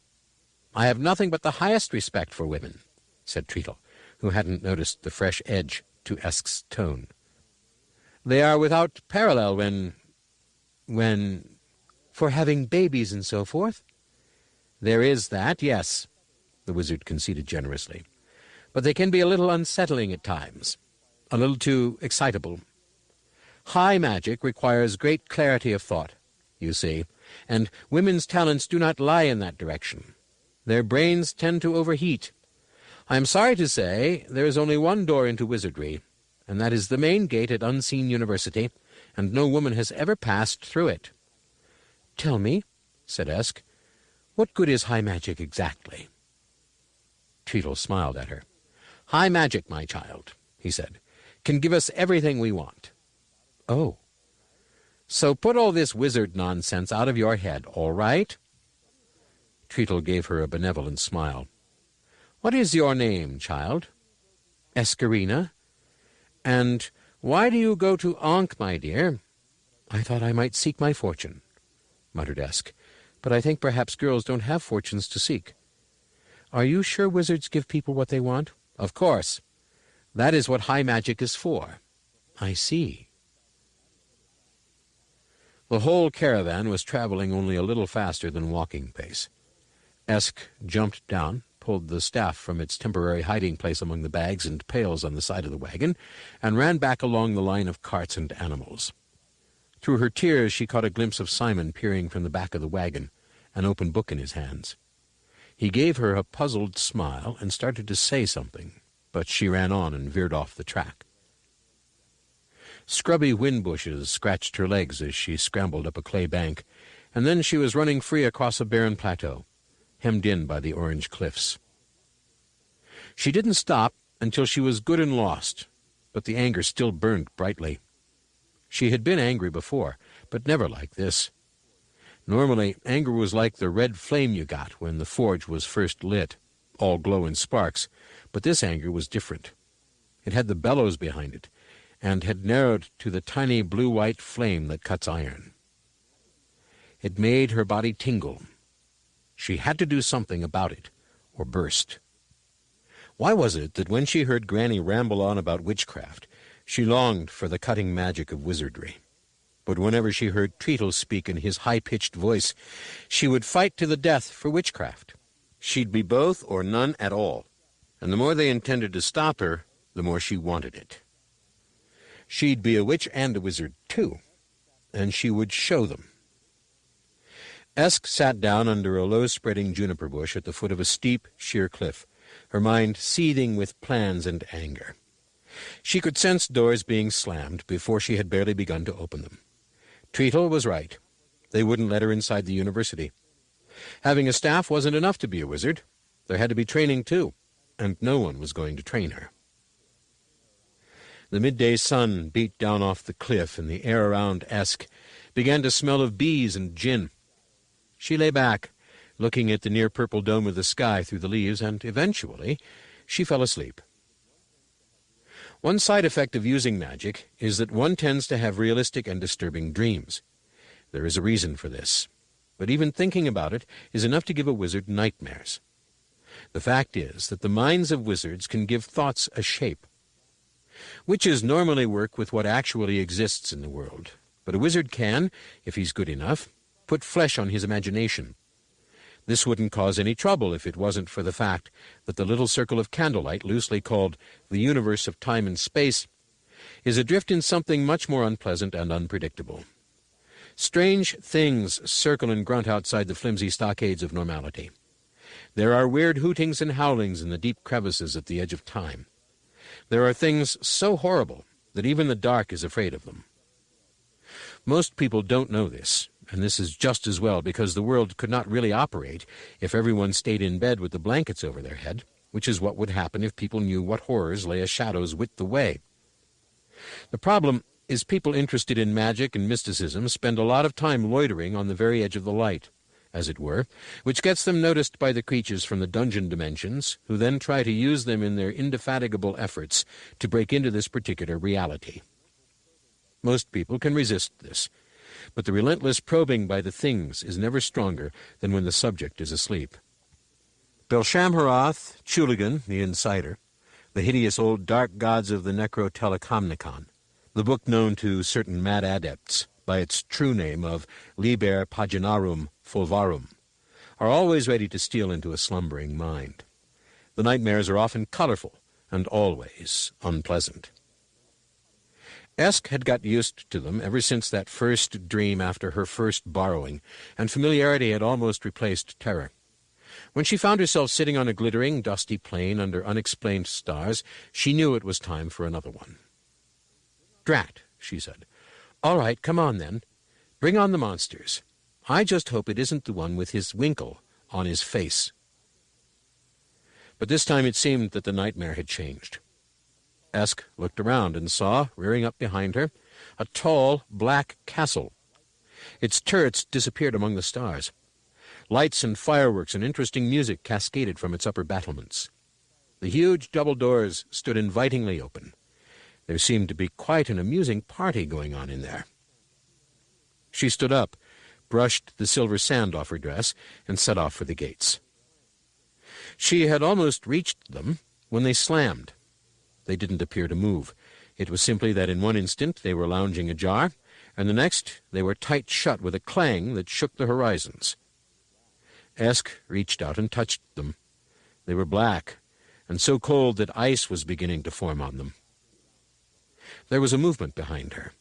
She turned around and saw the staff, without its broomstick disguise, standing upright in the sand. Little worms of light crept around its polished wood, and crept around the carvings no one could ever quite identify. She picked it up and smashed it against the doors. There was a shower of octarine sparks, but the black metal was unscathed. Esk's eyes narrowed. She held the staff at arm's length and concentrated until a thin line of fire leapt from the wood and burst against the gate. The ice flashed into steam, but the darkness, she was sure now that it wasn't metal, absorbed the power without so much as glowing. She doubled the energy, letting the staff put all its stored magic into a beam that was now so bright that she had to shut her eyes, and could still see it as a brilliant line in her mind. Then it winked out. After a few seconds, Esk ran forward and touched the doors gingerly. The coldness nearly froze her fingers off. And from the battlements above, she could hear the sound of sniggering. Laughter wouldn't have been so bad, especially an impressive demonic laugh with lots of echo. But this was just sniggering. It went on for a long time. It was one of the most unpleasant sounds Esk had ever heard. She woke up shivering. It was long after midnight, and the stars looked damp and chilly. The air was full of the busy silence of the night, which is created by hundreds of small furry things treading very carefully in the hope of finding dinner while avoiding being the main course. A crescent moon was setting, and a thin gray glow toward the rim of the world suggested that, against all probability, another day was on the cards. Someone had wrapped Esk in a blanket. "I know you're awake," said the voice of Granny Weatherwax. "You could make yourself useful and light a fire. There's damn old wood in these parts." Esk sat up and clutched at the juniper bush. She felt light enough to float away. "Fire?" she muttered. "Yes, you know, pointing the finger and whoosh," said Granny sourly. She was sitting on a rock, trying to find a position that didn't upset her arthritis. I don't think I can." "You tell me," said Granny cryptically. The old witch leaned forward and put her hand on Esk's forehead. It was like being caressed by a sock full of warm dice. "You're running a bit of a temperature," she added. "Too much hot sun and cold ground. That's foreign parts for you." Esk let herself slump forward until her head lay in Granny's lap, with its familiar smells of camphor, mixed herbs, and a trace of goat. Granny patted her in what she hoped was a soothing way. After a while, Esk said, in a low voice, "They're not going to allow me into the university. A wizard told me, and I dreamed about it. And it was one of those true dreams. You know, like you told me, a Matty thing." "Metaphor," said Granny calmly. One of them. Did you think it would be easy? Asked Granny. Did you think you'd walk into their gates waving your staff? Here I am. I want to be a wizard. Thank you very much. He told me there's no women allowed in the university. He's wrong. No. I could tell he was telling the truth. You know, Granny, you can tell how— Foolish child. All you could tell was that he thought he was telling the truth. The world isn't always as people see it. I don't understand, said Esk. You'll learn, said Granny. Now tell me, this dream. They wouldn't let you into their university, right? Yes, and they laughed. And then you tried to burn down the doors? Esk turned her head in Granny's lap and opened a suspicious eye. How did you know? Granny smiled, but as a lizard would smile. I was miles away, she said. I was bending my mind toward you, and suddenly you seemed to be everywhere. You shone out like a beacon, so you did. As for the fire, look around. In the half-light of dawn, the plateau was a mass of baked clay. In front of Esk, the cliff was glassy and must have flowed like tar under the onslaught. There were great gashes across it, which had dripped molten rock and slag. When Esk listened, she could hear the faint pink of cooling rock. Oh, she said, did I do that? So it would appear, said Granny. But I was asleep. I was only dreaming. It's the magic, said Granny. It's trying to find a way out. The witch magic and the wizard magic are, I don't know, sort of feeding off each other. I think. Esk bit her lip. What can I do? She asked. I dream of all sorts of things. Well, for a start, we're going straight to the university, decided Granny. They must be used to apprentices not being able to control magic and having hot dreams, else the place would have burned down years ago. She glanced toward the rim, and then down at the broomstick beside her. We will pass over the running up and down, the tightening of the broomstick's bindings, the muttered curses against dwarves, the brief moments of hope as the magic flickered fitfully, the horrible black feelings as it died, the tightening of the bindings again, the running again, the sudden catching of the spell, the scrambling aboard, the yelling, the take-off. Esk clung to Granny with one hand and held her staff in the other as they, frankly, pottered along a few 100 feet above the ground. A few birds flew alongside them, interested in this new flying tree. Bugger off, screamed Granny, taking off her hat and flapping it. We're not going very fast, Granny, said Esk meekly. We're going quite fast enough for me. Esk looked around. Behind them, the rim was a blaze of gold, barred with cloud. I think we ought to go lower, Granny, she said urgently. You said the broomstick won't fly in sunlight. She glanced down at the landscape below them. It looked sharp and inhospitable. It also looked expectant. I know what I'm doing, miss, snapped Granny, gripping the broomstick hard and trying to make herself as light as possible. It has already been revealed that light on the disk world travels slowly, the result of its passage through the disk's vast and ancient magical field. So dawn isn't the sudden affair that it is on other worlds. The new day doesn't erupt. It sort of sloshes gently across the sleeping landscape in the same way that the tide sneaks in across the beach, melting the sand castles of the night. It tends to flow around mountains. If the trees are close together, it comes out of woods cut to ribbons and sliced with shadows. An observer on some suitable high point, let's say for the sake of argument a wisp of cirrostratus on the edge of space, would remark on how lovingly the light spreads across the land, how it leaps forward on the plains and slows down when it encounters high ground, how beautifully it— Actually, there are some kinds of observers who, faced with all this beauty, will whine that you can't have heavy light and certainly wouldn't be able to see it even if you could. To which one can only reply, so how come you're standing on a cloud? So much for cynicism. But down on the disk itself, the broomstick barreled forward on the cusp of dawn, dropping ever backward in the shadow of night. Granny! Day burst upon them. Ahead of the broomstick, the rocks seemed to flash into flame as the light washed over them. Granny felt the stick lurch and stared with horrified fascination at the little scudding shadow below them. It was getting closer. "What will happen when we hit the ground?" "That depends if I can find some soft rocks," said Granny in a preoccupied voice. "The broomstick's going to crash. Can't we do anything?" "Well, I suppose we could get off."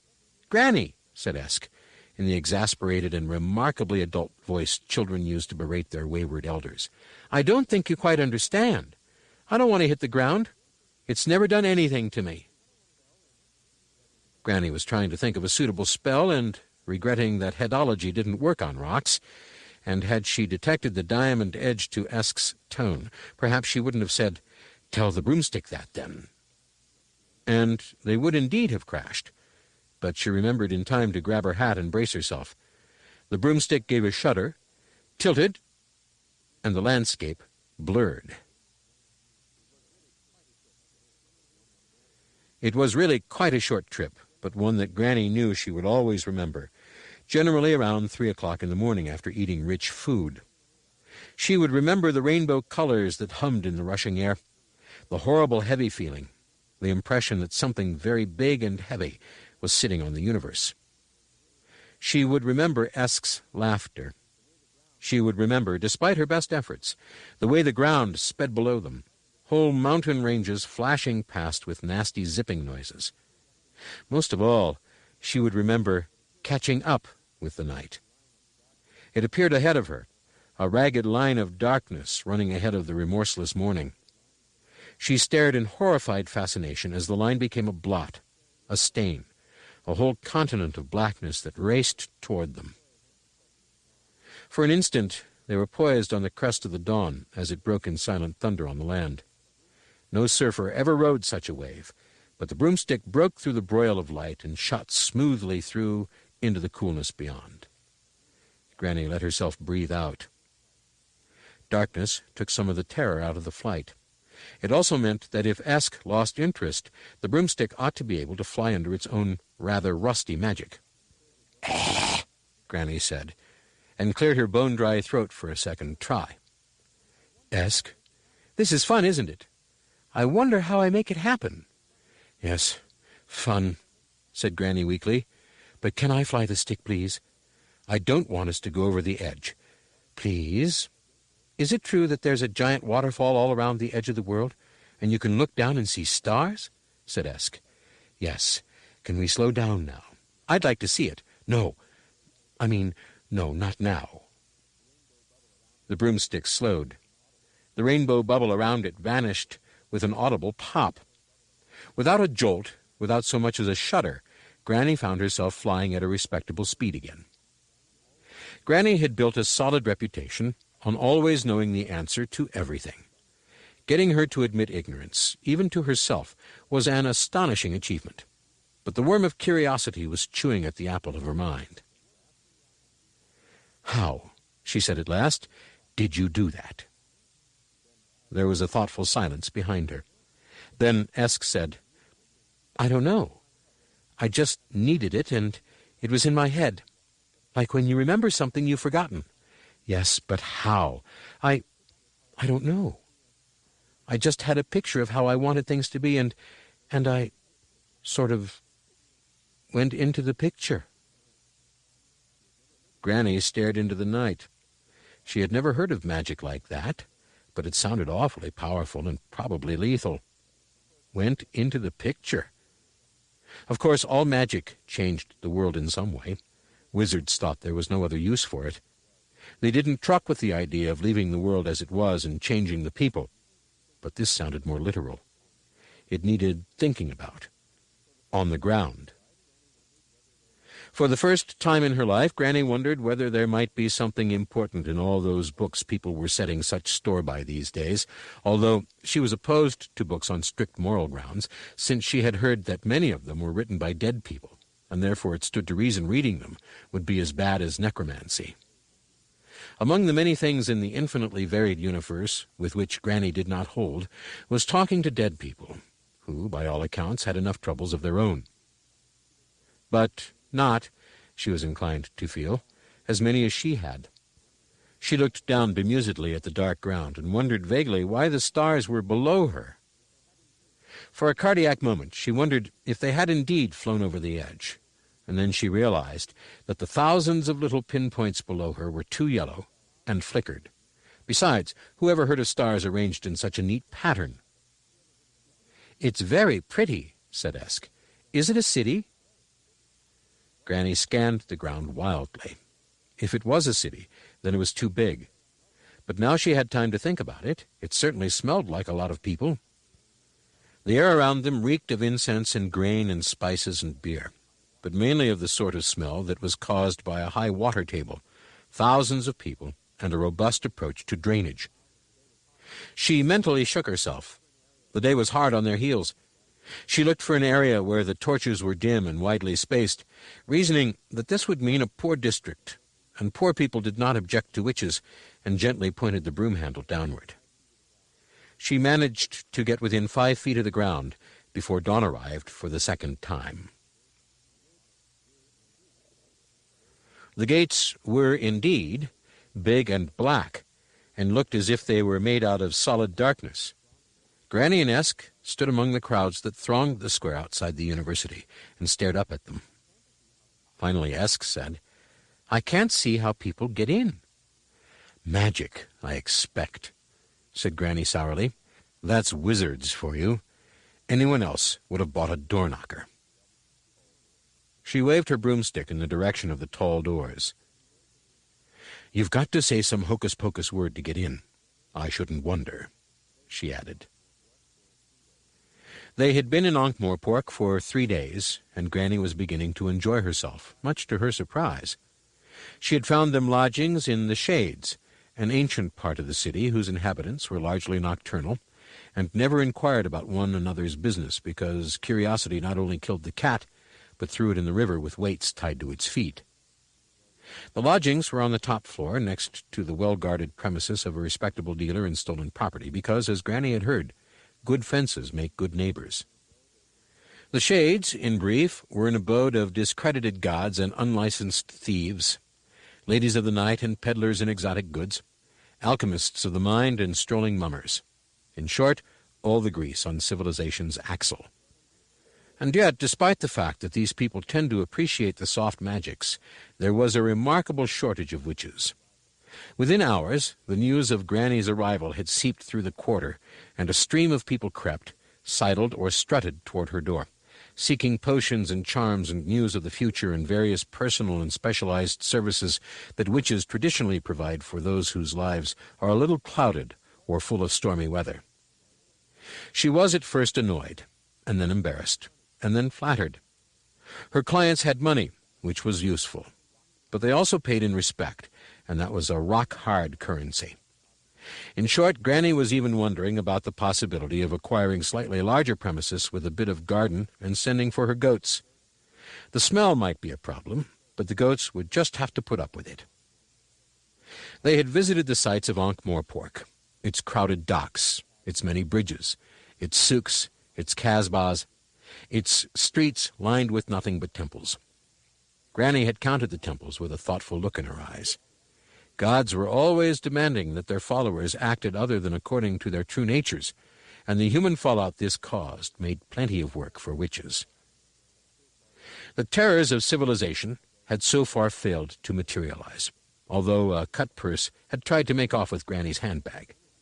To the amazement of passers-by, Granny called him back, and back he came, fighting his feet, which had totally ceased to obey him.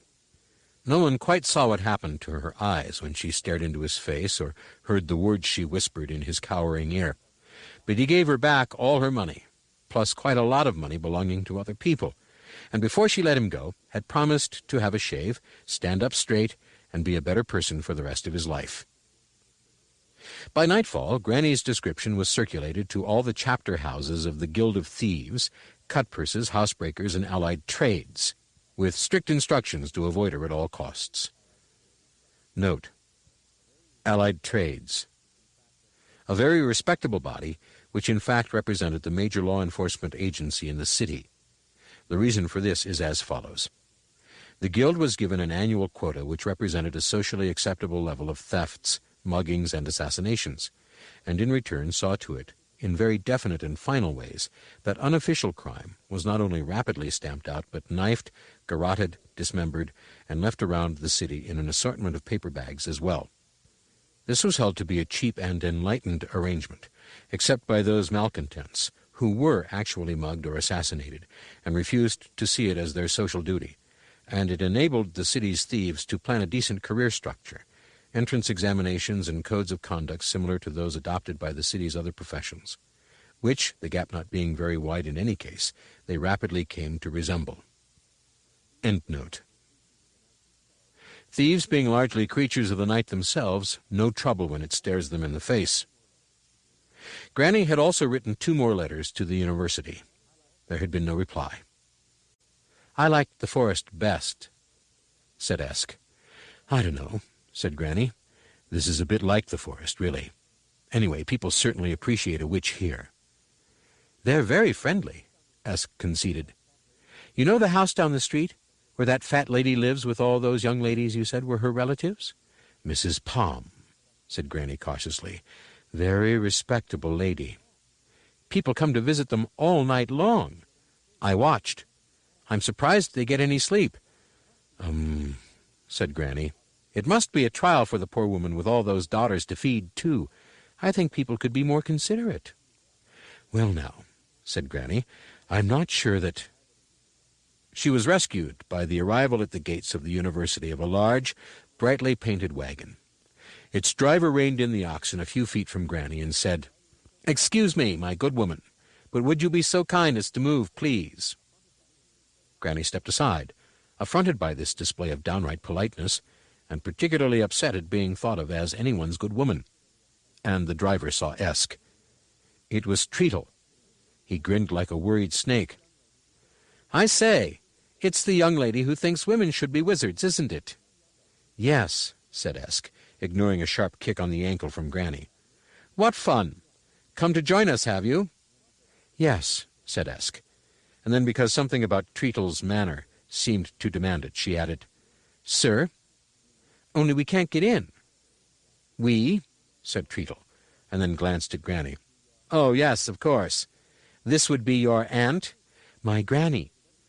Only not really my granny, just sort of everyone's granny."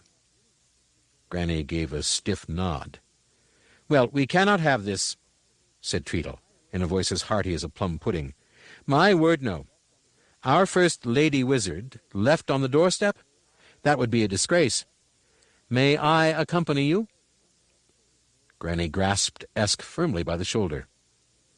"If it's all the same to you," she began. But Esk twisted out of her grip and ran toward the cart. "You can really take me in?" she said, her eyes shining. "Of course. I am sure the heads of the orders will be most gratified to meet you. Most astonished and astounded," he said, and gave a little laugh. "Escarina Smith," said Granny, and then stopped. She looked at Treatle. "I don't know what is in your mind, Mr. Wizard, but I don't like it," she said. "Esk, you know where we live. Be a fool if you must, but you might at least be your own fool." She turned on her heel and strode off across the square. "What a remarkable woman," said Treatle vaguely.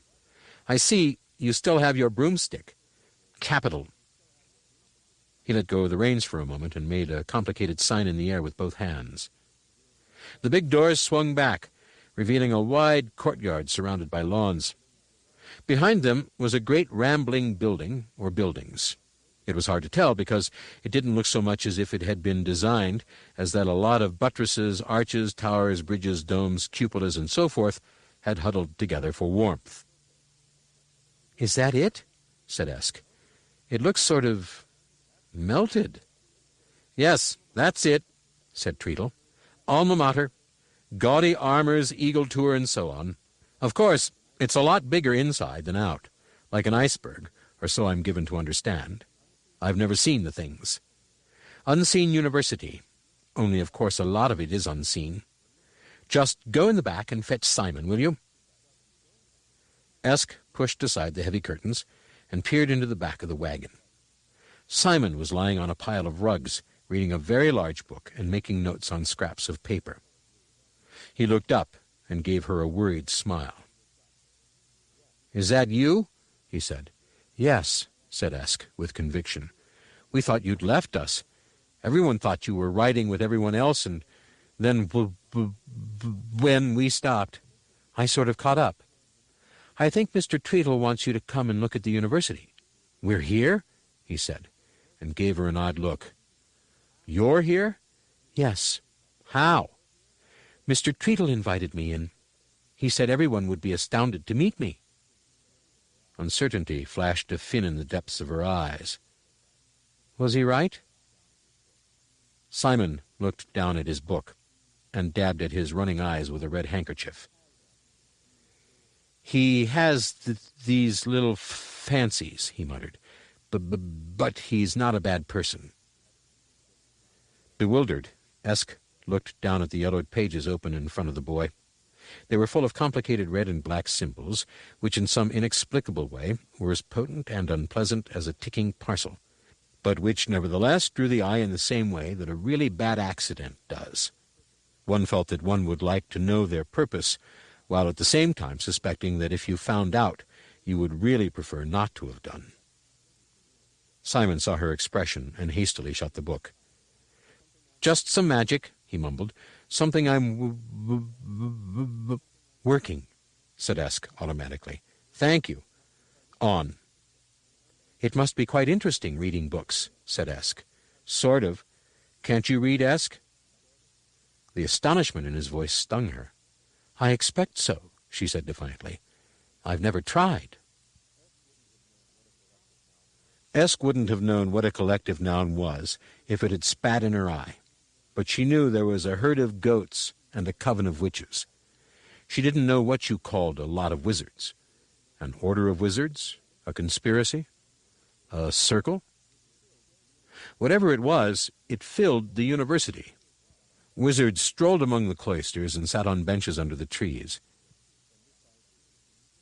Young wizards scuttled along pathways as bells rang, with their arms full of books, or, in the case of senior students, with their books flapping through the air after them. The air had the greasy feel of magic and tasted of tin. Esk walked along between Treatle and Simon, and drank it all in. It wasn't just that there was magic in the air, but it was tamed and working, like a mill race. It was power, but it was harnessed. Simon was as excited as she was, but it showed only because his eyes watered more and his stutter got worse. He kept stopping to point out the various colleges and research buildings. One was quite low and brooding, with high, narrow windows. "That's the library," said Simon, his voice bursting with wonder and respect. "Can I have a look?" "Plenty of time for that later," said Treatle. Simon gave the building a wistful look. "All the books of magic ever written," he whispered. "Why are the windows barred?" said Esk. Simon swallowed. Because books of magic aren't like other books. They lead a—" "That's enough," snapped Treatle. He looked down at Esk, as if he had just noticed her, and frowned. "Why are you here?" "You invited me in," said Esk. "Me? Oh, yes, of course. Sorry, mind-wandering. The young lady who wants to be a wizard. Let us see, shall we?" He led the way up a broad flight of steps to an impressive pair of doors.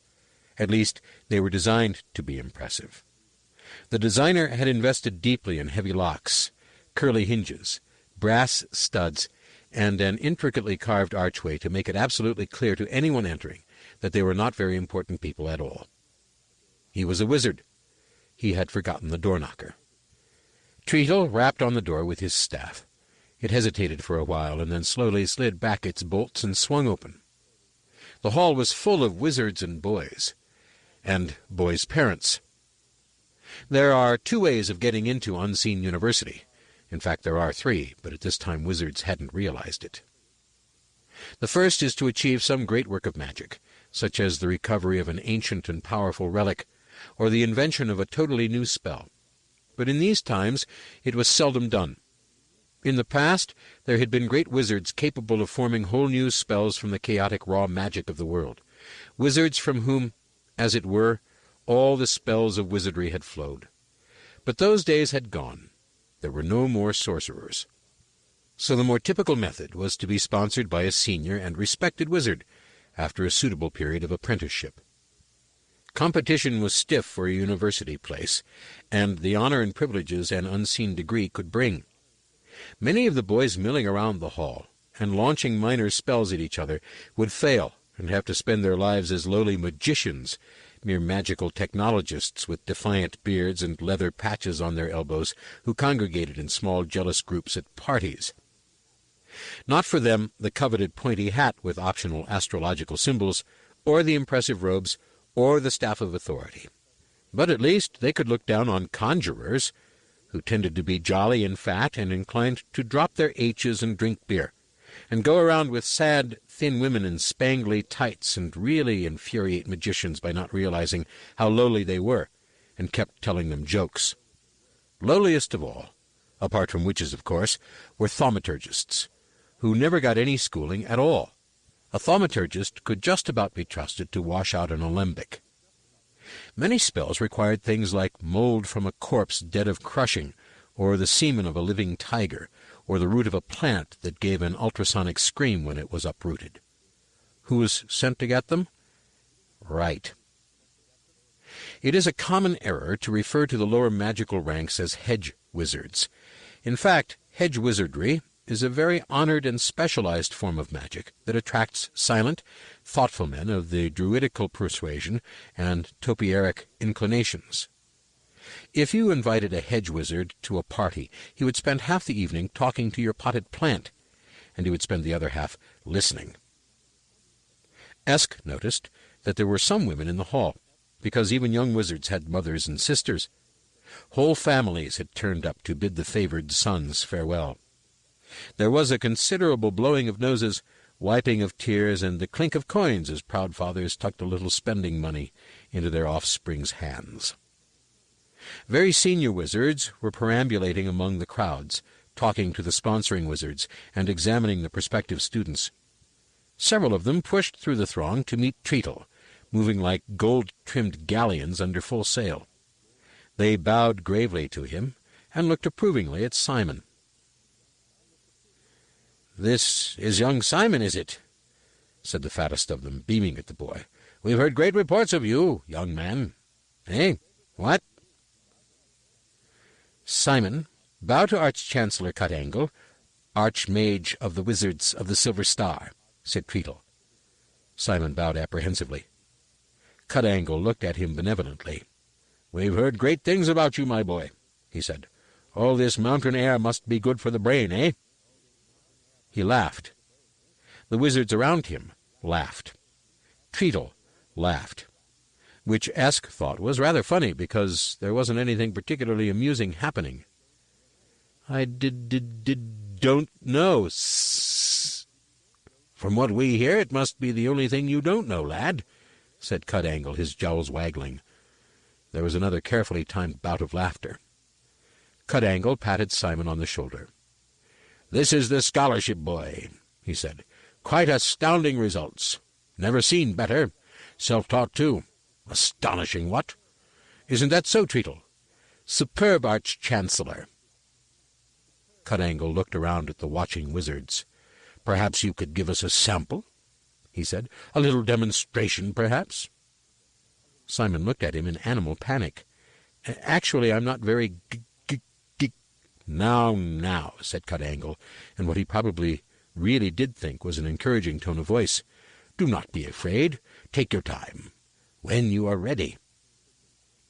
Simon licked his dry lips and gave Treatle a look of mute appeal. He said. You He stopped and swallowed hard. His eyes bulged. The tears streamed from his eyes, and his shoulders heaved. Treatle patted him reassuringly on the back. "Hay fever," he explained. "Don't seem to be able to cure it. Tried everything." Simon swallowed and nodded. He waved Treatle away with his long white hands and closed his eyes. For a few seconds nothing happened.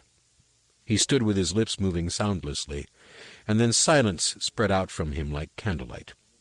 Ripples of noiselessness washed across the crowds in the hall, striking the walls with all the force of a blown kiss and then curling back in waves.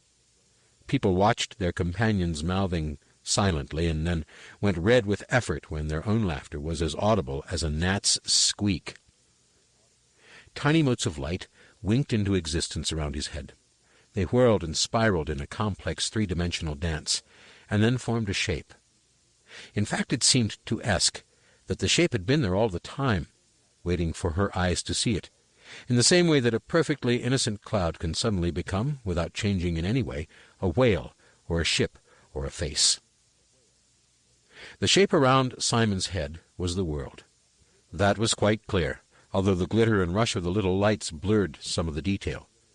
But there was Great Twin, the sky turtle, with the 4 elephants on its back, and on them the disk itself. There was the sparkle of the great waterfall around the edge of the world, and there at the very hub a tiny needle of rock that was the great mountain Cori Celesti, where the gods lived. The image expanded and homed in on the Circle Sea, and then on Ankh itself, the little lights flowing away from Simon and winking out of existence a few feet from his head. Now they showed the city from the air, rushing toward the watchers. There was the university itself, growing larger. There was the great hall. There were the people, watching silent and open-mouthed, and Simon himself, outlined in specks of silver light. And a tiny, sparkling image in the air around him, and that image contained an image, and another, and another. There was a feeling that the universe had been turned inside out in all dimensions at once. It was a bloated, swollen sensation. It sounded as though the whole world had said, "Gloop." The walls faded. So did the floor. The paintings of former great mages, all scrolls and beards and slightly constipated frowns, vanished. The tiles underfoot, a rather nice black and white pattern, evaporated, to be replaced by fine sand, gray as moonlight and cold as ice. Strange and unexpected stars glittered overhead. On the horizon were low hills, eroded not by wind or rain in this weatherless place, but by the soft sandpaper of time itself. No one else seemed to have noticed. No one else, in fact, seemed alive. Esk was surrounded by people as still and silent as statues. And they weren't alone. There were other things behind them, and more were appearing all the time. They had no shape, or rather they seemed to be taking their shapes at random from a variety of creatures.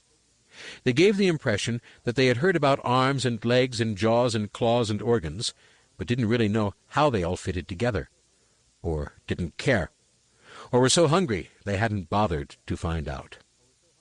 They made a sound like a swarm of flies. They were the creatures out of her dreams, come to feed on magic. She knew they weren't interested in her now, except in the nature of an after-dinner mint. Their whole concentration was focused on Simon, who was totally unaware of their presence. Esk kicked him smartly on the ankle. The cold desert vanished. The real world rushed back. Simon opened his eyes, smiled faintly, and gently fell backward into Esk's arms. A buzz went up from the wizards, and several of them started to clap. No one seemed to have noticed anything odd, apart from the silver lights. Cut-Angle shook himself and raised a hand to quell the crowd. "Quite astonishing," he said to Treatle. "You say he worked it out all by himself?" "Indeed, Lord. No one helped him at all?" "There was no one to help him," said Treatle. "He was just wandering from village to village, doing small spells, but only if people paid him in books or paper." Cut-Angle nodded. "It was no illusion," he said. "Yet he didn't use his hands. What was he saying to himself? Do you know?" "He says it's just words to make his mind work properly," said Treatle, and shrugged. "I can't understand half of what he says, and that's a fact. He says he's having to invent words because there aren't any for the things he's doing." Cut-Angle glanced sideways at his fellow mages. They nodded. "It will be an honor to admit him to the university," he said, Perhaps you would tell him so when he wakes up."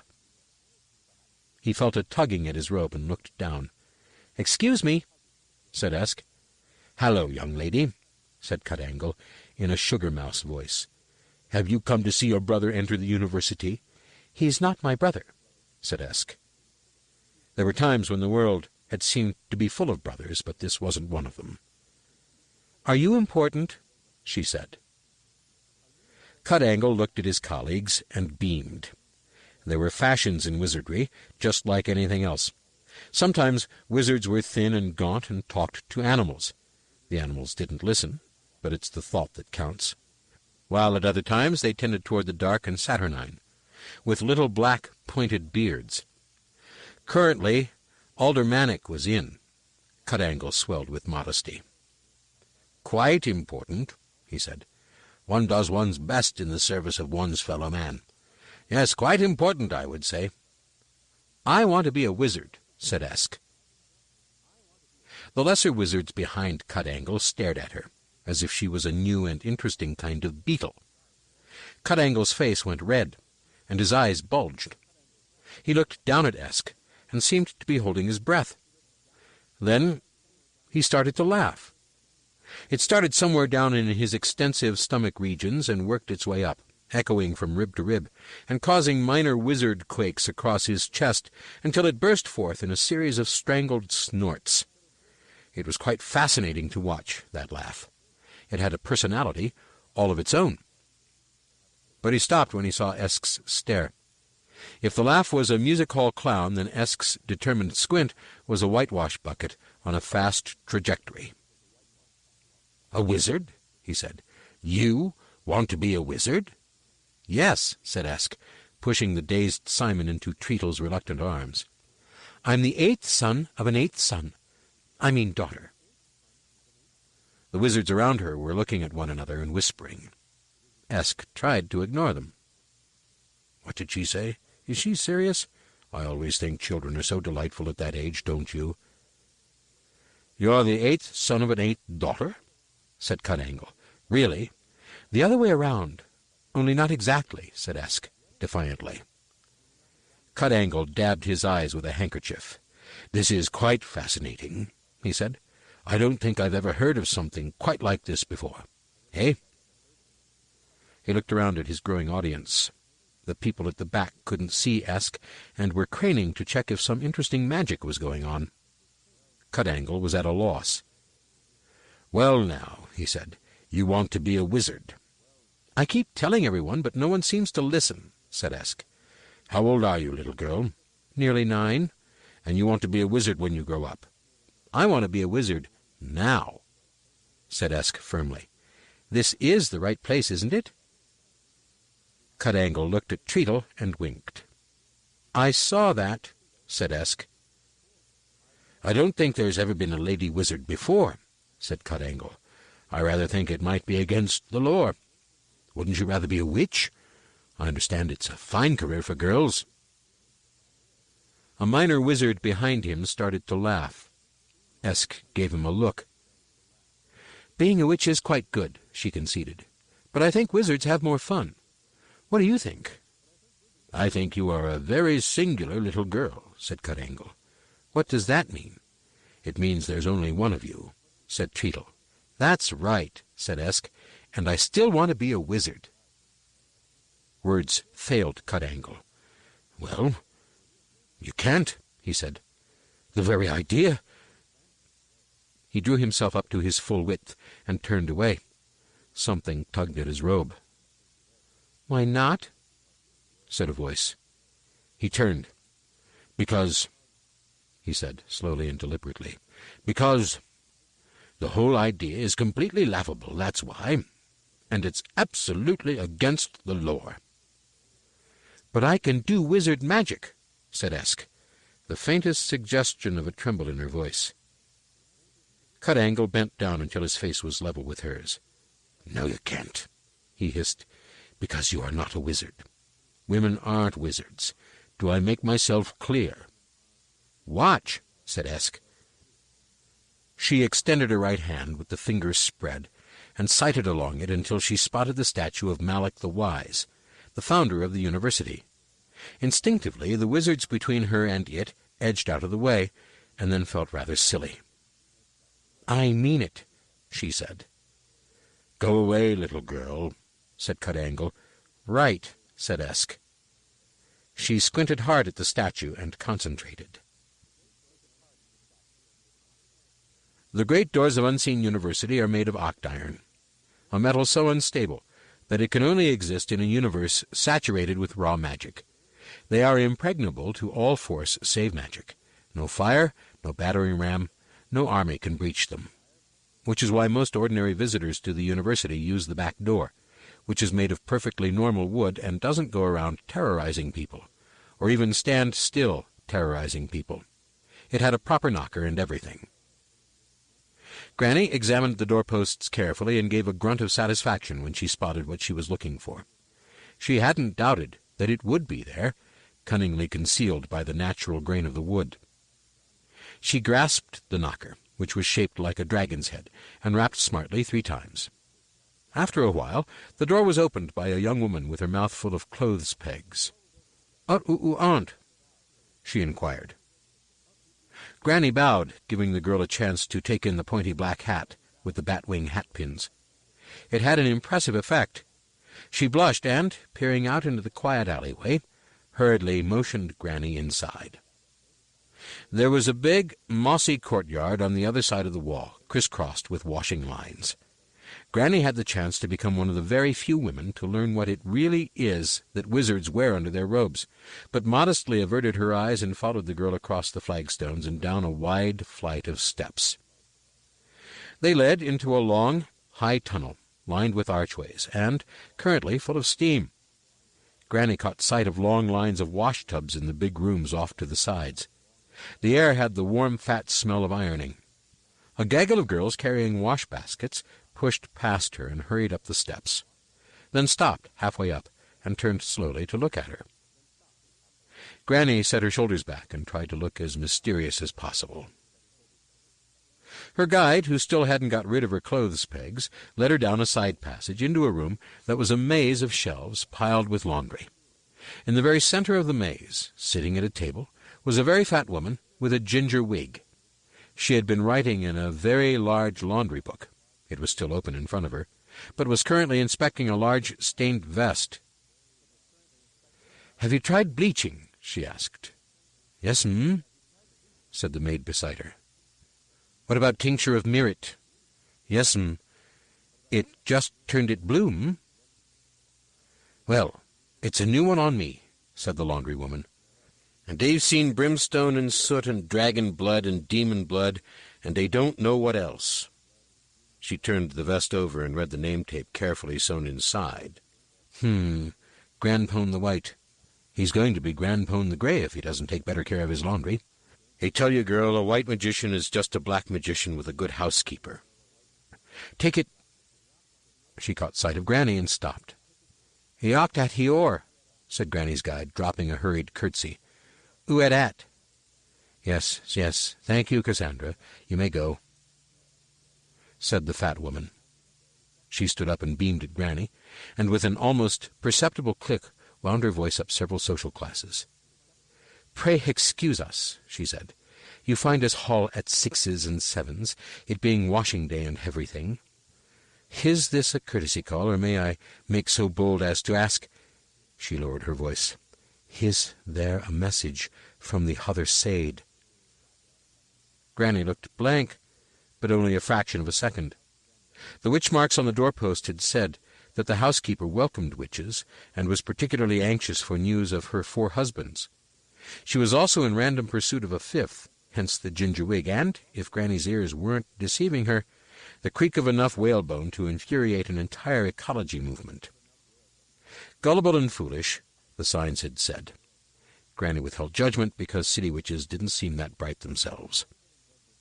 The housekeeper must have mistaken her expression. "Don't be afraid," she said. "May staff have distinct instructions to welcome witches, although, of course, they upstairs don't approve.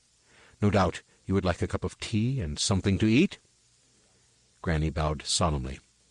"And he will see if we can't find a nice bundle of old clothes for you, too." The housekeeper beamed.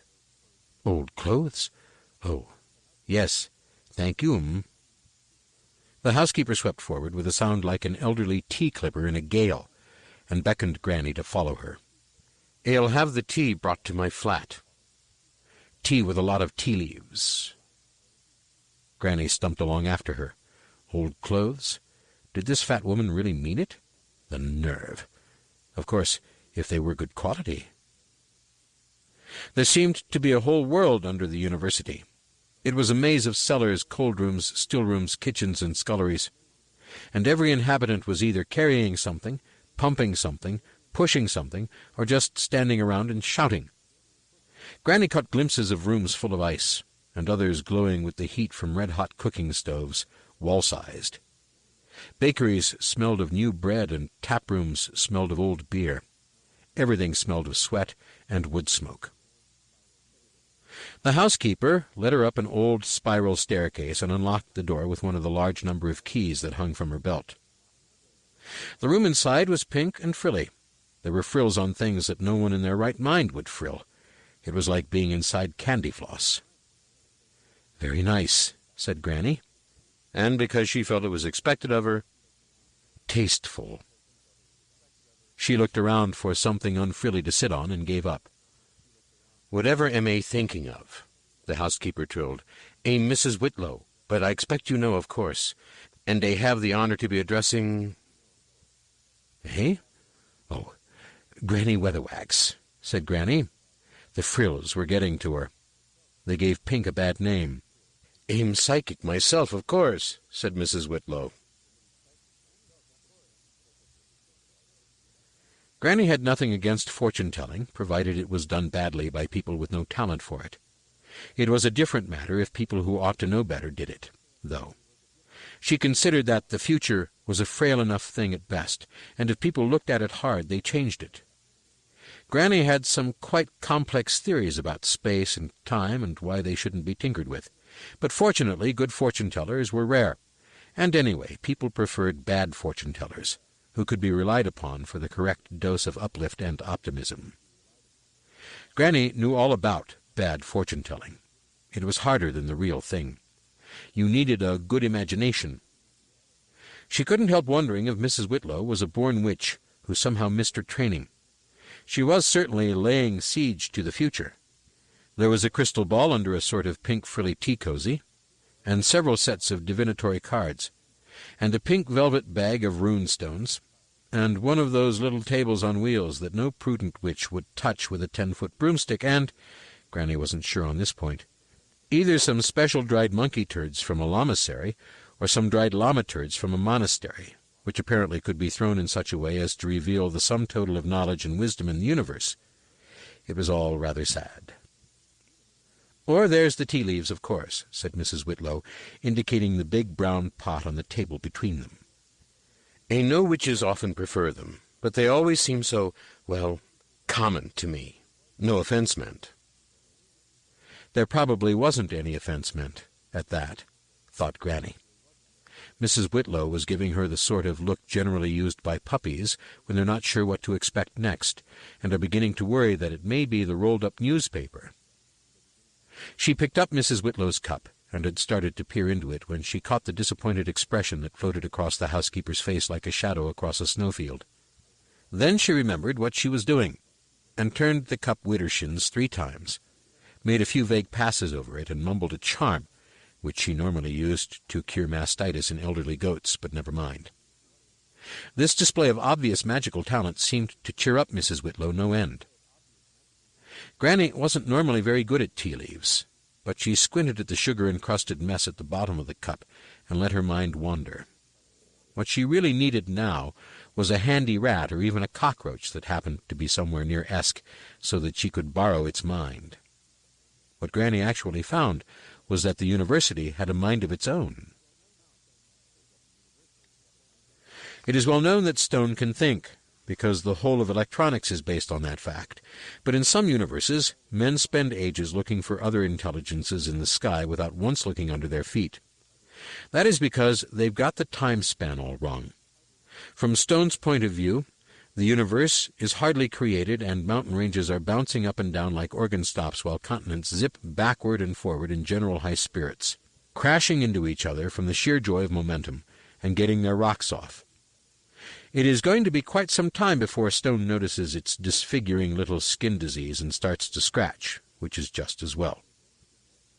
The rocks from which Unseen University was built, however, have been absorbing magic for several thousand years, and all that random power has had to go somewhere. The university has, in fact, developed a personality. Granny could sense it like a big and quite friendly animal, just waiting to roll over on its roof and have its floor scratched. It was paying no attention to her, however. It was watching Esk. Granny found the child by following the threads of the university's attention, and watched in fascination as the scenes unfolded in the great hall. "In there?" The voice came from a long way away. "Mph." "A said, what do you see in there?" repeated Mrs. Whitlow. A said, what do... Oh."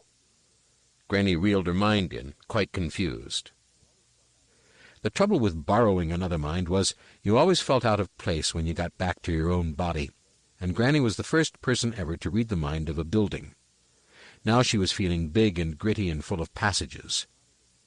"Are you all right?" Granny nodded and opened her windows. She extended her east and west wings and tried to concentrate on the tiny cup held in her pillars. Fortunately, Mrs. Whitlow put her plaster complexion and stony silence down to occult powers at work, while Granny found that a brief exposure to the vast silicon memory of the university had quite stimulated her imagination. In a voice like a drafty corridor, which made the housekeeper very impressed, she wove a future full of keen young men fighting for Mrs. Whitlow's ample favors. She also spoke very quickly, because what she had seen in the great hall made her anxious to go around to the main gates again. "There is another thing," she added. "Yes? Yes? I see you hiring a new servant. You do hire the servants here, don't you? Right, and this one is a young girl, very economical, very good worker, can turn her hand to anything." "What about her, then?"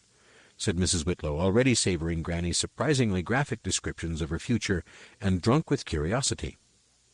"The spirits are a little unclear on this point," said Granny, "but it is very important that you hire her." "No problem there," said Mrs. Whitlow. "Can't keep servants here, you know. Not for long. It's all the magic. It leaks down here, you know. Especially from the library, where they keep all them magical books. 2 of the top-floor maids walked out yesterday, actually. They said they were fed up, going to bed not knowing what shape they would wake up in the morning. The senior wizards turn them back, you know. But it's not the same." "Yes, well, the spirits say this young lady won't be any trouble as far as that is concerned," said Granny grimly. "If she can sweep and scrub, she's welcome, I'm sure," said Mrs. Whitlow, looking puzzled. "She even brings her own broom, according to the spirits, that is." "How very helpful. When is this young lady going to arrive?" "Oh, soon. Soon. That's what the spirits say." A faint suspicion clouded the housekeeper's face. "This isn't the sort of thing spirits normally say. Where do they say that exactly?" "Here," said Granny. "Look, the little cluster of tea leaves between the sugar and this crack here. Am I right?" Their eyes met. Mrs. Whitlow might have had her weaknesses, but she was quite tough enough to rule the below-stairs world of the university. However, Granny could outstare a snake. After a few seconds, the housekeeper's eyes began to water. "Yes, I expect you are," she said meekly, and fished a handkerchief from the recesses of her bosom. "Well, then," said Granny, sitting back and replacing the teacup in its saucer. "There are plenty of opportunities here for a young woman willing to work hard," said Mrs. Whitlow. "I myself started as a maid, you know." "We all do," said Granny vaguely. "And now I must be going." She stood up and reached for her hat. "But must hurry. Urgent appointment," said Granny over her shoulder as she hurried down the steps. "There's a bundle of old clothes." Granny paused, her instincts battling for mastery. "Any black velvet?" "Yes, and some silk." Granny wasn't sure she approved of silk. She'd heard it came out of a caterpillar's bottom, but black velvet had a powerful attraction. Loyalty won. "Put it on one side. I may call again," she shouted, and ran down the corridor. Cooks and scullery maids darted for cover as the old woman pounded along the slippery flagstones, leapt up the stairs to the courtyard, and skidded out into the lane, her shawl flying out behind her and her boots striking sparks from the cobbles. Once out into the open, she hitched up her skirts and broke into a full gallop, turning the corner into the main square in a screeching two-boot drift that left a long white scratch across the stones. She was just in time to see Esk come running through the gates, in tears. "The magic just wouldn't work. I could feel it there, but it just wouldn't come out." "Perhaps you were trying too hard," said Granny. "Magic's like fishing. Jumping around and splashing never caught any fish. You have to bide quiet and let it happen natural." "And then everyone laughed at me. Someone even gave me a sweet." "You got some profit out of the day, then," said Granny. "Granny," said Esk accusingly. "Well, what did you expect?" she asked. "At least they only laughed at you. Laughter don't hurt. You walked up to Chief Wizard and showed off in front of everyone and only got laughed at. You're doing well, you are. Have you eaten the sweet?" Esk scowled. "Yes." "What kind was it?" "Toffee." "Can't abide toffee." "Huh?" said Esk. "I suppose you want me to get peppermint next time?" "Don't you sarky me, young fellow me lass. Nothing wrong with peppermint. Pass me that bowl." Another advantage of city life, Granny had discovered, was glassware. Some of her more complicated potions required apparatus which either had to be bought from the dwarves at extortionate rates, or, if ordered from the nearest human glass-blower, arrived in straw and, usually, pieces. She had tried blowing her own, and the effort always made her cough, which produced some very funny results. But the city's thriving alchemy profession meant that there were whole shops full of glass for the buying, and a witch could always arrange bargain prices. She watched carefully as yellow steam surged along a twisty maze of tubing and eventually condensed as one large, sticky droplet. She caught it neatly on the end of a glass spoon and very carefully tipped it into a tiny glass phial. Esk watched her through her tears. "What's that?" she asked. "It's never you mind," said Granny, sealing the phial's cork with wax. "A medicine, in a manner of speaking." Granny pulled her writing set toward her and selected a pen. Her tongue stuck out the corner of her mouth as she very carefully wrote out a label, with much scratching and pausing to work out the spellings. "Who's it for?" "Mrs. Herapath, the glass-blower's wife." Esk blew her nose. "He's the one who doesn't blow much glass, isn't he?" Granny looked at her over the top of the desk. "How do you mean?" "When she was talking to you yesterday, she called him old Mr. Once-a-Fortnight." "Humph," said Granny. She carefully finished the sentence. "Dilute in 1 pint water, and 1 drop in his tea, and be sure to wear loose clothing also, that no visitors expected." One day, she told herself, "I'm going to have that talk with her." The child seemed curiously dense. She had already assisted at enough births, and taken the goats to old Nanny Ann Apple's billy without drawing any obvious conclusions. Granny wasn't quite certain what she should do about it, but the time never seemed appropriate to bring up the subject. She wondered whether, in her hearts of hearts, she was too embarrassed. She felt like a farrier who could shoe horses, cure them, rear them, and judge them, but had only the sketchiest idea about how one rode them. She pasted the label onto the phial and wrapped it carefully in plain paper. "Now, there is another way into the university," she said, looking sidelong at Esk, who was making a disgruntled job of mashing herbs in a mortar. "A witch's way." Esk looked up. Granny treated herself to a thin smile and started work on another label. Writing labels was always the hard part of magic as far as she was concerned. "But I don't expect you'd be interested," she went on. "It's not very glamorous." "They laughed at me," Esk mumbled.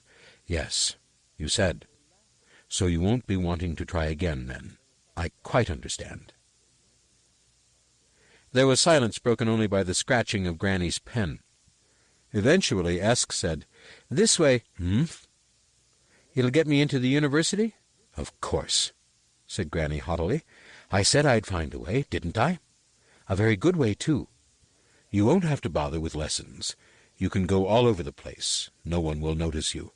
You'll be invisible, really, and, well, you can really clean up. But, of course, after all that laughing, you won't be interested. Will you?" "Pray have another cup of tea, Mrs. Weatherwax," said Mrs. Whitlow. "Mistress," said Granny. "Pardon? It's Mistress Weatherwax," said Granny. "3 sugars, please." Mrs. Whitlow pushed the bowl toward her. Much as she looked forward to Granny's visits, it came expensive in sugar. Sugar lumps never seemed to last long around Granny. "Very bad for the figure," she said, "and the teeth, so I hear." "I never had a figure to speak of, and my teeth take care of themselves," said Granny.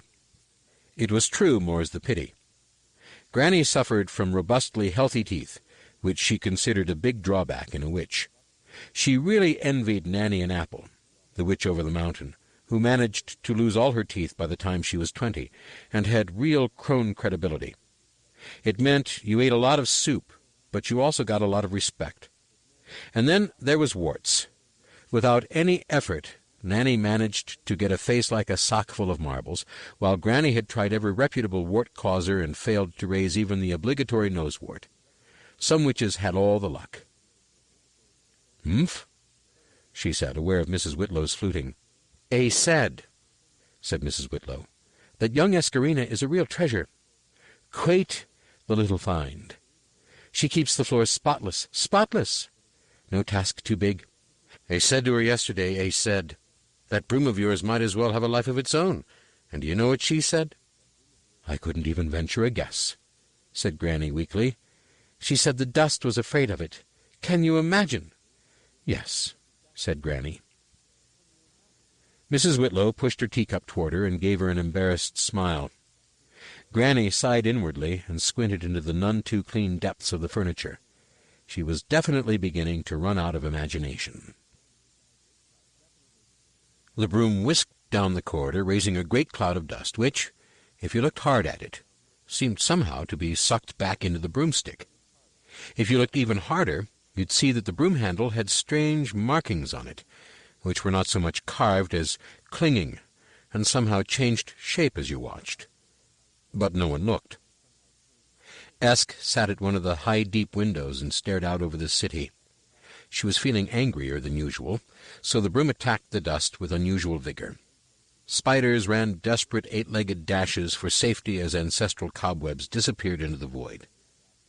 In the walls, mice clung to each other, legs braced against the inside of their holes. Woodworms scrabbled in the ceiling beams as they were drawn inexorably backward down their tunnels. "You can really clean up," said Esk. "Huh." There were some good points, she had to admit. The food was simple, but there was plenty of it. And she had a room to herself somewhere in the roof, and it was quite luxurious because here she could lie in until 5 a.m., which to Granny's way of thinking was practically noon. The work certainly wasn't hard. She just started sweeping until the staff realized what was expected of it, and then she could amuse herself until it was finished. If anyone came, the staff would immediately lean itself nonchalantly against a wall. But she wasn't learning any wizardry. She could wander into empty classrooms and look at the diagrams chalked on the board, and on the floor, too, in the more advanced classes, but the shapes were meaningless and unpleasant. They reminded Esk of the pictures in Simon's book. They looked alive. She gazed out across the rooftops of Ankh-Morpork and reasoned like this. Writing was only the words that people said, squeezed between layers of paper until they were fossilized. Fossils were well known on the Discworld. Great spiraled shells and badly constructed creatures that were left over from the time when the Creator hadn't really decided what he wanted to make and was, as it were, just idly messing around with the Pleistocene. and the words people said were just shadows of real things. But some things were too big to be really trapped in words, and even the words were too powerful to be completely tamed by writing. So, it followed that some writing was actually trying to become things. Esk's thoughts became confused things at this point, but she was certain that the really magic words were the ones that pulsed angrily, trying to escape and become real. They didn't look very nice. But then she remembered the previous day. It had been rather odd. The university classrooms were designed on the funnel principle, with tiers of seats, polished by the bottoms of the disk's greatest mages, looking precipitously down into a central area where there was a workbench, a couple of blackboards, and enough floor space for a decent-sized instructional octagram. There was a lot of dead space under the tiers, and Esk had found it a quite useful observation post, peering around between the apprentice wizard's pointy boots at the instructor. It was very restful, with the droning of the lecturers drifting over her as gently as the buzzing of the slightly zonked bees in Granny's special herb garden. There never seemed to be any practical magic. It always seemed to be just words. Wizards seemed to like words. But yesterday had been different. Esk had been sitting in the dusty gloom, trying to do even some very simple magic, when she heard the door open and boots clump across the floor. That was surprising in itself. Esk knew the timetable, and the second-year students who normally occupied this room were down for beginner's dematerialization with Giafal the Spry in the gym. Students of magic had little use for physical exercise. The gym was a large room, lined with lead and rowan wood, where neophytes could work out at high magic without seriously unbalancing the universe, although not always without seriously unbalancing themselves. Magic had no mercy on the ham-fisted.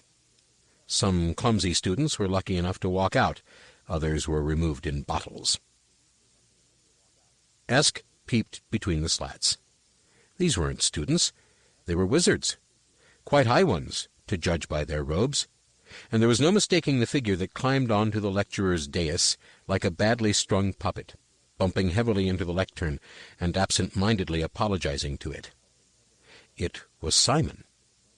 No one else had eyes like two raw eggs in warm water and a nose bright red from blowing. For Simon, the pollen count always went to infinity. It occurred to Esk that, minus his general allergy to the whole of creation, and with a decent haircut and a few lessons in deportment, the boy could look quite handsome. It was an unusual thought, and she squirreled it away for future consideration.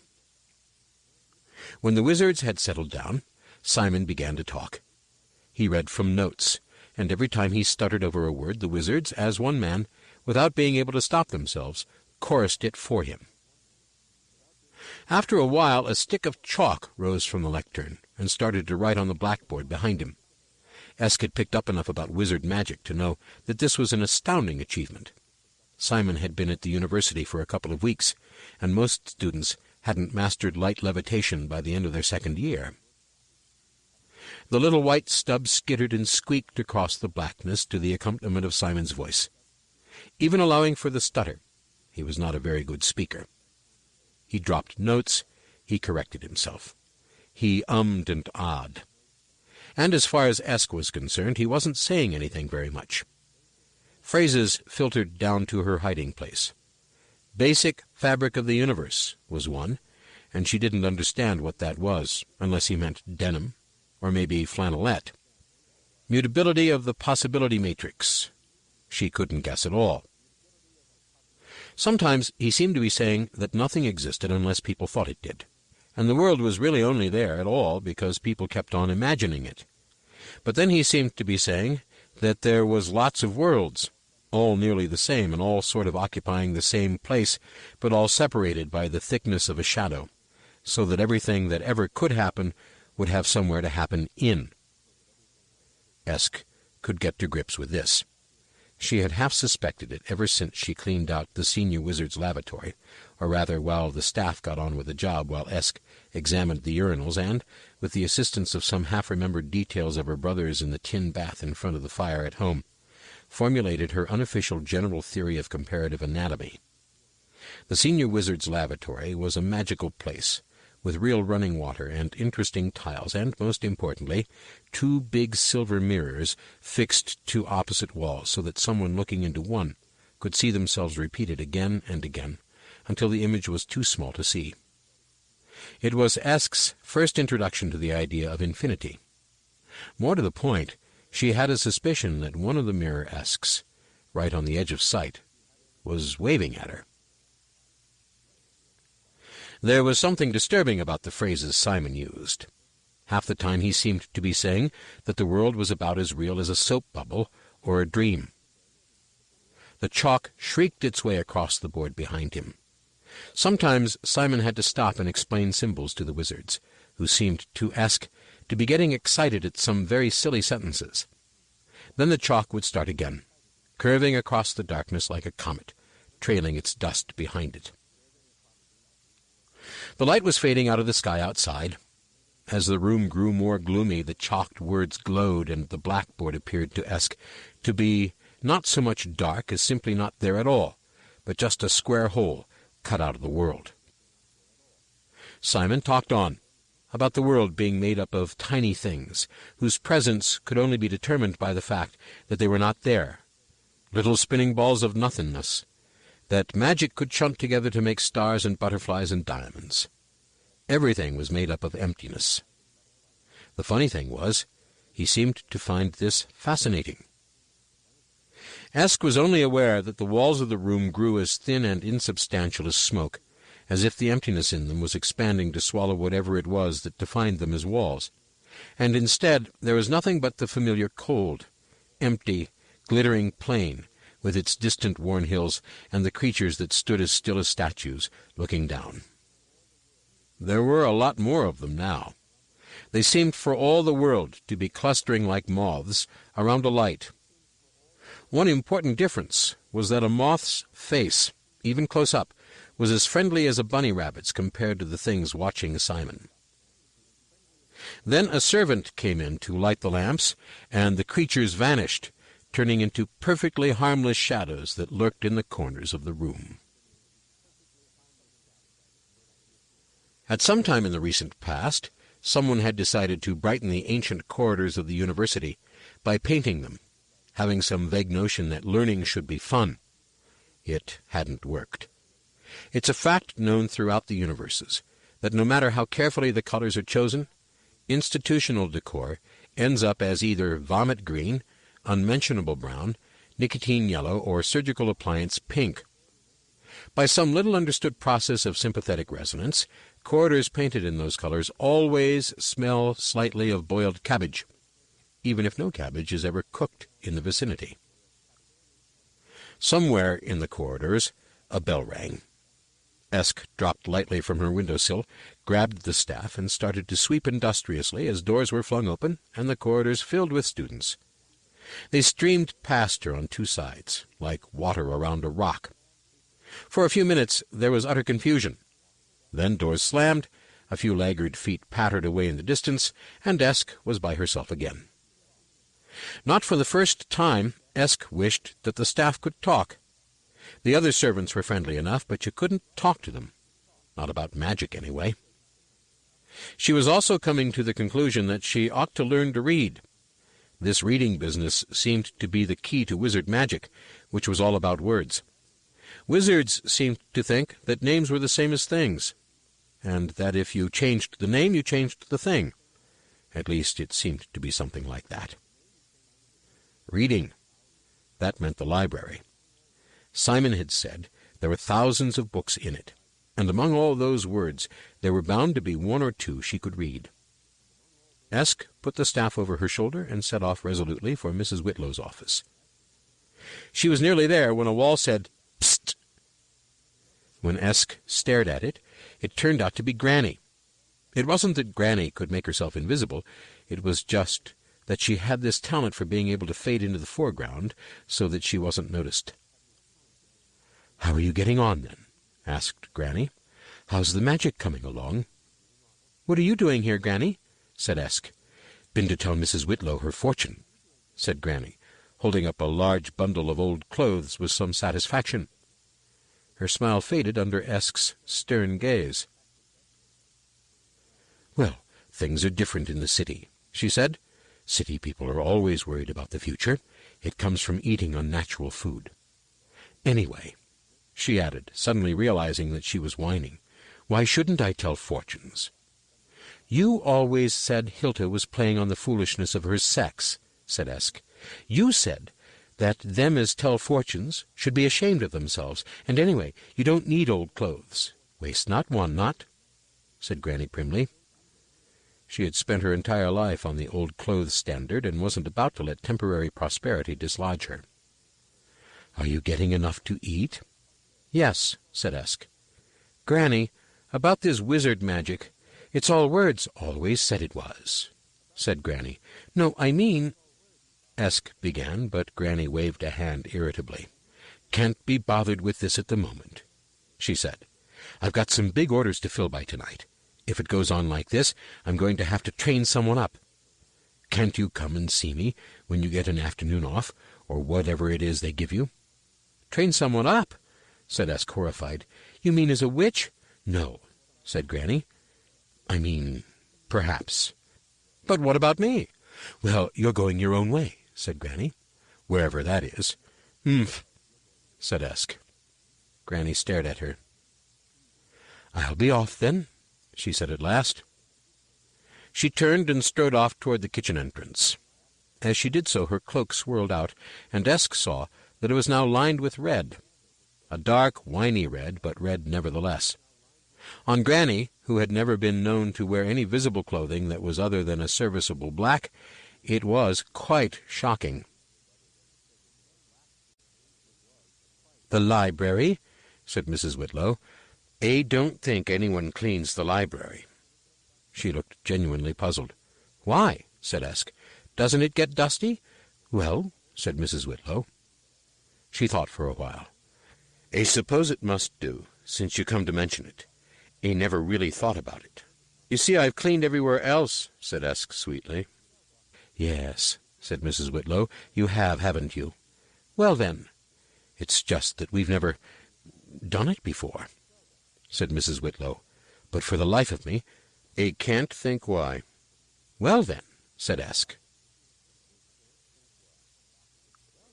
"Look," said the head librarian, and backed away from Esk. But she had heard about him and had come prepared. She offered him a banana. The orangutan reached out slowly and then snatched it with a grin of triumph. There may be universes where librarianship is considered a peaceful sort of occupation, and where the risks are limited to large volumes falling off the shelves onto one's head. But the keeper of a magic library is no job for the unwary. Spells have power, and merely writing them down and shoving them between covers doesn't do anything to reduce it. The stuff leaks. Books tend to react with one another, creating randomized magic with a mind of its own. Books of magic are usually chained to their shelves, but not to prevent them being stolen. One such accident had turned the librarian into an ape, since when he had resisted all attempts to turn him back, explaining in sign language that life as an orangutan was considerably better than life as a human being, because all the big philosophical questions resolved themselves into wondering where the next banana was coming from. Anyway, long arms and prehensile feet were ideal for dealing with high shelves.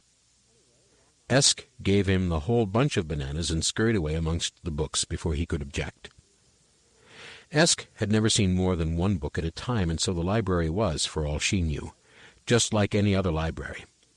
True, it was a bit odd the way the floor seemed to become the wall in the distance, and there was something strange about the way the shelves played tricks on the eyes and seemed to twist through rather more dimensions than the normal 3, and it was quite surprising to look up and see shelves on the ceiling, with the occasional student wandering unconcernedly among them. The truth was that the presence of so much magic distorted the space around it. Down in the stacks, the very denim, or possibly flannelette, of the universe was tortured into very peculiar shapes. The millions of trapped words, unable to escape, bent reality around them. It seemed logical to Esk that among all these books should be one that told you how to read all the others. She wasn't sure how to find it, but deep in her soul she felt it would probably have pictures of cheerful rabbits and happy kittens on the cover. The library certainly wasn't silent. There was the occasional zip and sizzle of a magical discharge, and an octarine spark would flash from shelf to shelf. Chains clinked faintly, and, of course, there was the faint rustle of thousands of pages in their leather-bound prisons. Esk made sure no one was paying her any attention and pulled at the nearest volume. It sprang open in her hands, and she saw gloomily that there were the same unpleasant types of diagram that she had noticed in Simon's book. The writing was entirely unfamiliar, and she was glad about that. It would be horrible to know what all those letters, which seemed to be made up of ugly creatures doing complicated things to each other, actually meant. She forced the cover shut, even though the words seemed to be desperately pushing back. There was a drawing of a creature on the front. It looked suspiciously like one of the things from the cold desert. It certainly didn't look like a happy kitten. "Hello. Esk, isn't it? How did you get here?" It was Simon, standing there with a book under each arm. Esk blushed. "Granny won't tell me," she said. "I think it's something to do with men and women." Simon looked at her blankly. Then he grinned. Esk thought about the question a second time. "I work here. I sweep up." She waved the staff in explanation. "In here?" Esk stared at him. She felt alone and lost, and more than a little betrayed. Everyone seemed to be busy living their own lives except her. She would spend the rest of her life cleaning up after wizards. It wasn't fair, and she'd had enough. "Actually, I don't. Actually, I'm learning to read so I can be a wizard." The boy regarded her through his damp eyes for some seconds. Then he gently took the book out of Esk's hands and read its title. Demonology Maleficorum of Henchance the Unsatisfactory. "How did you think you could learn to read this?" Said Esk. "Well, you just keep trying until you can, don't you? Like milking or knitting or—" Her voice faded away. "I don't know about that. These books can be a bit, aggressive. If you don't be careful, they start reading you." "What do you mean?" "Do they say," said Esk automatically, "that there was once a wizard who started to read the Necrotelecomnicon and let his mind wander. And next morning they found all his clothes on the chair and his hat on top of them, and the book had—" Esk put her fingers in her ears, but not too hard in case she missed anything. "I don't want to know about it if it's horrid." "Had a lot more pages." Esk took her fingers out of her ears. "Was there anything on the pages?" Simon nodded solemnly. "Yes, on every single one of them there No," said Esk. "I don't even want to imagine it. I thought reading was more peaceful than that. I mean, Granny read her almanac every day, and nothing ever happened to her." "I dare say ordinary tame words are all right," Simon conceded magnanimously. "Are you absolutely certain?" said Esk. "It's just that words can have power," said Simon, slotting the book firmly back on its shelf, where it rattled its chains at him. "And they do say the pen is mightier than the sword," said Esk. "All right, but which would you rather be hit with? I don't think it's any use me telling you shouldn't be in here, is it?" said the young wizard. Esk gave this due consideration. "No," she said, "I don't think it is. I could send for the porters and have you taken away." "Yes, but you won't." "I just don't want you to get hurt, you see. I really don't. This can be a danger—" Esk caught a faint swirling in the air above his head. For a moment she saw them, the great gray shapes from the cold place, watching. And in the calm of the library, when the weight of magic was wearing the universe particularly thin, they had decided to act. Around her the muted rustling of the books rose to a desperate riffling of pages.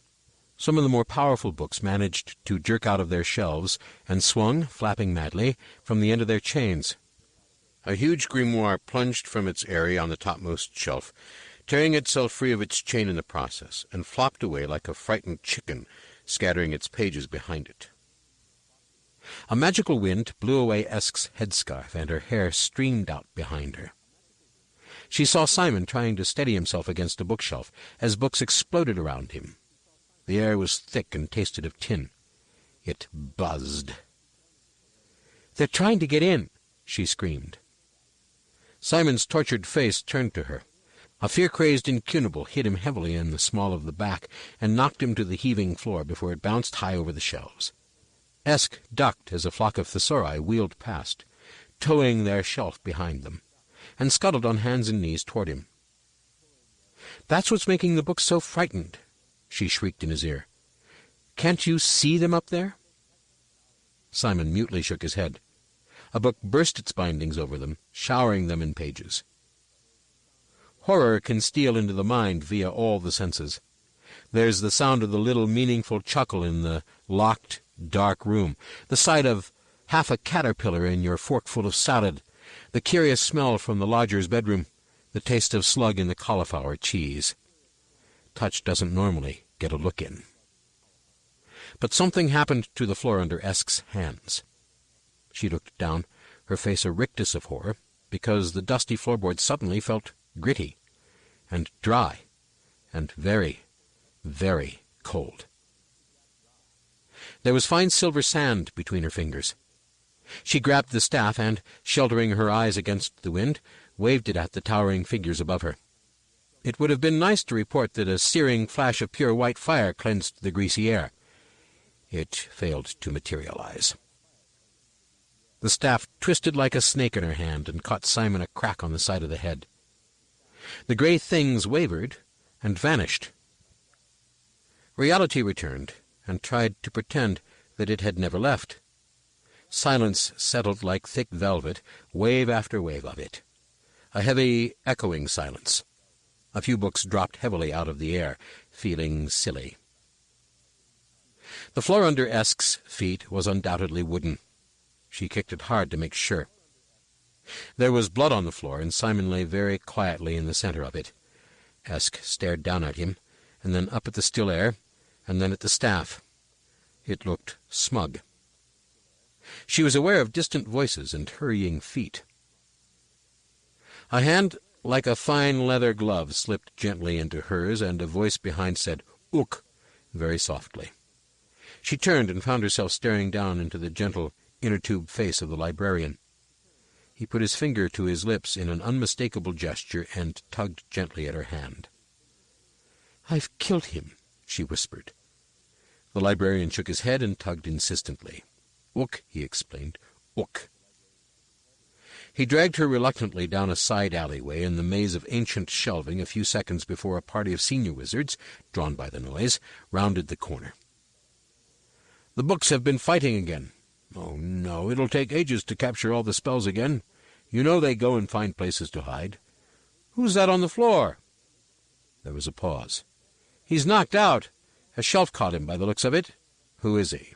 "That new lad. You know, the one they say has got a whole head full of brains.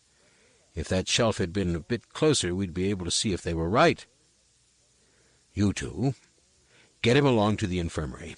The rest of you better get these books rounded up. Where's the damn librarian? He ought to know better than to let a critical mass build up." Esk glanced sideways at the orangutan, who waggled his eyebrows at her.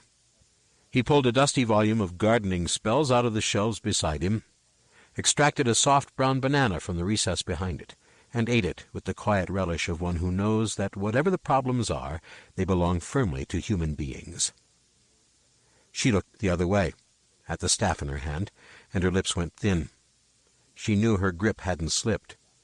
The staff had lunged at Simon, with murder in its heartwood. The boy lay on a hard bed in a narrow room, a cold towel folded across his forehead. Treacle and Cut-Angle watched him carefully. "How long has it been?" said Cut-Angle. Treacle shrugged. 3 days. "And he hasn't come around once?" "No." Cut-Angle sat down heavily on the edge of the bed and pinched the bridge of his nose wearily. Simon had never looked particularly healthy, but now his face had a horrible sunken look.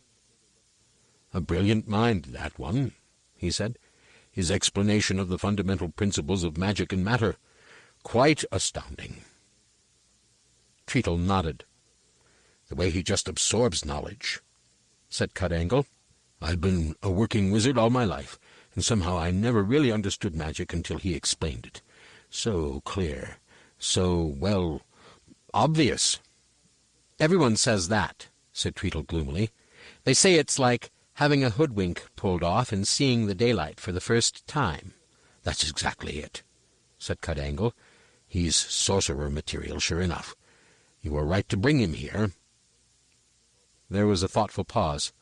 "Only," said Treacle. "Only what?" asked Cut-Angle.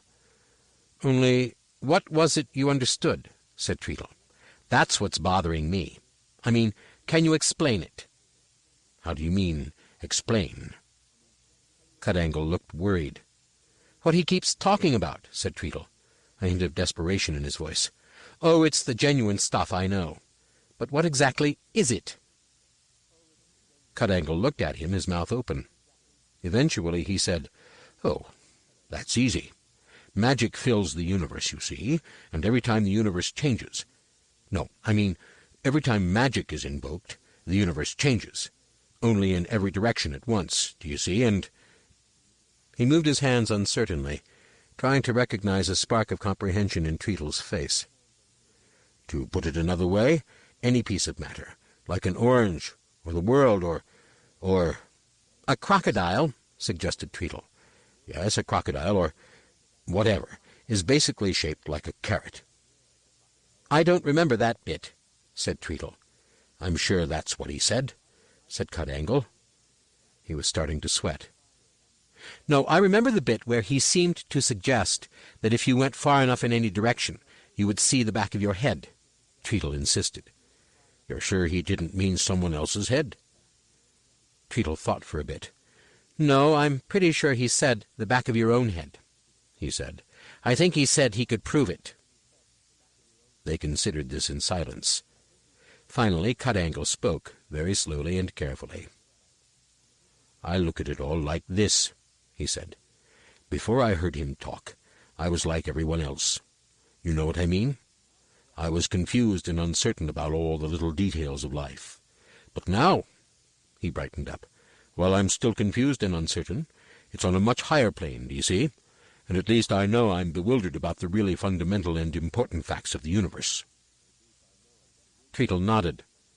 "I hadn't looked at it like that," he said. "But you're absolutely right. He's really pushed back the boundaries of ignorance. There's so much about the universe we don't know." They both savored the strange warm glow of being much more ignorant than ordinary people, who were ignorant of only ordinary things. Then Treacle said, "I just hope he's all right. He's over the fever, but he just doesn't seem to want to wake up." A couple of servants came in with a bowl of water and fresh towels. One of them carried a rather tatty broomstick. As they began to change the sweat-soaked sheets under the boy, the two wizards left, still discussing the vast vistas of unknowingness that Simon's genius had revealed to the world. Granny waited until their footsteps had died away and took off her headscarf. "Damn thing," she said. "Esk, go and listen at the door."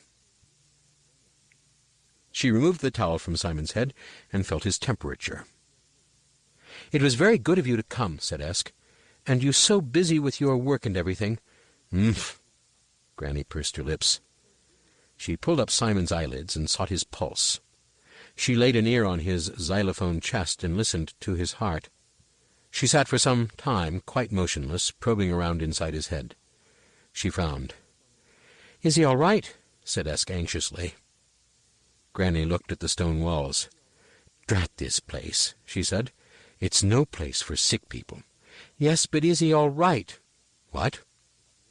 Granny was startled out of her thoughts. Oh, yes, probably, wherever he is. Esk stared at her, and then at Simon's body. "Nobody's home," said Granny simply. "What do you mean?" "Listen to the child," said Granny. "You'd think I taught her nothing. I mean his mind's wandering. He's gone out of his head." She looked at Simon's body with something verging on admiration. "Quite surprising, really," she added. "I never met a wizard who could borrow." She turned to Esk, whose mouth was a horrified O. "I remember when I was a girl, old Nanny and Apple went wandering. Got too wrapped up with being a vixen, as I recall. Took us days to find her. And then there was you, too. I never would have found you if it wasn't for that staff thing, and— What have you done with it, girl?" "It hit him," Esk muttered. "It tried to kill him. I threw it in the river." "Not a nice thing to do to it after it saved you," said Granny. "It saved me by hitting him? Didn't you realize? He was callin' to them things." "That's not true." Granny stared into Esk's defiant eyes, and the thought came to her mind, "I've lost her. 3 years of work down the privy. She couldn't be a wizard, but she might have been a witch." "Why isn't it true, Miss Clever?" she said. "He wouldn't do something like that." Esk was near to tears. "I heard him speak. He's not evil. He's a brilliant person. He nearly understands how everything works. "I expect he's a very nice boy," said Granny sourly. "I never said he was a black wizard, did I?" "They're horrible things," Esk sobbed. "He wouldn't call out to them. He wants everything that they're not. And you're a wicked old—" The slap rang like a bell. Esk staggered back, white with shock. Granny stood with her hand upraised, trembling. She'd struck Esk once before, the blow a baby gets to introduce it to the world and give it a rough idea of what to expect from life. But that had been the last time. In their years under the same roof, there had been cause enough, when milk had been left to boil over or the goats had been carelessly left without water, but a sharp word or a sharper silence had done more than force ever could, and left no bruises. She grabbed Esk firmly by the shoulders and stared into her eyes. "Listen to me," she said urgently. "Didn't I always say to you that if you use magic, you should go through the world like a knife goes through water? Didn't I say that?" Esk, mesmerized like a cornered rabbit, nodded. "And you thought that was just old Granny's way, didn't you? But the fact is that if you use magic, you draw attention to yourself. From them. They watch the world all the time. Ordinary minds are just vague to them. They hardly bother with them. But a mind with magic in it shines out, you see. It's a beacon to them. It's not darkness that calls them. It's light. Light that creates the shadows." But, why are they interested? What do they want?" "Life and shape," said Granny. She sagged and let go of Esk. "They're pathetic, really," she said. "They've got no life or shape themselves, but what they can steal. They could no more survive in this world than a fish could live in a fire. But that doesn't stop them trying. And they're just bright enough to hate us, because we're alive." Esk shivered. She remembered the gritty feel of the cold sand. "What are they? I always thought they were just a sort of demon?" "Nah. No one really knows. They're just the things from the dungeon dimensions outside the universe, that's all. Shadow creatures." She turned back to the prone form of Simon. "You wouldn't have any idea where he is, would you?" she said, looking shrewdly at Esk. "Not gone off flying with the seagulls, has he?" Esk shook her head. "No," said Granny. "I didn't think so. They've got him, haven't they?" It wasn't a question. Esk nodded, her face a mask of misery. "It's not your fault," said Granny. "His mind gave them an opening, and when he was knocked out, they took it back with them. Only—" She drummed her fingers on the edge of the bed and appeared to reach a decision. "Who's the most important wizard around here?" she demanded. Lord Cutangle," said Esk. "He's the Arch-Chancellor. He was one of the ones who was in here." "The fat one, or the one like a streak of vinegar?" Esk dragged her mind from the image of Simon on the cold desert and found herself saying, "He's an 8th-level wizard and a 33-degree mage, actually." "You mean he's bent?" said Granny. "All this hanging around wizards has made you take them seriously, my girl. They all call themselves the Lord High this and the Imperial that. It's all part of the game. Even magicians do it. You'd think they'd be more sensible at least, but no. They call around saying they're the amazing Bonko and Doris. Anyway, where is this High Rum Tiddly-Po?" "They'll be at dinner in the Great Hall," said Esk. "Can he bring Simon back, then?" "That's the difficult part," said Granny. "I dare say we could all get something back easily enough, walking and talking just like anyone. Whether it would be Simon is quite another sack of ferrets."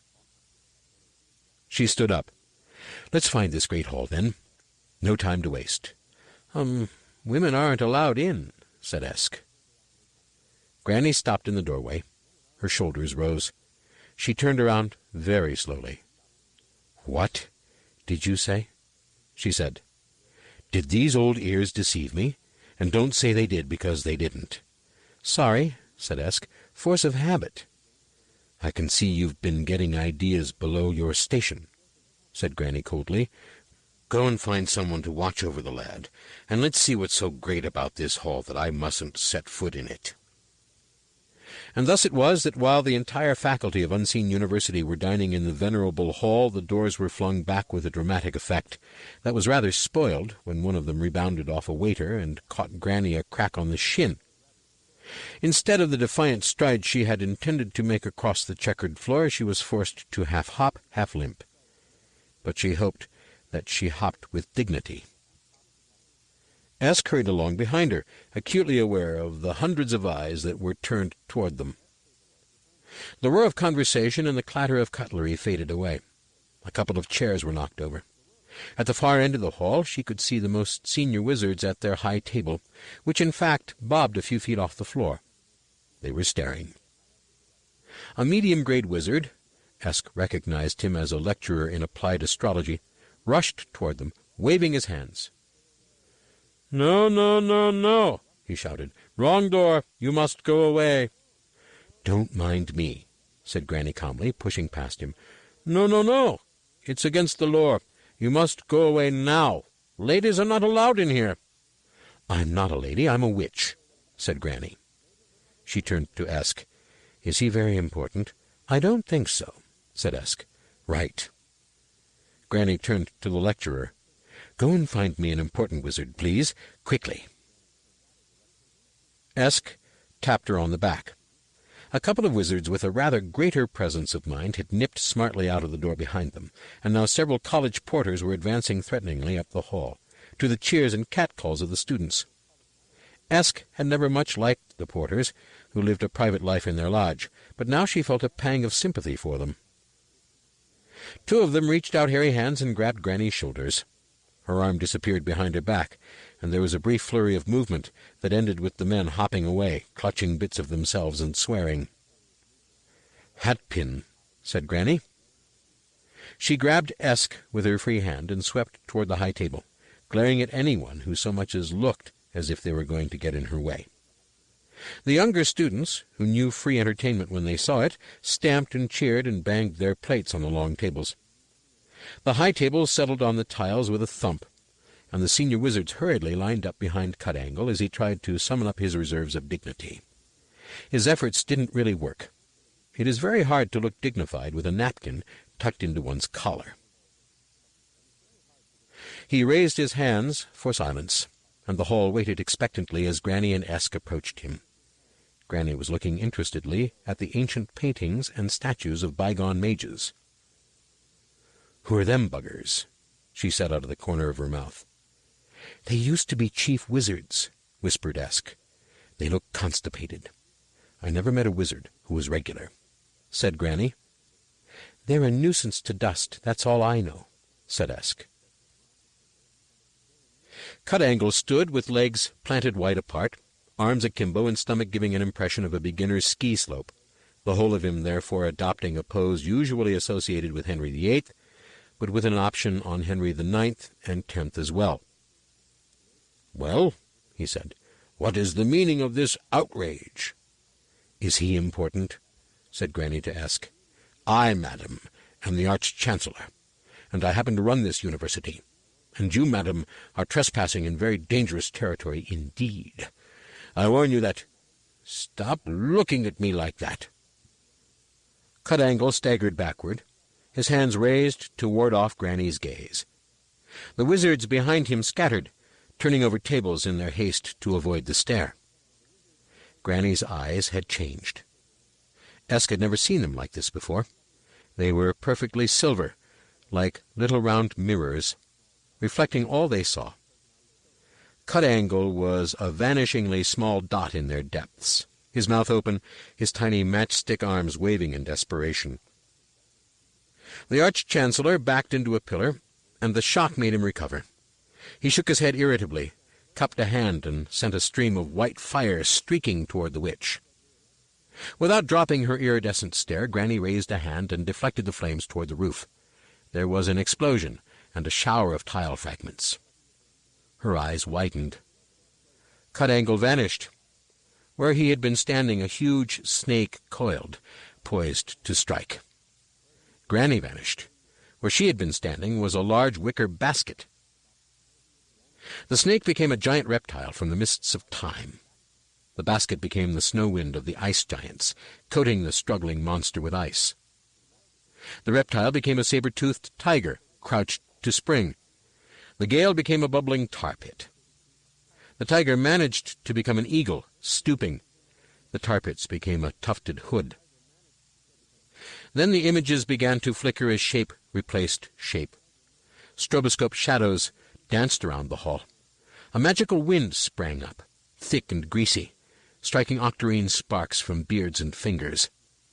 In the middle of it all, Esk, peering through streaming eyes, could just make out the two figures of Granny and Cut-Angle, glossy statues in the midst of the hurtling images. She was also aware of something else, a high-pitched sound almost beyond hearing. She had heard it before, on the cold plain. A busy chittering noise, a beehive noise, an anthill sound. "They're coming!" she screamed above the din. "They're coming now!" She scrambled out from behind the table where she had taken refuge from the magical duel, and tried to reach Granny. A gust of raw magic lifted her off her feet and bowled her into a chair. The buzzing was louder now, so that the air roared like a 3-week corpse on a summer's day. Esk made another attempt to reach Granny, and recoiled when green fire roared along her arm and singed her hair. She looked around wildly for the other wizards, but those who had fled from the effects of the magic were cowering behind overturned furniture while the occult storm raged over their heads. Esk ran down the length of the hall and out into the dark corridor. Shadows curled around her as she hurried, sobbing, up the steps and along the buzzing corridors toward Simon's narrow room. Something would try to enter the body, Granny had said. Something that would walk and talk like Simon, but would be something else. A cluster of students were hovering anxiously outside the door. They turned pale faces toward Esk as she darted toward them, and were sufficiently shaken to draw back nervously in the face of her determined progress. "Something's in there," said one of them. "We can't open the door."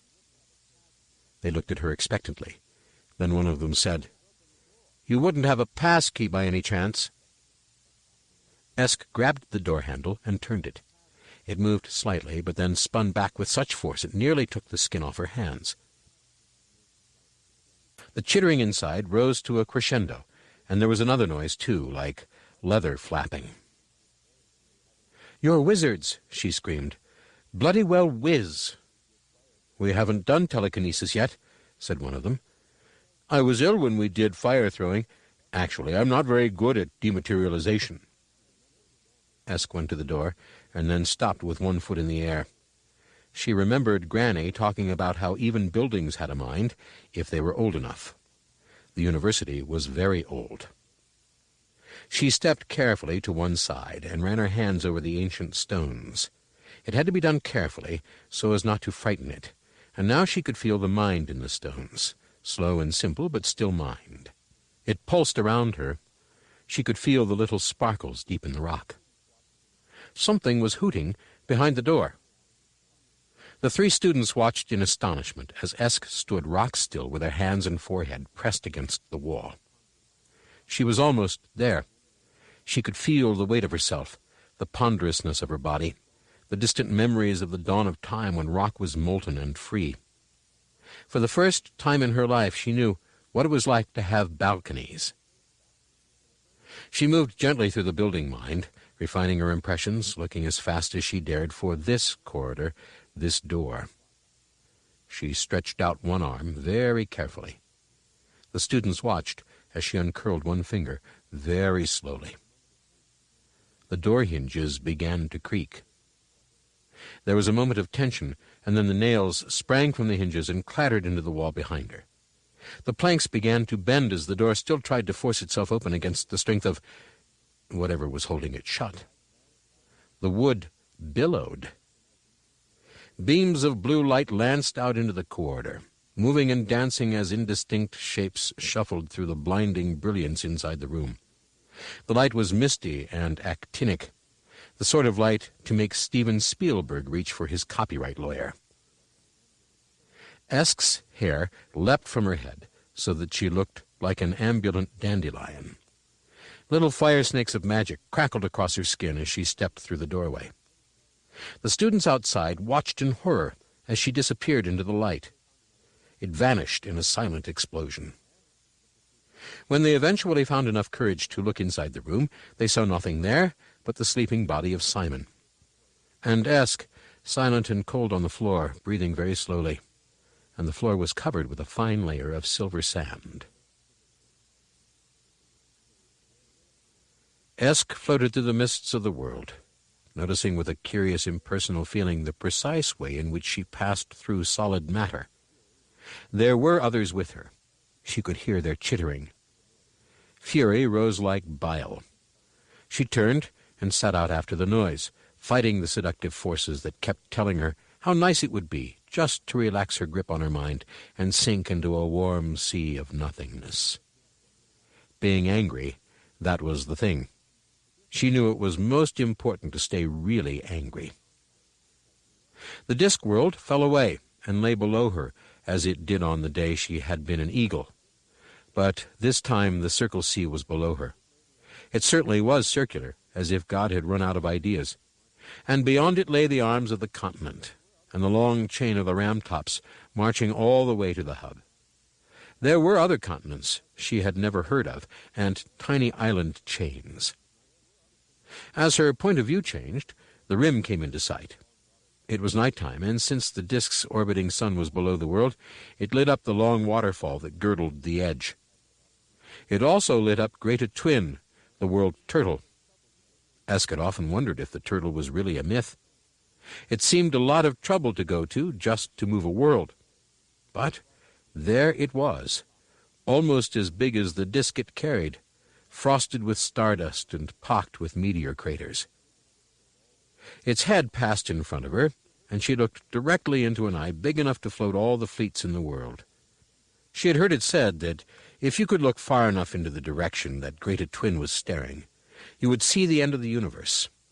Maybe it was just the set of its beak, but Greta Twin looked vaguely hopeful, even optimistic. Perhaps the end of everything wasn't as bad as all that. Dreamlike, she reached out and tried to borrow the biggest mind in the universe. She stopped herself just in time, like a child with a toy toboggan who expected a little gentle slope and suddenly looks out of the magnificent mountains, snow-covered, stretching into the ice fields of infinity. No one would ever borrow that mind. It would be like trying to drink all the sea. The thoughts that moved through it were as big and as slow as glaciers. Beyond the disk were the stars, and there was something wrong with them. They were swirling like snowflakes. Every now and again they would settle down and look as immobile as they always did, and then they'd suddenly take it into their heads to dance. Real stars shouldn't do that, Esk decided, which meant she wasn't looking at real stars, which meant she wasn't exactly in a real place. But a chittering close at hand reminded her that she could almost certainly really die if she once lost track of those noises. She turned and pursued the sounds through the stellar snowstorm. And the stars jumped and settled, jumped and settled. As she swooped upward, Esk tried to concentrate on everyday things, because if she let her mind dwell on precisely what it was she was following, then she knew she would turn back. And she wasn't sure she knew the way. She tried to remember the 18 herbs that cured earache, which kept her occupied for a while because she could never recall the last 4. A star swooped past, and then was violently jerked away. It was about 20 feet across. When she ran out of herbs, she started on the diseases of goats, which took quite a long time because goats can catch a lot of things that cows can catch, plus a lot of things, plus that sheep, plus catch, plus a complete range of horrible ailments of their very own.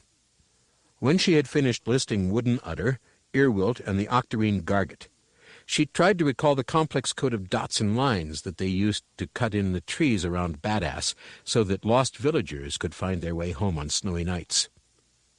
She was only as far as ... hub by Turnwise, 1 mile from the village, when the universe around her vanished with a faint pop.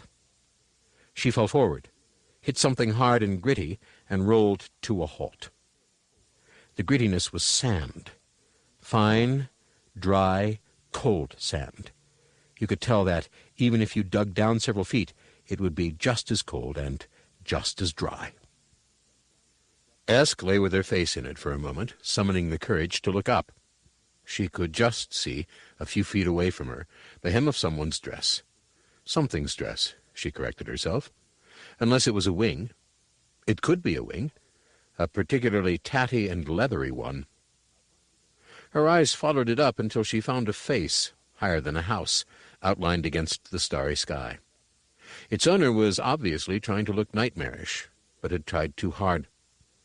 The basic appearance was that of a chicken that had been dead for about 2 months, but the unpleasant effect was rather spoiled by warthog tusks, moth antennae, wolf ears, and a unicorn spike. The whole thing had a self-assembled look, as if the owner had heard about anatomy, but couldn't quite get to grips with the idea. It was staring, but not at her. Something behind her occupied all its interest.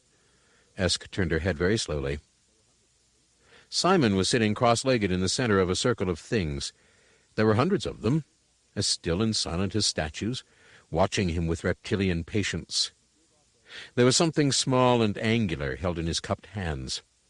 It gave off a fuzzy blue light that made his face look strange. Other shapes lay on the ground beside him, each in its little soft glow. They were the regular sort of shapes that Granny dismissed airily as geometry. Cubes, many-sided diamonds, cones, even a globe. Each one was transparent, and inside was... Esk edged closer. No one was taking any notice of her.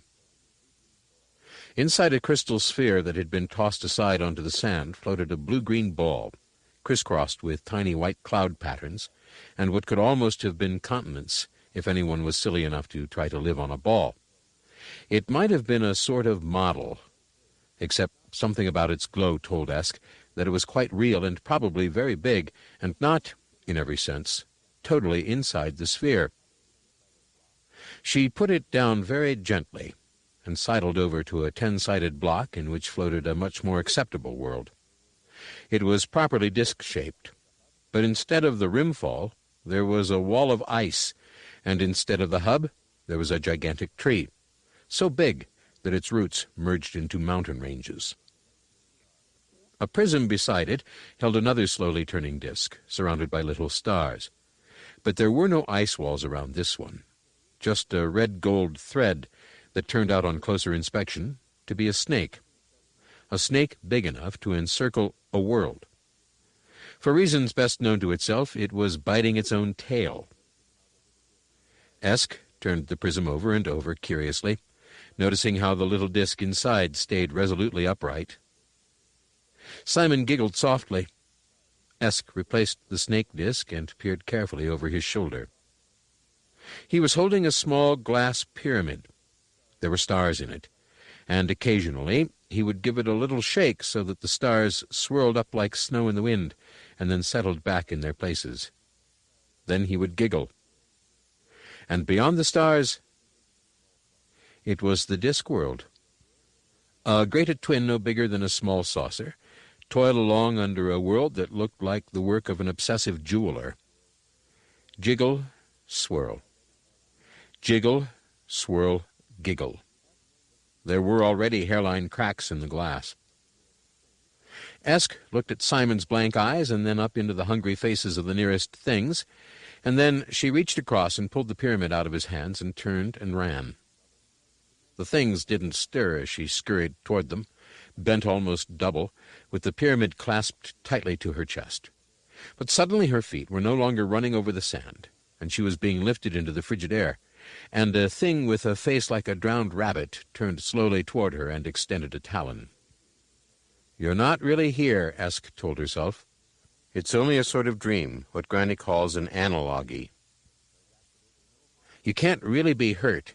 It's all imagination. There's absolutely no harm that can come to you. It's all really inside your mind. I wonder if it knows that." The talon picked her out of the air, and the rabbit face split like a banana skin.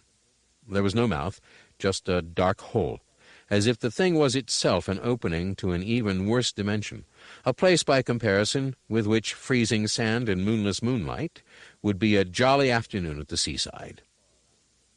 Esk held the disk pyramid and flailed with her free hand at the claw around her. It had no effect.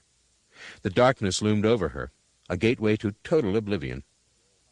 She kicked it as hard as she could, which was not, given the circumstances, very hard. But where her foot struck, there was an explosion of white sparks and a pop, which would have been a much more satisfying bang if the thin air here didn't suck the sound away. The thing screeched like a chainsaw, encountering, deep inside an unsuspecting sapling, a lurking and long-forgotten nail. The others around it set up a sympathetic buzzing. Esk kicked again, and the thing shrieked and dropped her to the sand. She was bright enough to roll, with the tiny world hugged protectively to her, because even in a dream a broken ankle can be painful. The thing lurched uncertainly above her. Esk's eyes narrowed. She put the world down very carefully, hit the thing very hard around the point where its shins would be, if there were shins under that cloak, and picked up the world again in one neat movement. The creature howled, bent double, and then toppled slowly, like a sack full of coat hangers. When it hit the ground, it collapsed into a mass of disjointed limbs. The head rolled away and rocked to a standstill. "Is that all?" thought Esk. "They can hardly walk, even. When you hit them, they just fall over." The nearest things chittered and tried to back away as she marched determinedly toward them. But since their bodies seemed to be held together more or less by wishful thinking, they weren't very good at it. She hit one, which had a face like a small family of squid, and it deflated into a pile of twitching bones and bits of fur and odd ends of tentacle, very much like a Greek meal. Another was slightly more successful and had begun to shamble uncertainly away before Esk caught it a crack on one of its 5 shins. It flailed desperately as it fell and brought down another 2. By then the others had managed to lurch out of her way and stood watching from a distance. Esk took a few steps toward the nearest one. It tried to move away and fell over. They may have been ugly. They may have been evil. But when it came to poetry and motion, the things had all the grace and coordination of a deck chair. Esk glared at them and took a look at the disk in its glass pyramid. All the excitement didn't seem to have disturbed it a bit. She'd been able to get out, if this indeed was out, and if the disk could be said to be in. But how was one supposed to get back? Somebody laughed. It was the sort of laugh... Basically, it was the Pichazarni Chivkov. This epiglottis throttling word is seldom used on the disc, except by highly paid stunt linguists, and, of course, the tiny tribe of the Coturni, who invented it.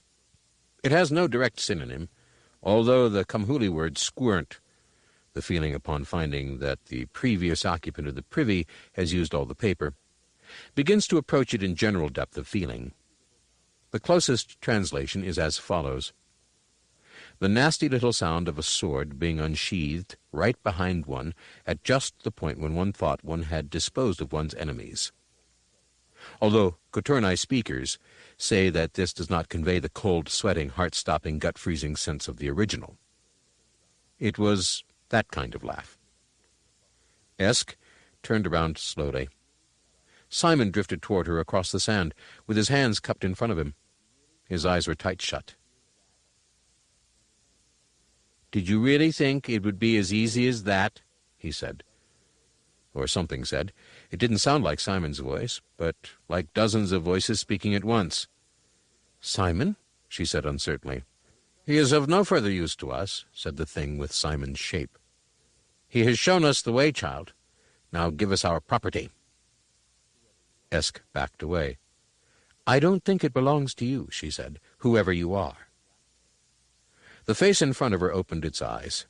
There was nothing there but blackness, not a color, just holes into some other space.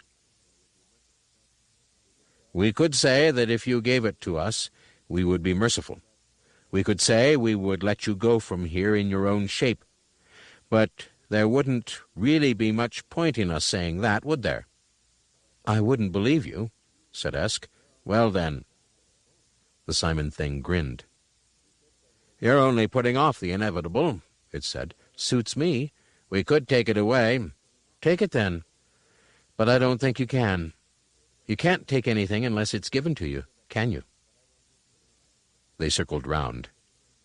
"You'll give it to us," said the Simon thing.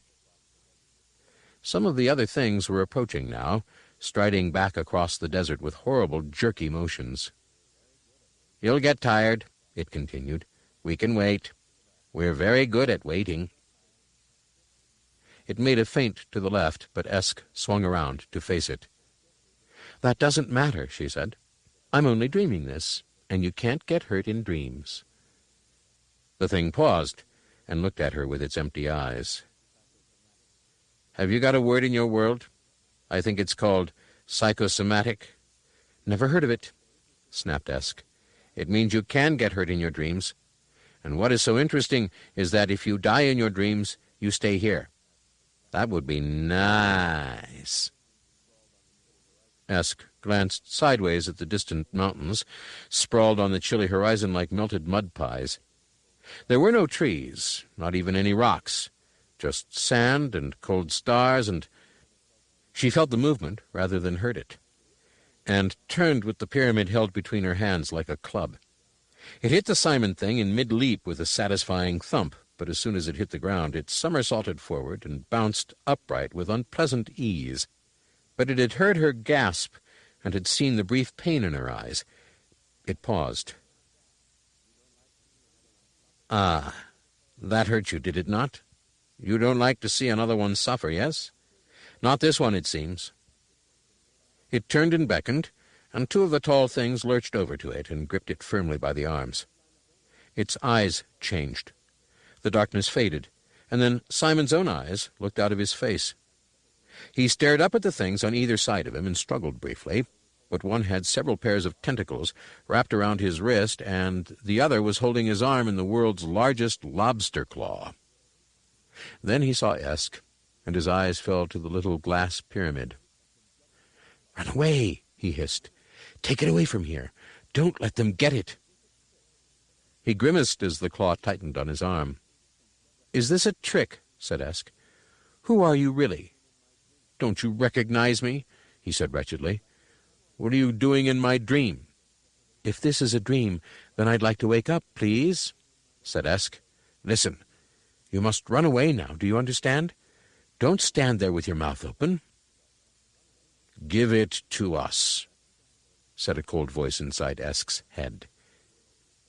Esk looked down at the glass pyramid with its unconcerned little world and stared up at Simon, her mouth an O of puzzlement. "But what is it?" "Look hard at it." Esk peered through the glass. If she squinted, it seemed that the little disk was granular, as if it was made up of millions of tiny specks. If she looked hard at the specks— "It's just numbers," she said. "The whole world. It's all made up of numbers." "It's not the world. It's an idea of the world," said Simon. "I created it for them. They can't get through to us. Do you see? But ideas have got a shape here. Ideas are real." "Give it to us." "But ideas can't hurt anyone. I turned things into numbers to understand them, but they just want to control," Simon said bitterly. "They burrowed into my numbers like—" He screamed, "Give it to us, or we will take him to bits." Esk looked up at the nearest nightmare face. "How do I know I can trust you?" she said. "You can't trust us, but you have no choice." Esk looked at the ring of faces that not even a necrophile could love. Faces put together from a fishmonger's midden, faces picked randomly from things that lurked in deep ocean holes and haunted caves, faces that were not human enough to gloat or leer, but had all the menace of a suspiciously V-shaped ripple near an incautious bather. She couldn't trust them, but she had no choice. Something else was happening, in a place as far away as the thickness of a shadow.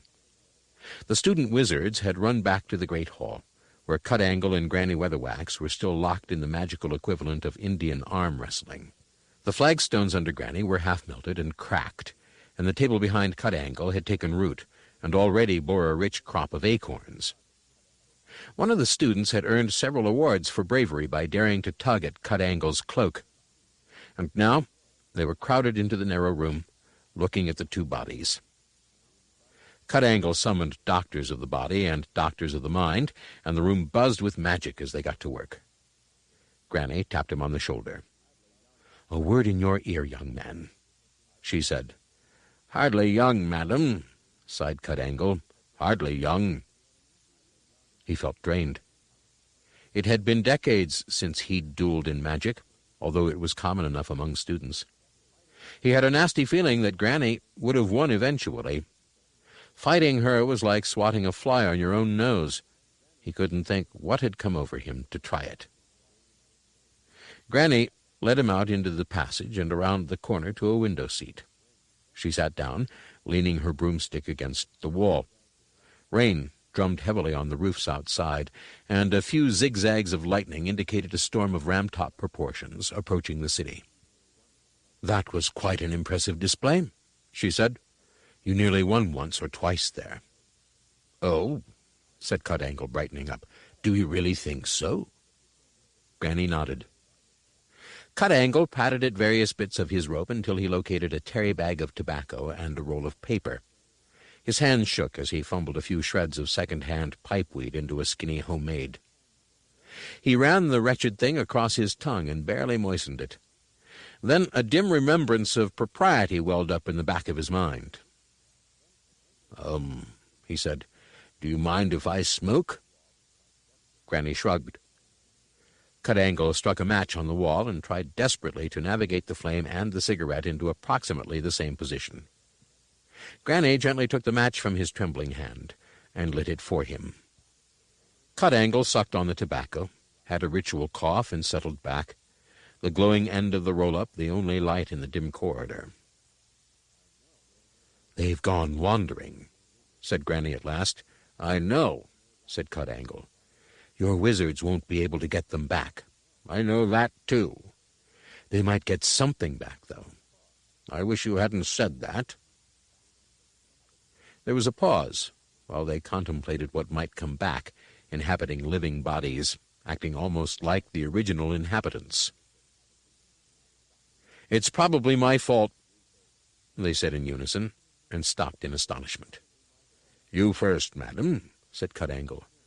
"Them cigarette-y things?" asked Granny. Are they good for the nerves?" Cut-Angle opened his mouth to point out very courteously that tobacco was a habit reserved for wizards, but thought better of it. He extended the tobacco pouch toward Granny. She told him about Esk's birth, and the coming of the old wizard, and the staff, and Esk's forays into magic.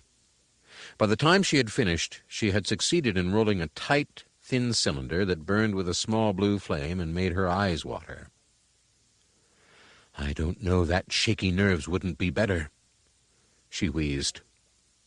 Cut-Angle wasn't listening. "This is quite astonishing," he said. "You say the child didn't suffer in any way." "Not that I noticed," said Granny. "The staff seemed, well, on her side, if you know what I mean." "And where is this staff now?" "She said she threw it in the river." The old wizard and the elderly witch stared at each other, their faces illuminated by a flare of lightning outside. Cut-Angle shook his head. "The river's flooding," he said. "It's 1,000,000 to 1 chance." Granny smiled grimly. It was the sort of smile that wolves ran away from. Granny grasped her broomstick purposefully. "1,000,000 to 1 chances," she said, "crop up 9 times out of 10. There are storms that are frankly theatrical, all sheet lightning and metallic thunder rolls. There are storms that are tropical and sultry, and inclined to hot winds and fireballs. But this was a storm of the Circle C plains, and its main ambition was to hit the ground with as much rain as possible. It was the kind of storm that suggests that the whole sky has swallowed a diuretic. The thunder and lightning hung around in the background, supplying a sort of chorus, but the rain was the star of the show. It tap-danced across the land. The grounds of the university stretched right down to the river. By day, they were a neat formal pattern of gravel paths and hedges, but in the middle of a wet, wild night the hedges seemed to have moved, and the paths had simply gone off somewhere to stay dry. A weak, weird light shone inefficiently among the dripping leaves, but most of the rain found its way through anyway. "Can you use one of them wizard fireballs?" "Have a heart, madam." "Are you sure she would have come this way?" "There's a sort of jetty thing down here somewhere, unless I'm lost." There was the sound of a heavy body blundering wetly into a bush, and then a splash. "I have found the river, anyway." Granny Weatherwax peered through the soaking darkness. She could hear a roaring and could dimly make out the white crests of floodwater. There was also the distinctive river smell of the Ankh, which suggested that several armies had used it first as a urinal and then as a sepulchre. Cut-Angle splashed dejectedly toward her. "This is foolishness," he said, "meaning no offense, madam, but it'll be out to sea on this flood, and I'll die of cold." "You can't get any wetter than you are now. Anyway, you walk wrong for rain." "I beg your pardon?" "You go all hunched up. You fight it. That's not the way. You should, well, move between the drops." And indeed, Granny seemed to be merely damp.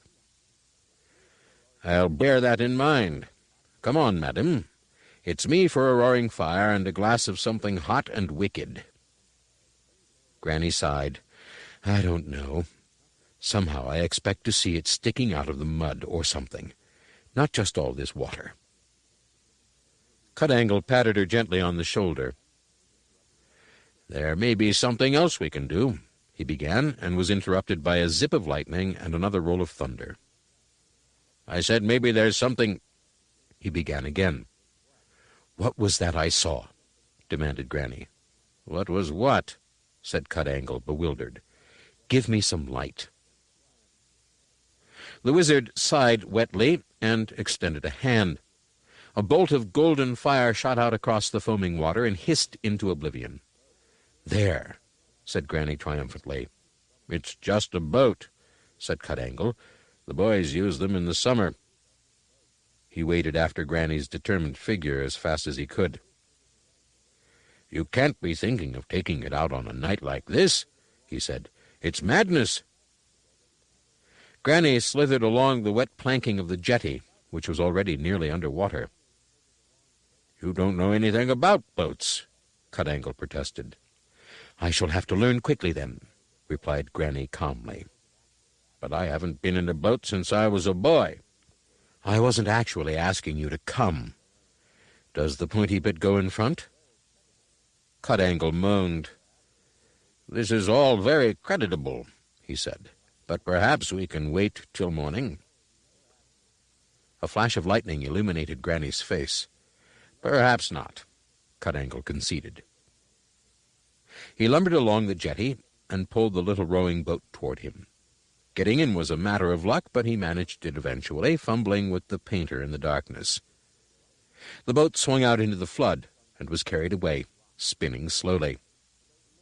Granny clung to the seat as it rocked in the turbulent waters and looked expectantly at Cut-Angle through the murk. "Well?" she said. "Well, what?" said Cut-Angle. "You said you knew all about boats."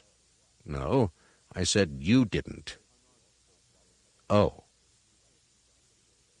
They hung on as the boat wallowed heavily, miraculously righted itself, and was carried backward downstream. "When you said you hadn't been in a boat since you were a boy," Granny began. "I was 2 years old, I think." The boat caught on a whirlpool, spun around, and shot off across the flow. "I had you down as the sort of boy who was in and out of boats all day long." "I was born up in the mountains. I get seasick on damp grass, if you must know," said Cut-Angle. The boat banged heavily against a submerged tree trunk, and a wavelet lapped the prow. "I know a spell against drowning," he added miserably. "I'm glad about that." "Only you have to say it while you're standing on dry land." "Take your boots off," Granny commanded. "What?" "Take your boots off, man." Cut-Angle shifted uneasily on his bench. "What have you in mind?" he said. "The water is supposed to be outside the boat. I know that much." Granny pointed to the dark tide sloshing around the bilges. "Fill your boots with water, and tip it over the side." Cut-Angle nodded. He felt that the last couple of hours had somehow carried him along without him actually touching the sides, and for a moment he nursed the strangely consoling feeling that his life was totally beyond his control, and whatever happened, no one could blame him. Filling his boots with water while adrift on a flooded river at midnight with what he could only describe as a woman seemed about as logical as anything could be in the circumstances. "A fine figure of a woman," said a neglected voice at the back of his mind. There was something about the way she used the tattered broomstick to scull the boat across the choppy water that troubled long-forgotten bits of Cut-Angle's subconscious. Not that he could be certain about the fine figure, of course, what with the rain and the wind and Granny's habit of wearing her entire wardrobe in one go. Cut-Angle cleared his throat uncertainly. Metaphorically, a fine figure, he decided. "Look," he said, "this is all very creditable, but consider the facts. I mean, the rate of drift and so forth, you see. It could be miles out on the ocean by now. It might never come to shore again. It might even go over the rimfall." Granny, who had been staring out across the water, turned around. "Can't you think of anything else at all helpful that we could be doing?" she demanded. Cut-Angle bailed for a few moments. "No," he said. "Have you ever heard of anyone coming back?" "No." "Then it's worth a try, isn't it?" "I never liked the ocean," said Cut-Angle. "It ought to be paved over. There's dreadful things in it, down in the deep bits. Ghastly sea monsters, or so they say. Keep bailing, my lad, or you'll be able to see if they're right." The storm rolled backward and forward overhead. It was lost here on the flat river plains. It belonged in the high ram-tops, where they knew how to appreciate a good storm. It grumbled around, looking for even a moderately high hill to throw lightning at. The rain settled down to the gentle patter of rain that is quite capable of keeping it up for days. A sea fog also rolled in to assist it. "If we had some oars we could row, if we knew where we were going," said Cut-Angle. Granny didn't answer. He heaved a few more bootfuls of water over the side, and it occurred to him that the gold braiding on his robe would probably never be the same again. It would be nice to think it might matter one day. "I don't suppose you do know which way the hub is, by any chance?" he ventured. "Just making conversation." "Look for the mossy side of trees," said Granny without turning her head. "Ah," said Cut-Angle, and nodded. He peered down gloomily at the oily waters and wondered which particular oily waters they were. Judging by the salty smell, they were out in the bay now. What really terrified him about the sea was that the only thing between him and the horrible things that lived at the bottom of it was water. Of course, he knew that logically the only thing that separated him from, say, the man-eating tigers in the jungles of Clatch was mere distance, but that wasn't the same thing at all. Tigers didn't rise up out of the chilly depths, mouths full of needle teeth. He shivered. "Can't you feel it?" asked Granny. "You can taste it in the air. Magic. It's leaking out from something." "It's not actually water-soluble," said Cut-Angle. He smacked his lips once or twice. There was indeed a tinny taste to the fog, he had to admit, and a faint greasiness to the air. "You're a wizard," said Granny severely. "Can't you call it up or something?" "The question has never arisen," said Cut-Angle. "Wizards never throw their staffs away." "It's around here somewhere," snapped Granny. "Help me look for it, man." Cut-Angle groaned. It had been a busy night, and before he tried any more magic, he really needed 12 hours' sleep, several good meals, and a quiet afternoon in front of a big fire. He was getting too old. That was the trouble. But he closed his eyes and concentrated. There was magic around, all right. There are some places where magic naturally accumulates. It builds up around deposits of the transmundane metal octiron, in the wood of certain trees, in isolated lakes, in sleets through the world, and those skilled in such things can catch it and store it. There was a store of magic in the area. "It's potent," he said. "Very potent." He raised his hands to his temples. "It's getting bloody cold," said Granny. The insistent rain had turned to snow. There was a sudden change in the world. The boat stopped, not with a jar, but as if the sea had suddenly decided to become solid. Granny looked over the side. The sea had become solid.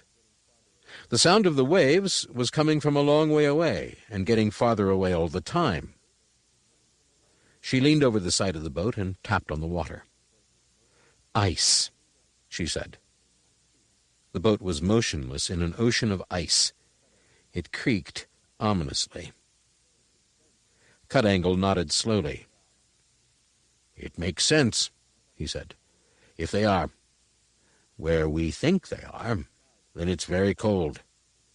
As cold as the night between the stars, it is said. So the staff feels it too." "Right," said Granny, and stepped out of the boat. "All we have to do is find the middle of the ice, and there's the staff. Right?" "I knew you were going to say that. Can I at least put my boots on?" They wandered across the frozen waves, with Cut-Angle stopping occasionally to try and sense the exact location of the staff. His robes were freezing on him. His teeth chattered. "Aren't you cold?"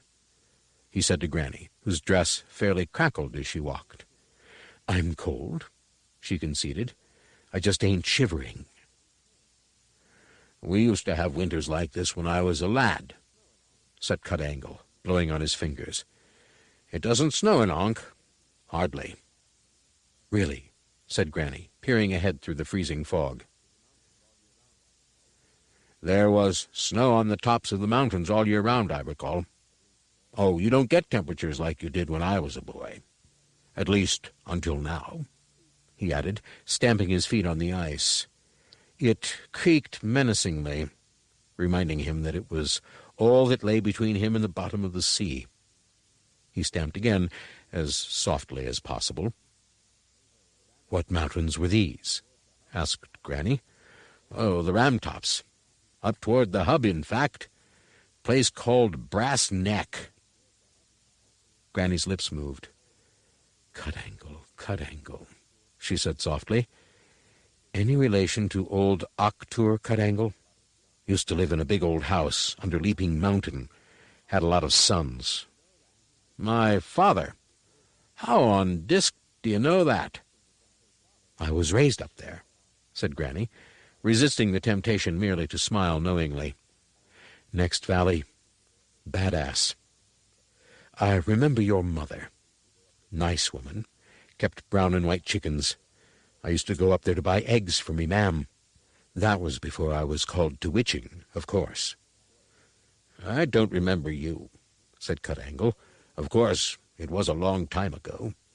There was always a lot of children around our house." He sighed. "I suppose it's possible I pulled your hair once. It was the sort of thing I used to do." "Maybe. I remember a fat little boy. Rather unpleasant. That might have been me. I seem to recall a rather bossy girl, but it was a long time ago. A long time ago." "I didn't have white hair in those days," said Granny. "Everything was a different color in those days." "That's true. It didn't rain so much in the summertime. The sunsets were redder." "There were more old people. The world was full of them," said the wizard. "Yes, I know. And now it's full of young people. Funny, really. I mean, you'd expect it to be the other way round." "They even had a better kind of air. It was easier to breathe," said Cut Angle. They stamped on through the swirling snow, considering the curious ways of time and nature. "Ever been home again?" said Granny. Cut Angle shrugged. "When my father died. It's odd. I've never said this to anyone, but, well, there were my brothers. Because I'm an 8th son, of course, and they had children and even grandchildren, and not one of them can hardly write his name. I could have bought the whole village, and they treated me like a king, but, I mean, I've been to places and seen things that would curdle their minds. I've faced down creatures wilder than their nightmares. I know secrets that are known to a very few." "You felt left out," said Granny. "There's nothing strange in that. It happens to all of us. It was our choice." "Wizards should never go home," said Cut Angle. "I don't think they can go home," agreed Granny. "You can't cross the same river twice, I always say." Cut Angle gave this some thought. "I think you're wrong there," he said. "I must have crossed the same river, thousands of times." "Ah, but it wasn't the same river." "It wasn't?" "No." Cut Angle shrugged. "It looked like the same bloody river." "No need to take that tone," said Granny.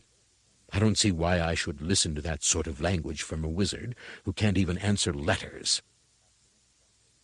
Cut Angle was silent for a moment, except for the castanet chatter of his teeth. "Oh," he said. "Oh, I see. They were from you, were they?" "That's right. I signed them on the bottom. It's supposed to be a sort of clue, isn't it?" All right. I just thought they were a joke, that's all," said Cut Angle sullenly. "A joke? We don't get many applications from women. We don't get any." "I wondered why I didn't get a reply," said Granny.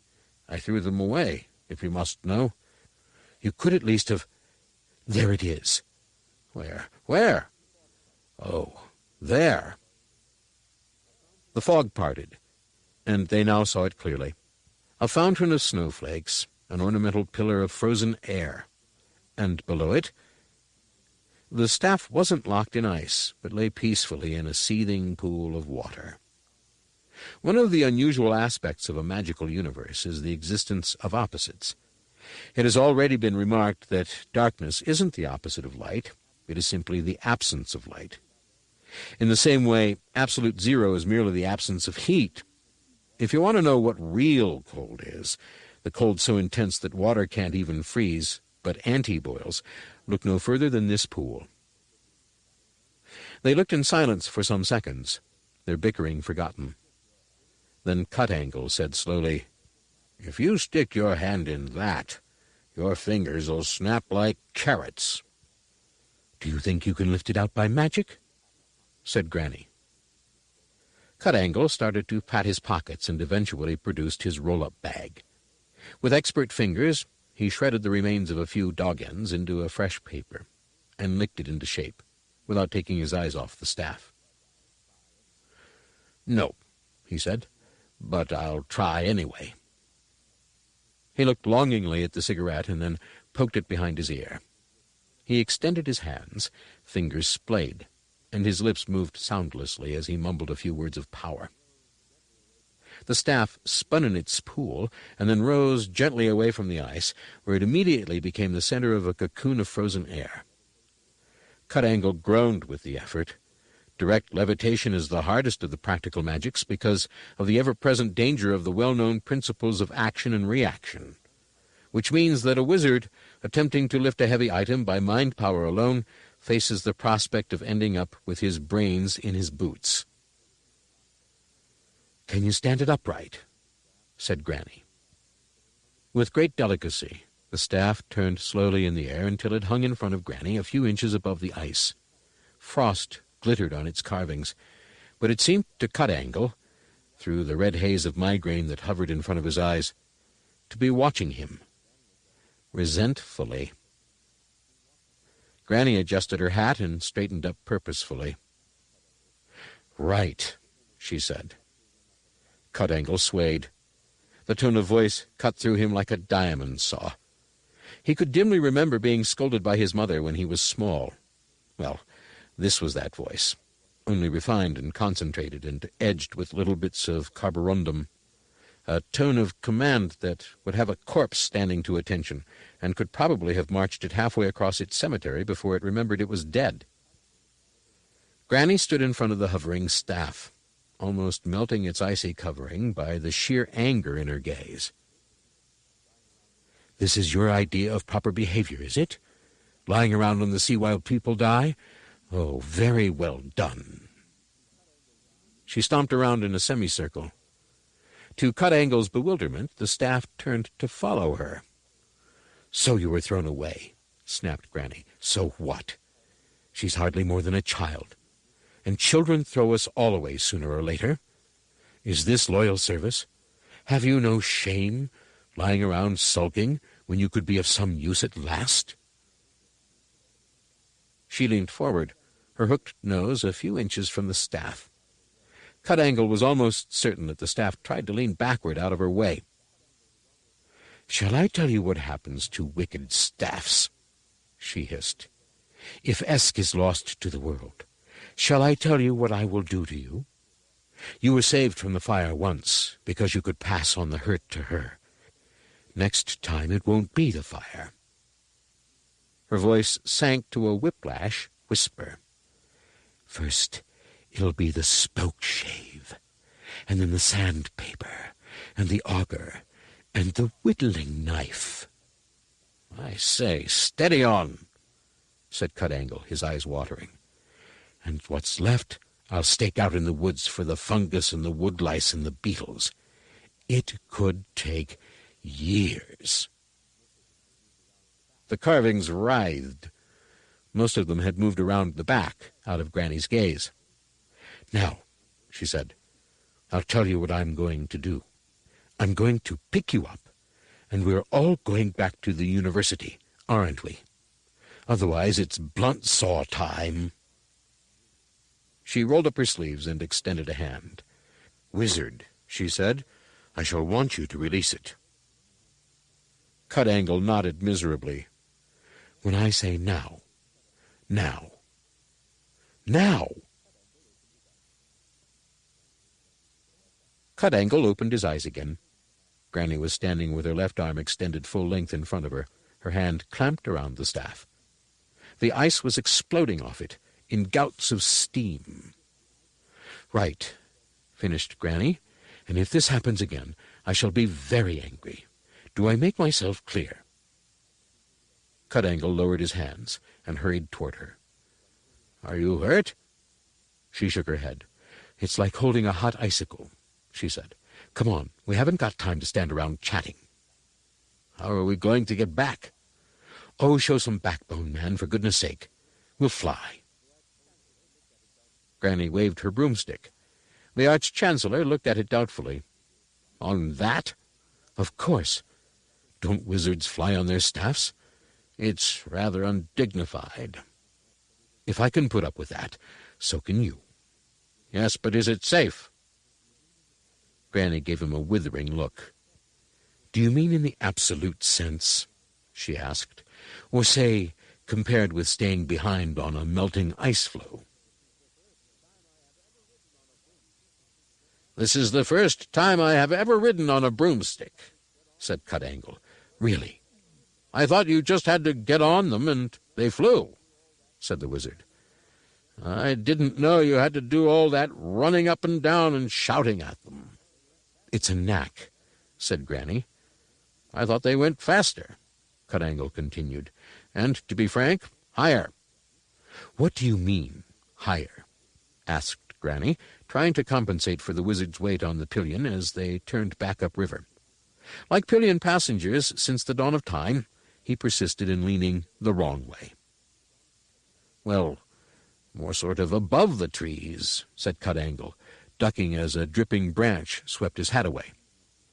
"There's nothing wrong with this broomstick that you losing a few stone wouldn't cure," snapped Granny. "Or would you rather get off and walk?" "Apart from the fact that half the time my feet are touching the ground anyway," said Cut-Angle, "I wouldn't want to embarrass you. If someone had asked me to list all the perils of flying, it would never have occurred to me to include having one's legs whipped to death by tall bracken." "Are you smoking?" said Granny, staring grimly ahead. "Something's burning." "It was just to calm my nerves, what with all this headlong plunging through the air, madam." "Well, put it out this minute, and hold on." The broomstick lurched upward and increased its speed to that of a geriatric jogger. "Mr. Wizard." "Hello?" "When I said hold on." "Yes?" "I didn't mean there." There was a pause. "Oh, yes, I see. I'm terribly sorry." "That's all right." "My memory isn't what it was, I assure you. No offense meant." "None taken." They flew in silence for a moment. "Nevertheless," said Granny thoughtfully, "I think that, on the whole, I would prefer you to move your hands." Rain gushed across the leads of Unseen University, and poured into the gutters where ravens' nests, abandoned since the summer, floated like very badly built boats. The water gurgled along ancient crusted pipes. It found its way under tiles and said hello to the spiders under the eaves. It leapt from gables and formed secret lakes high amongst the spires. Whole ecologies lived in the endless rooftops of the university, which by comparison made Gormenghast look like a tool shed on a railway allotment. Birds sang in tiny jungles grown from apple pips and weed seeds. Little frogs swam in the upper gutters, and a colony of ants were busily inventing an interesting and complex civilization. One thing the water couldn't do was gurgle out of the ornamental gargoyles ranged around the roofs. This was because the gargoyles wandered off and sheltered in the attics at the first sign of rain. They held that just because you were ugly it didn't mean you were stupid. It rained streams. It rained rivers. It rained seas. But mainly it rained through the roof of the great hall, where the duel between Granny and Cut-Angle had left a very large hole, and Treacle felt that it was somehow raining on him personally. He stood on a table, organizing the teams of students who were taking down the paintings and ancient tapestries before they got soaked. It had to be a table, because the floor was already several inches deep in water. Not rainwater, unfortunately. This was water with real personality, the kind of distinctive character water gets after a long journey through silty countryside. It had the thick texture of authentic Ankh water, too stiff to drink, too runny to plow. The river had burst its banks, and a million little watercourses were flowing backward, bursting in through the cellars and playing peekaboo under the flagstones. There was the occasional distant boom, as some forgotten magic in a drowned dungeon shorted out and surrendered up its power. Treatle wasn't at all keen on some of the unpleasant bubblings and hissings that were escaping to the surface. He thought again how nice it would be to be the sort of wizard who lived in a little cave somewhere, and collected herbs, and thought significant thoughts, and knew what the owls were saying. But probably the cave would be damp, and the herbs would be poisonous, and Treatle could never be sure, when all was said and done, exactly what thoughts were really significant. He got down awkwardly and paddled through the dark, swirling waters. Well, he had done his best. He'd tried to organize the senior wizards into repairing the roof by magic, but there was a general argument over the spells that could be used and a consensus that this was in any case work for artisans. That's wizards for you, he thought gloomily as he waited between the dripping arches, always probing the infinite but never noticing the definite, especially in the matter of household chores. We never had this trouble before that woman came. He squelched up the steps, lit by a particularly impressive flash of lightning. He had a cold certainty that, while of course no one could possibly blame him for all this, everybody would. He seized the hem of his robe and wrung it out wretchedly. Then he reached for his tobacco pouch. It was a nice, green, waterproof one. That meant that all the rain that had got into it couldn't get out again. It was indescribable. He found his little clip of papers. They were fused into one lump, like the legendary pound note found in the back pockets of trousers after they have been washed, spun, dried, and ironed. "Bugger," he said with feeling. "I say, Treatle."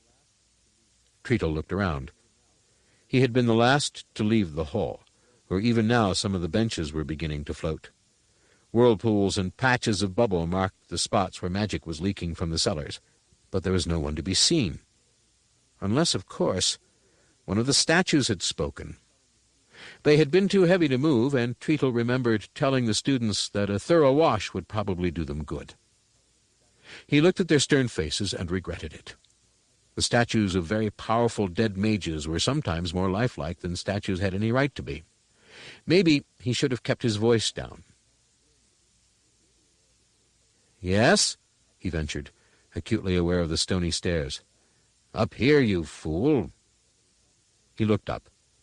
The broomstick descended heavily through the rain in a series of swoops and jerks. About 5 feet above the water, it lost its few remaining aerial pretensions and flopped noisily into a whirlpool. "Don't stand there, idiot!" Treatle peered nervously into the gloom. "I've got to stand somewhere," he said. "I mean, give us a hand," snapped Cut-Angle, rising from the wavelets like a fat and angry Venus. "The lady first, of course." He turned to Granny, who was fishing around in the water. "I've lost my hat," she said. Cut-Angle sighed. "Does that really matter at a time like this?" "A witch has got to have a hat, otherwise who's to know?" said Granny. She made a grab as something dark and sodden drifted by, cackled triumphantly, tipped out the water, and rammed the hat on her head. It had lost its stiffening and flopped rather rakishly over one eye. "Right," she said, in a tone of voice that suggested the whole universe had just better watch out. There was another brilliant flash of lightning, which shows that even the weather gods have a well-developed sense of theater. "It rather suits you," said Cut-Angle. "Excuse me," said Treatle. "But isn't she the "Never mind that," said Cut-Angle, taking Granny's hand and helping her up the steps. He flourished the staff. "But it's against the law to allow He stopped and stared, as Granny reached out and touched the damp wall by the door. Cut-Angle tapped him on the chest. "Show me where it's written down," said Cut-Angle. "They're in the library," Granny interrupted. "It was the only dry place," said Treatle, "but—" "This building is frightened of thunderstorms," said Granny. "It could do with comforting." "But the Lord—" repeated Treatle desperately. Granny was already striding down the passage, with Cut-Angle hopping along behind. He turned. "You heard the lady," he said. Treatle watched them go, with his mouth hanging open. When their footsteps had died away in the distance, he stood silently for a moment, thinking about life and where his could have gone wrong. However, he wasn't going to be accused of disobedience. Very carefully, without knowing exactly why, he reached out and gave the wall a friendly pat. "There, there," he said. Strangely enough, he felt a lot better. It occurred to Cut-Angle that he ought to lead the way in his own premises, but Granny in a hurry was no match for a near-terminal nicotine addict, and he kept up only by a sort of crabwise leaping. "It's this way," he said, splashing through the puddles. "I know. The building told me." "Yes, I was meaning to ask about that," said Cut-Angle, "because, you see, it's never said anything to me, and I've lived here for years." "Have you ever listened to it?" "Not exactly listened, no," Cut-Angle conceded. "Not as such." "Well, then," said Granny, edging past a waterfall where the kitchen steps used to be. Mrs. Whitlow's washing would never be the same again. "I think it's up here and along the passage, isn't it?" She swept past a trio of astonished wizards, who were surprised by her and completely startled by her hat. Cut-Angle panted after her and caught her arm at the doors to the library. "Look," he said desperately, "no offense, miss, mistress—" "I think Esmeralda will suffice now, what with us having shared a broomstick and everything." "Can I go in front? It is my library," he begged. Granny turned around, her face a mask of surprise. Then she smiled. "Of course. I'm so sorry." "For the look of the thing, you see," said Cut-Angle apologetically. He pushed the door open. The library was full of wizards, who care about their books in the same way that ants care about their eggs, and in time of difficulty carry them around in much the same way. The water was getting in even here, and turning up in rather odd places because of the library's strange gravitational effects. All the lower shelves had been cleared, and relays of wizards and students were piling the volumes on every available table and dry shelf. The air was full of the sound of angry, rustling pages, which almost drowned out the distant fury of the storm. This was obviously upsetting the librarian, who was scurrying from wizard to wizard, tugging ineffectually at their robes and shouting, "Ook!" He spotted Cut-Angle and knuckled rapidly toward him. Granny had never seen an orangutan before, but wasn't about to admit it, and remained quite calm in the face of a small, pot-bellied man with extremely long arms and a size 12 skin on a size 8 body. "Ook," he explained. "Ook." "I expect so," said Cut-Angle shortly, and grabbed the nearest wizard, who was tottering under the weight of a dozen grimoires. The man stared at him as if he were a ghost, looked sideways at Granny, and dropped the books on the floor. The librarian winced. "Arch-Chancellor?" gasped the wizard. "You're alive? I mean, we heard you'd been spirited away by—" He looked at Granny again. "I mean, we thought— Treatle told us—" "Look," said the librarian, shooing some pages back between their covers. "Where are young Simon and the girl? What have you done with them?" Granny demanded. We put them over here," said the wizard, backing away. Show us," said Cut-Angle, "and stop stuttering, man. You think you'd never seen a woman before." The wizard swallowed hard and nodded vigorously. "Certainly, and, I mean, Please, follow me. You weren't going to say anything about the lore, were you? Asked Cut-Angle. No, Arch-Chancellor. Good.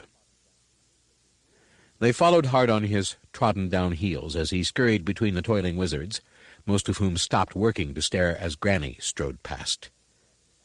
"This is getting embarrassing," said Cut-Angle out of the corner of his mouth.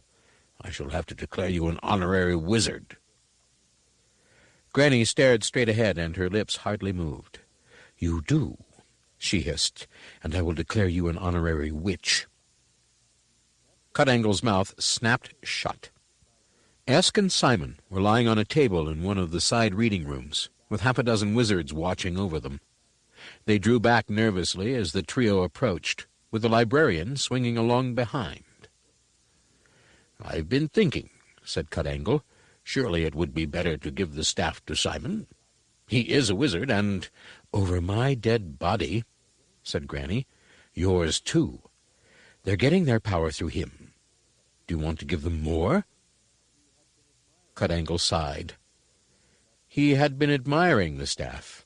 It was one of the best he had seen. "Very well. You're right, of course." He leaned down and laid the staff on Esk's sleeping form, and then stood back dramatically. Nothing happened. One of the wizards coughed nervously. Nothing continued to happen. The carvings on the staff appeared to be grinning.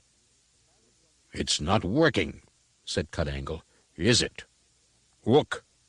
"Give it time," said Granny. They gave it time. Outside, the storm strode around the sky, trying to lift the lids off houses. Granny sat down on a pile of books and rubbed her eyes. Cut-Angle's hands strayed toward his tobacco pocket. The wizard with the nervous cough was helped out of the room by a colleague. "Look," said the librarian. "I know," said Granny, so that Cut-Angle's half-rolled homemade shot out of his nerveless fingers in a shower of tobacco. "What?" "It's not finished." "What?" "She can't use the staff, of course," said Granny, standing up. "But you said she swept the floors with it, and it protects her, and—" Cut-Angle began. No, said Granny. "That means the staff uses itself, or it uses her, but she's never been able to use it. Do you see?" Cut-Angle stared at the two quiet bodies. "She should be able to use it. It's a proper wizard's staff." "Oh," said Granny. "So she's a proper wizard, is she?" Cut-Angle hesitated. "Well, of course not. You can't ask us to declare her a wizard. Where's the precedent?" "The what?" asked Granny sharply. "It's never happened before." "Lots of things have never happened before. We're only born once." Cut-Angle gave her a look of mute appeal. "But it's against the—" he began to say, "lore," but the word mumbled into silence. "Where does it say it?" said Granny triumphantly. "Where does it say women can't be wizards?" The following thoughts sped through Cut-Angle's mind. "It doesn't say it anywhere. It says it everywhere." But young Simon seemed to say that everywhere is much like nowhere, that you can't really tell the difference. Do I want to be remembered as the first Arch-Chancellor to allow women into the university? Still, I'd be remembered, that's for sure. She really is a rather impressive woman when she stands in that sort of way. That staff has got ideas of its own. There's a sort of sense to it. I would be laughed at. It might not work. It might work. She couldn't trust them, but she had no choice. Esk stared at the terrible faces peering down at her, and the lanky bodies mercifully cloaked. Her hands tingled. In the shadow world, ideas are real. The thought seemed to travel up her arms. It was a buoyant sort of thought, a thought full of fizz. She laughed and moved her hands apart, and the staff sparkled in her hands like solid electricity. The things started to chitter nervously, and one or two at the back started to lurch away. Simon fell forward as his captor hastily let go, and he landed on his hands and knees in the sand. "Use it," he shouted. "That's it. They're frightened." Esk gave him a smile and continued to examine the staff. For the first time she could see what the carvings actually were. Simon snatched up the Pyramid of the World and ran toward her. "Come on," he said. "They hate it." "Pardon?" said Esk. "Use the staff," said Simon urgently, and reached out for it. "Hey, it bit me." "Sorry," said Esk. "What were we talking about?" She looked up and regarded the keening things, as it were, for the first time. "Oh, those. They only exist inside our heads. If we didn't believe in them, they wouldn't exist at all." Simon looked around at them. "I can't honestly say I believe you," he said. "I think we should go home now," said Esk. "People will be worrying."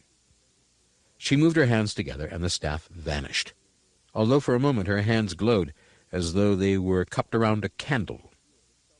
The things howled. A few of them fell over. "The important thing about magic is how you don't use it," said Esk, taking Simon's arm. He stared at the crumbling figures around him and grinned foolishly. "You don't use it?" he queried. "Oh, yes," said Esk, as they walked toward the things. "Try it yourself." She extended her hands, brought the staff out of the air, and offered it to him. He went to take it, then drew back his hand. No," he said. "I don't think it likes me much." "I think it's all right if I give it to you. It can't really argue with that," said Esk. "Where does it go?" "It just becomes an idea of itself, I think." He reached out his hand again and closed his fingers around the shining wood. "Right," he said, and raised it in the classical revengeful wizard's pose. "I'll show them." "No, wrong." "What do you mean, wrong? I've got the power." "They're sort of reflections of us," said Esk. "You can't beat your reflections. They'll always be as strong as you are. That's why they draw nearer to you when you start using magic. And they don't get tired. They feed off magic, so you can't beat them with magic." "No, the thing is, well, not using magic because you can't. That's no use at all. But not using magic because you can, that really upsets them. They hate the idea. If people stopped using magic, they'd die." The things ahead of them fell over each other in their haste to back away. Simon looked at the staff, then at Esk, then at the things, then back at the staff. "This needs a lot of thinking about," he said uncertainly. "I'd really like to work this out." "I expect you'll do it very well." "Because you're saying that the real power is when you go right through magic and out the other side. It works, though, doesn't it?" They were alone on the cold plain now. The things were distant stick figures. "I wonder if this is what they mean by sorcery," said Simon. "I don't know. It might be." "I'd really like to work this out," said Simon again, turning the staff over and over in his hands. "We could set up some experiments, into deliberately not using magic. We could carefully not draw an octagram on the floor, and we could deliberately not call up all sorts of things, and it makes me sweat just to think about it." "I'd like to think about how to get home," said Esk, looking down at the pyramid. "Well, that is supposed to be my idea of the world. I should be able to find a way. How do you do this thing with the hands?" He moved his hands together. The staff slid between them, the light glowing through his fingers for a moment, and then vanished. He grinned. "Right. Now all we have to do is look for the university." Cut-Angle lit his third roll-up from the stub of the second. This last cigarette owed a lot to the creative powers of nervous energy, and looked like a camel with the legs cut off. He had already watched the staff lift itself gently from Esk and land on Simon. Now it had floated up into the air again. Other wizards had crowded into the room. The librarian was sitting under the table. "If only we had some idea what is going on," said Cut-Angle. "It's the suspense I can't stand."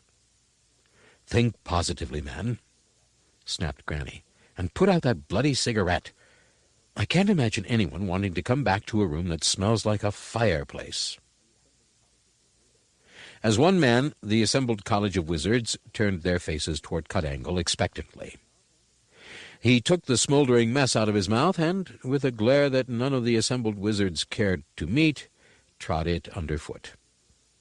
"Probably time I gave it up anyway," he said. "That goes for the rest of you, too. Worse than an ash pit in this place sometimes." Then he saw the staff. It was the only way Cut-Angle could describe the effect was that it seemed to be going very fast while staying in exactly the same place. Streamers of gas flared away from it and vanished, if they were gas. It blazed like a comet designed by an inept special effects man. Colored sparks leapt out and disappeared somewhere. It was also changing color, starting with a dull red and then climbing through the spectrum until it was a painful violet.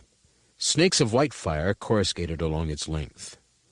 There should be a word for words that sound like things would sound if they made a noise, he thought. The word glisten does indeed gleam oilily.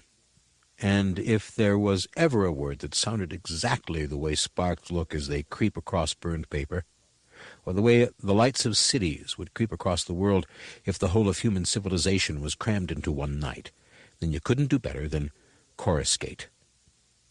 He knew what would happen next. "Look out," he whispered. "It's going to go." In total silence, in the kind of silence, in fact, that sucks in sounds and stifles them, the staff flashed into pure octarine along the whole of its length. The eighth color, produced by light falling through a strong magical field, blazed out through bodies and bookshelves and walls. Other colors blurred and ran together, as though the light was a glass of gin poured over the watercolor painting of the world. The clouds over the university glowed, twisted into fascinating and unexpected shapes, and streamed upward. An observer above the disk would have seen a little patch of land near the Circle C sparkle like a jewel for several seconds, then wink out. The silence of the room was broken by a wooden clatter as the staff dropped out of the air and bounced on the table. Someone said, "Look," very faintly. Cut-Angle eventually remembered how to use his hands and raised them to where he hoped his eyes would be. Everything had gone black. "Is anyone else there?" he said. "God, you don't know how glad I am to hear you say that," said another voice. The silence was suddenly full of babble. "Are we still where we were?" "I don't know. Where were we?" "Here, I think." "Can you reach out?" "Not unless I'm quite certain about what I'm going to touch, my good man," said the unmistakable voice of Granny Weatherwax. "Everyone try and reach out," said Cut-Angle, and choked down a scream as a hand like a warm leather glove closed around his ankle. There was a satisfied little ook, which managed to convey relief, comfort, and the sheer joy of touching a fellow human being, or in this case, anthropoid. There was a scratch, and then a blessed flare of red light as a wizard on the far side of the room lit a cigarette. "Who did that?" "Sorry, Arch-Chancellor, force of habit." "Smoke all you like, that man." "Thank you, Arch-Chancellor." "I think I can see the outline of the door now," said another voice. "Granny?" "Yes, I can definitely see—" "Esk?" "I'm here, Granny." "Can I smoke too, sir?" "Is the boy with you?" "Yes." "Look, I'm here." "What's happening?" "Everyone stop talking." Ordinary light, slow and easy on the eye, sidled back into the library.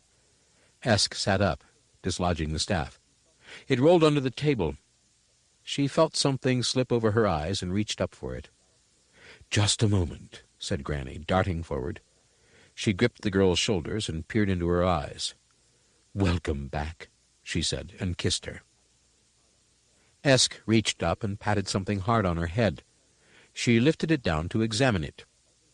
It was a pointed hat, slightly smaller than Granny's, but bright blue with a couple of silver stars painted on it.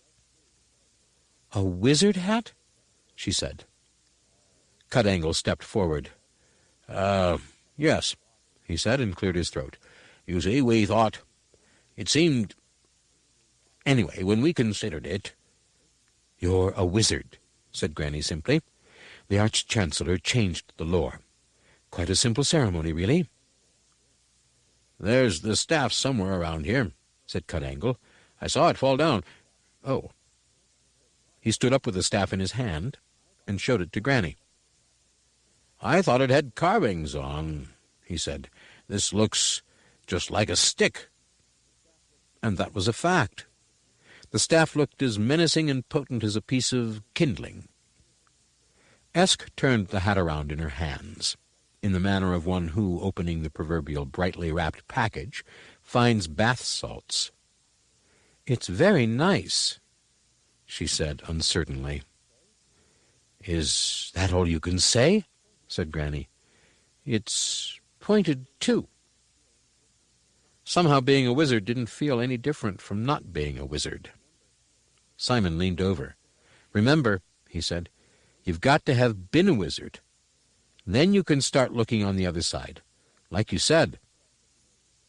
Their eyes met, and they grinned. Granny stared at Cut-Angle. He shrugged.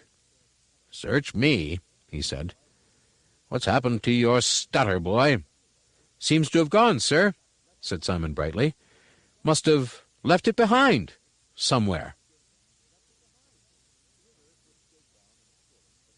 The river was still brown and swollen, but at least it resembled a river again.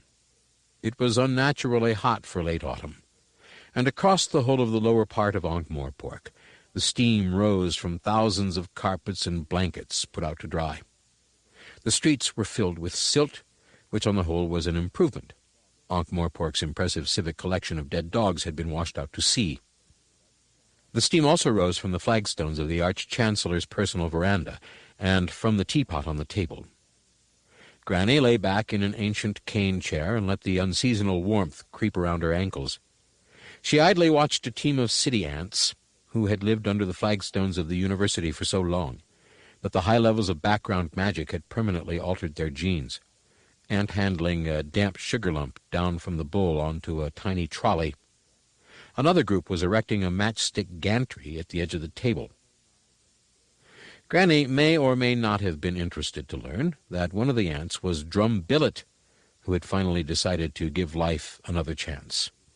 "They say," she said, "that if you can find an ant on Hogswatch Day, it will be very mild for the rest of the winter." "Who says that?" said Cut-Angle. "Generally people who are wrong," said Granny. "I makes a note in my almanac, see? I checks. Most things most people believe are wrong." "Like red sky at night, the city's alight," said Cut-Angle. "And you can't teach an old dog new tricks." "I don't think that's what old dogs are for," said Granny. The sugar lump had reached the gantry now, and a couple of ants were attaching it to a microscopic block and tackle. "I can't understand half the things Simon says," said Cut-Angle, "although some of the students get very excited about it." "I understand what Esk says all right. I just don't believe it," said Granny, "except the bit about wizards needing a heart." "She said that witches needed a head, too," said Cut-Angle. "Would you like a scone? A bit damp, I'm afraid." "She told me that if magic gives people what they want, then not using magic can give them what they need," said Granny, her hand hovering over the plate. "So Simon tells me. I don't understand it myself. Magic's for using, not storing up. Go on, spoil yourself." "Magic beyond magic," snorted Granny. She took the scone and spread jam on it. After a pause, she spread cream on it, too. The sugar lump crashed to the flagstones and was immediately surrounded by another team of ants, ready to harness it to a long line of red ants enslaved from the kitchen garden. Cut-Angle shifted uneasily in his seat, which creaked. "Esmeralda," he began, "I've been meaning to ask—" "No," said Granny. "Actually, I was going to say that we think we might allow a few more girls into the university, on an experimental basis, once we get the plumbing sorted out," said Cut-Angle. "That's up to you, of course. And it seemed to me that since we seemed destined to become a coeducational establishment, as it were, it seemed to me, that is, well, if you might see your way clear to becoming, that is, whether you would accept a chair." He sat back. The sugar lump passed under his chair on matchstick rollers, the squeaking of the slave-driver ants just at the edge of hearing. Said Granny. "I don't see why not. I've always wanted one of those big wicker ones, you know, with the sort of sunshade bit on the top. If that's not too much trouble." "That isn't exactly what I meant," said Cut-Angle, adding quickly, "although I'm sure that could be arranged. No, I mean, would you come and lecture the students once in a while?" "What on?" Cut-Angle groped for a subject. "Herbs," he hazarded. "We're not very good on herbs here. And hedology. Esk told me a lot about hedology. It sounds fascinating." The sugar lump disappeared through a crack in a nearby wall with a final jerk. Cut-Angle nodded toward it. "They're very heavy on the sugar," he said, "but we haven't got the heart to do anything about it."